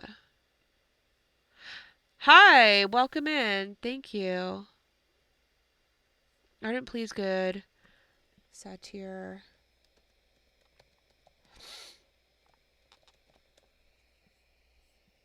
Oops. What's the...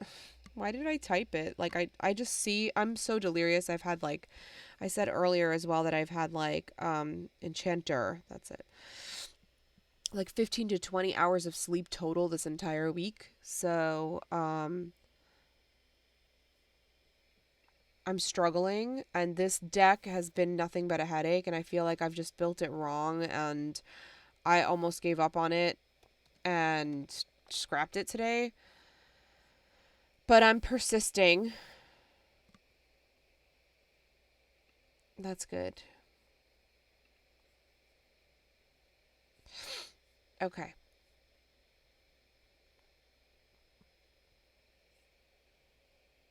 All right, so now we have 43 enchantments and 47. I've added 5 cards. I wanted to delete. I've added. All right, I'm going to get rid of some extra turns. I just like that this shuffles back in, so you can potentially use it multiple times. We just added Expropriate.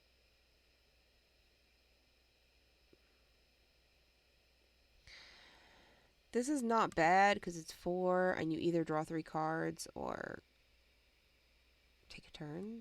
Ugh, I'm struggling.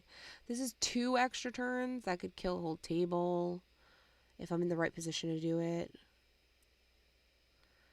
I can delete this one, I guess.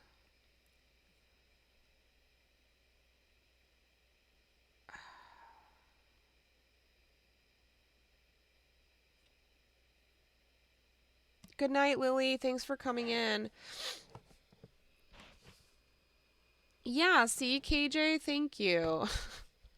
I can be very convincing sometimes. Now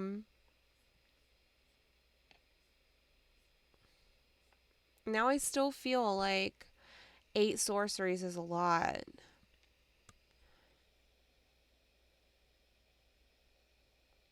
I kind of like Beacon of Tomorrow is better than Expropriate.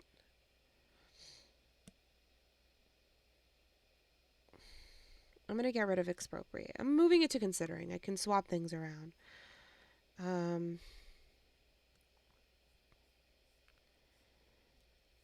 I definitely should get rid of more instants. All right.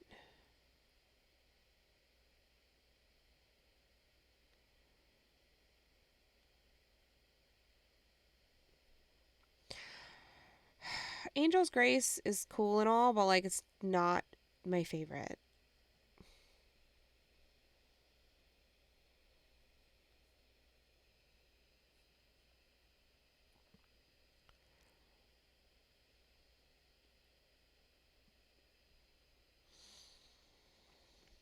Growth Spiral is a cute card draw and additional land play. I like that it gives Ramos 2 1/1 counters. But otherwise I don't care about it, you know? I also don't really care about Gross and Grip. I know it's handy, but like I just don't care.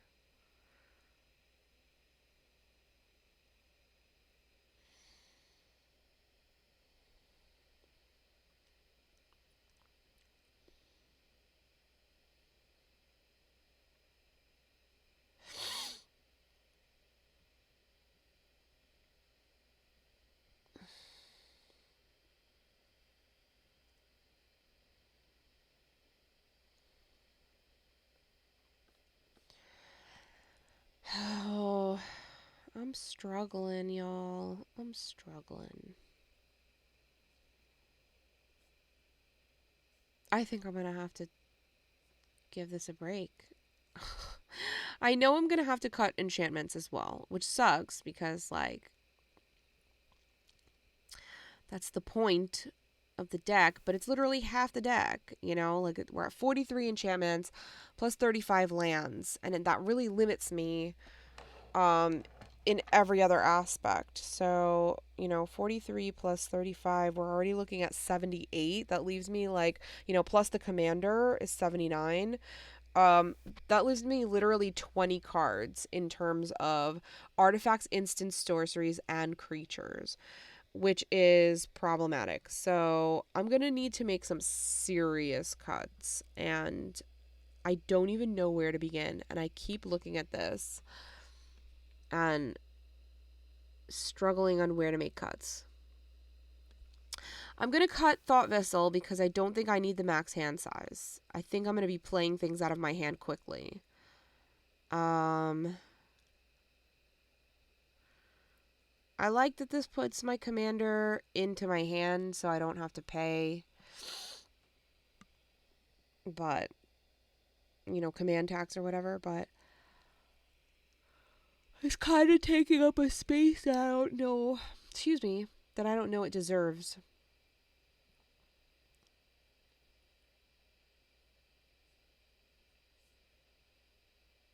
KJ, congrats. You're racking up the Pokemon today.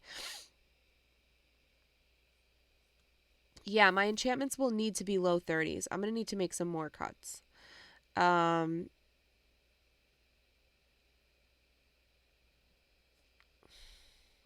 Let's go through this again.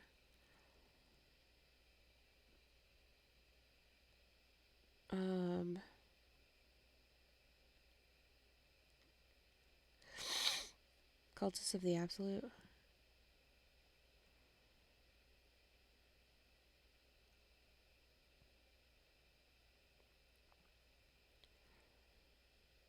That's true. Which sucks because, like, paired with Agent of the Throne, it's draining people of life every time I lose a creature. But Cultists of the Absolute is so good, though. Flying, Death Touch, and Ward 3. +3/+3.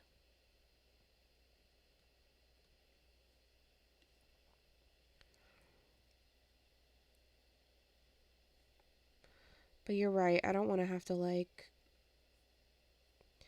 keep sacking things.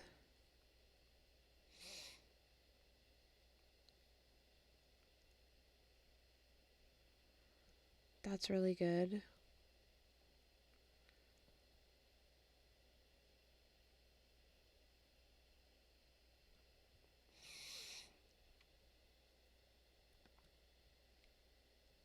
I feel like Black Market Connections has less of an amazingness here. So I'm going to move that.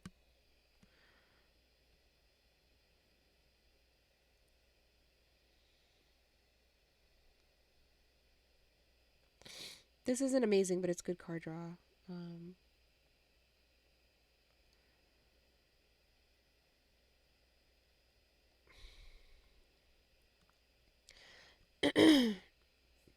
I do have some treasure creation in here, so sacking an artifact might be possible.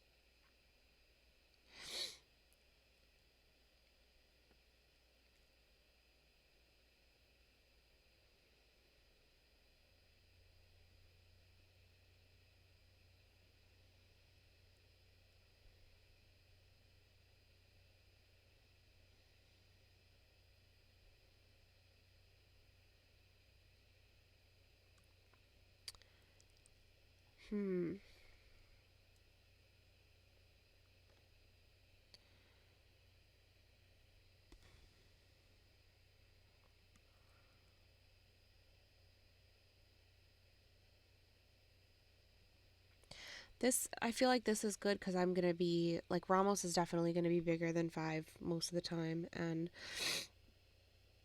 if I can deal 5 damage consistently, I'll be creating lots more flyers.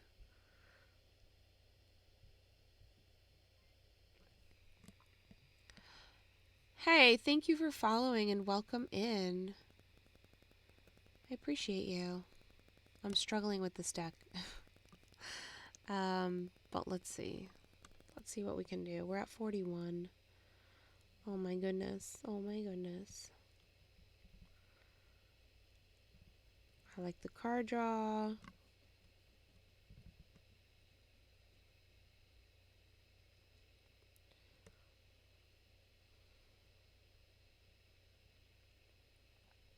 I feel like, Darth, welcome. I feel like creating all these token creatures would make Cultist available to me.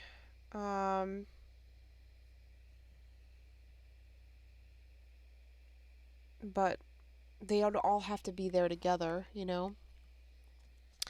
I'm trying to make Ramos in all background enchantments deck.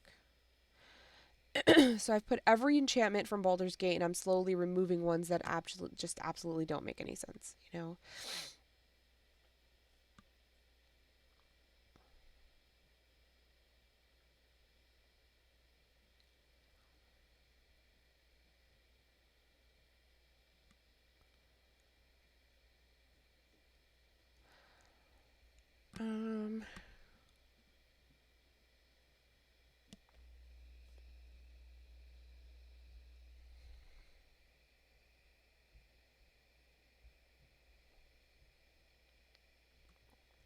Yeah, it's a little wild. It's a little crazy theme, but now I'm trying to cut down, and I've got to cut 40 cards, and I just don't know what to do. I'm like, can I just rule 0 a 140 card deck?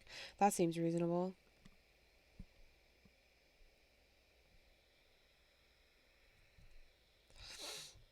Yeah, the Candlekeep Sage is meh. I don't, but I assume that Traxos, my other deck, is a colorless commander. Um, I assume that it's gonna leave the battlefield at some point, and I like the card draw. I know that I'm not like trying to make it leave the battlefield all the time, so like I'm not getting max ability from it, but I'm trying not to like remove backgrounds if I can help it, because I'm trying to like put as many of the backgrounds in as I can. But it is on my radar of like ones that I could probably get rid of.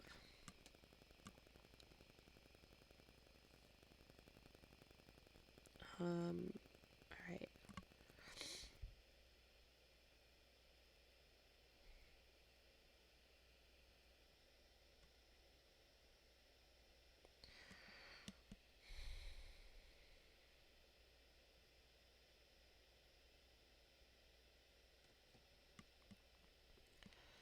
All right. So whenever this creature becomes tapped, it and other creatures you control that share a creature type with it get +2/+0 and gain Undying until the end of turn.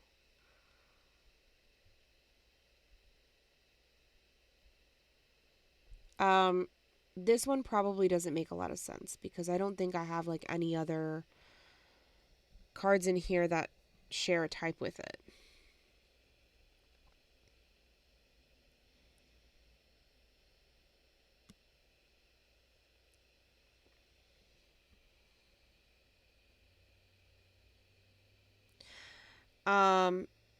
I don't know. I don't think there are other ETB ones.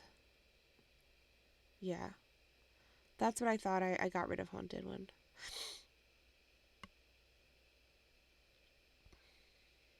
Did we say we're getting rid of propaganda because we added other things? I'll move it to considering. I can always add it back.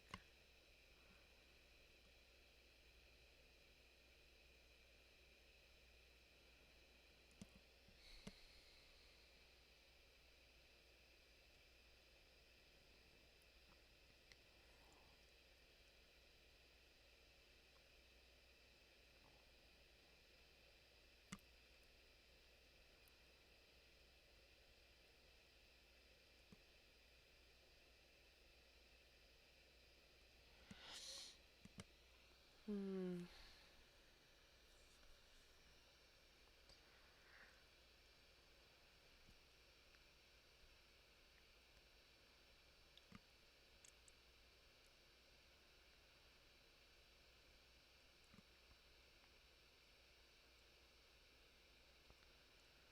Ghostly Prison is in the deck, I believe. Yep. Ghostly Prison is in there. And so is Windborn Muse.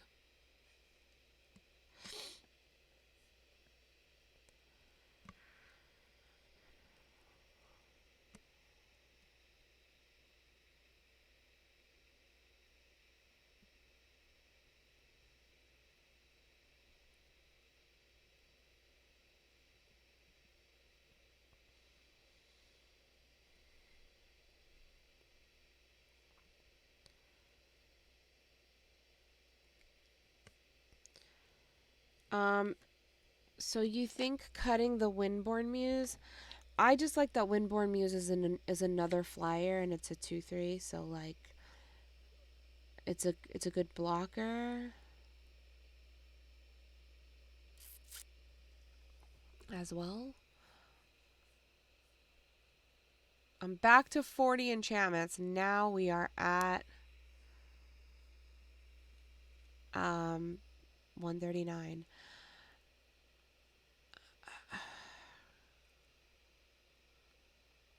Ramos is my primary engine. I mostly have creatures that are utilitarian that do a thing or give me some kind of benefit. Um Ramos is going to be doing the primary attacking. So I want to deal big commander damage that is like unblockable, hard to beat, very large. I'm going to be putting counters on him plus all of the abilities that the enchantments have. Um he's going to be Voltron without anything attached to him essentially.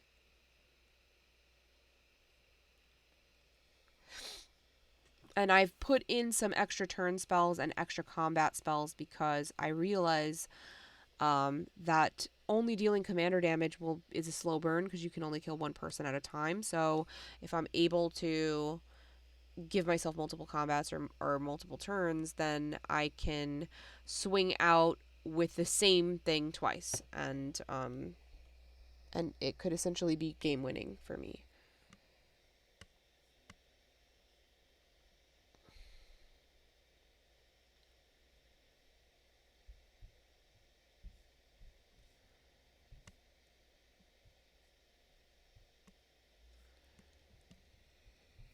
Okay.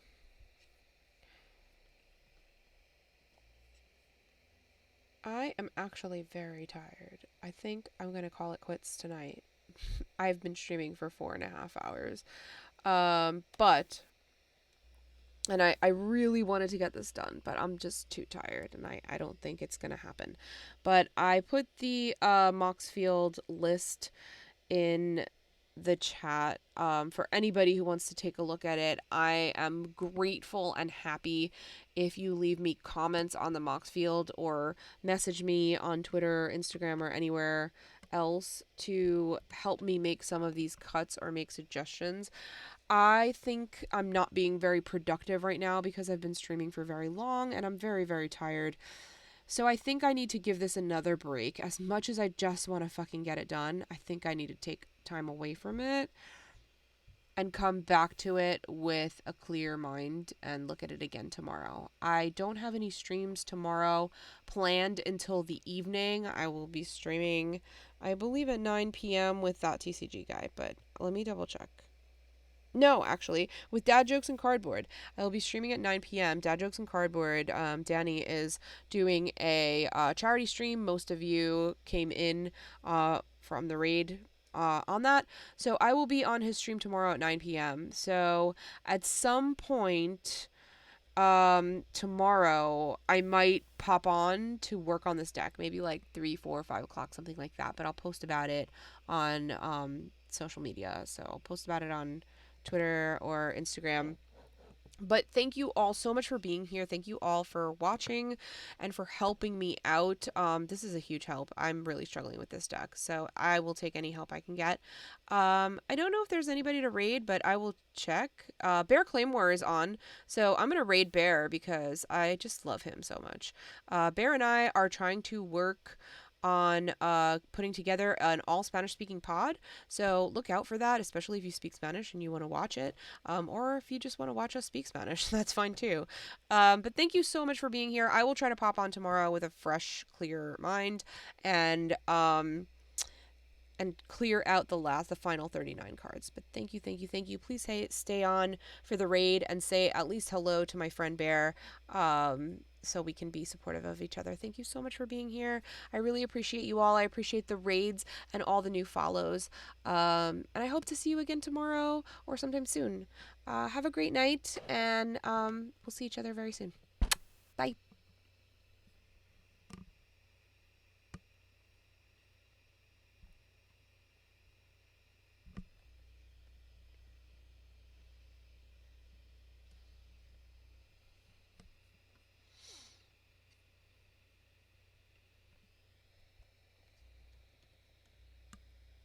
Raid, raid, raid.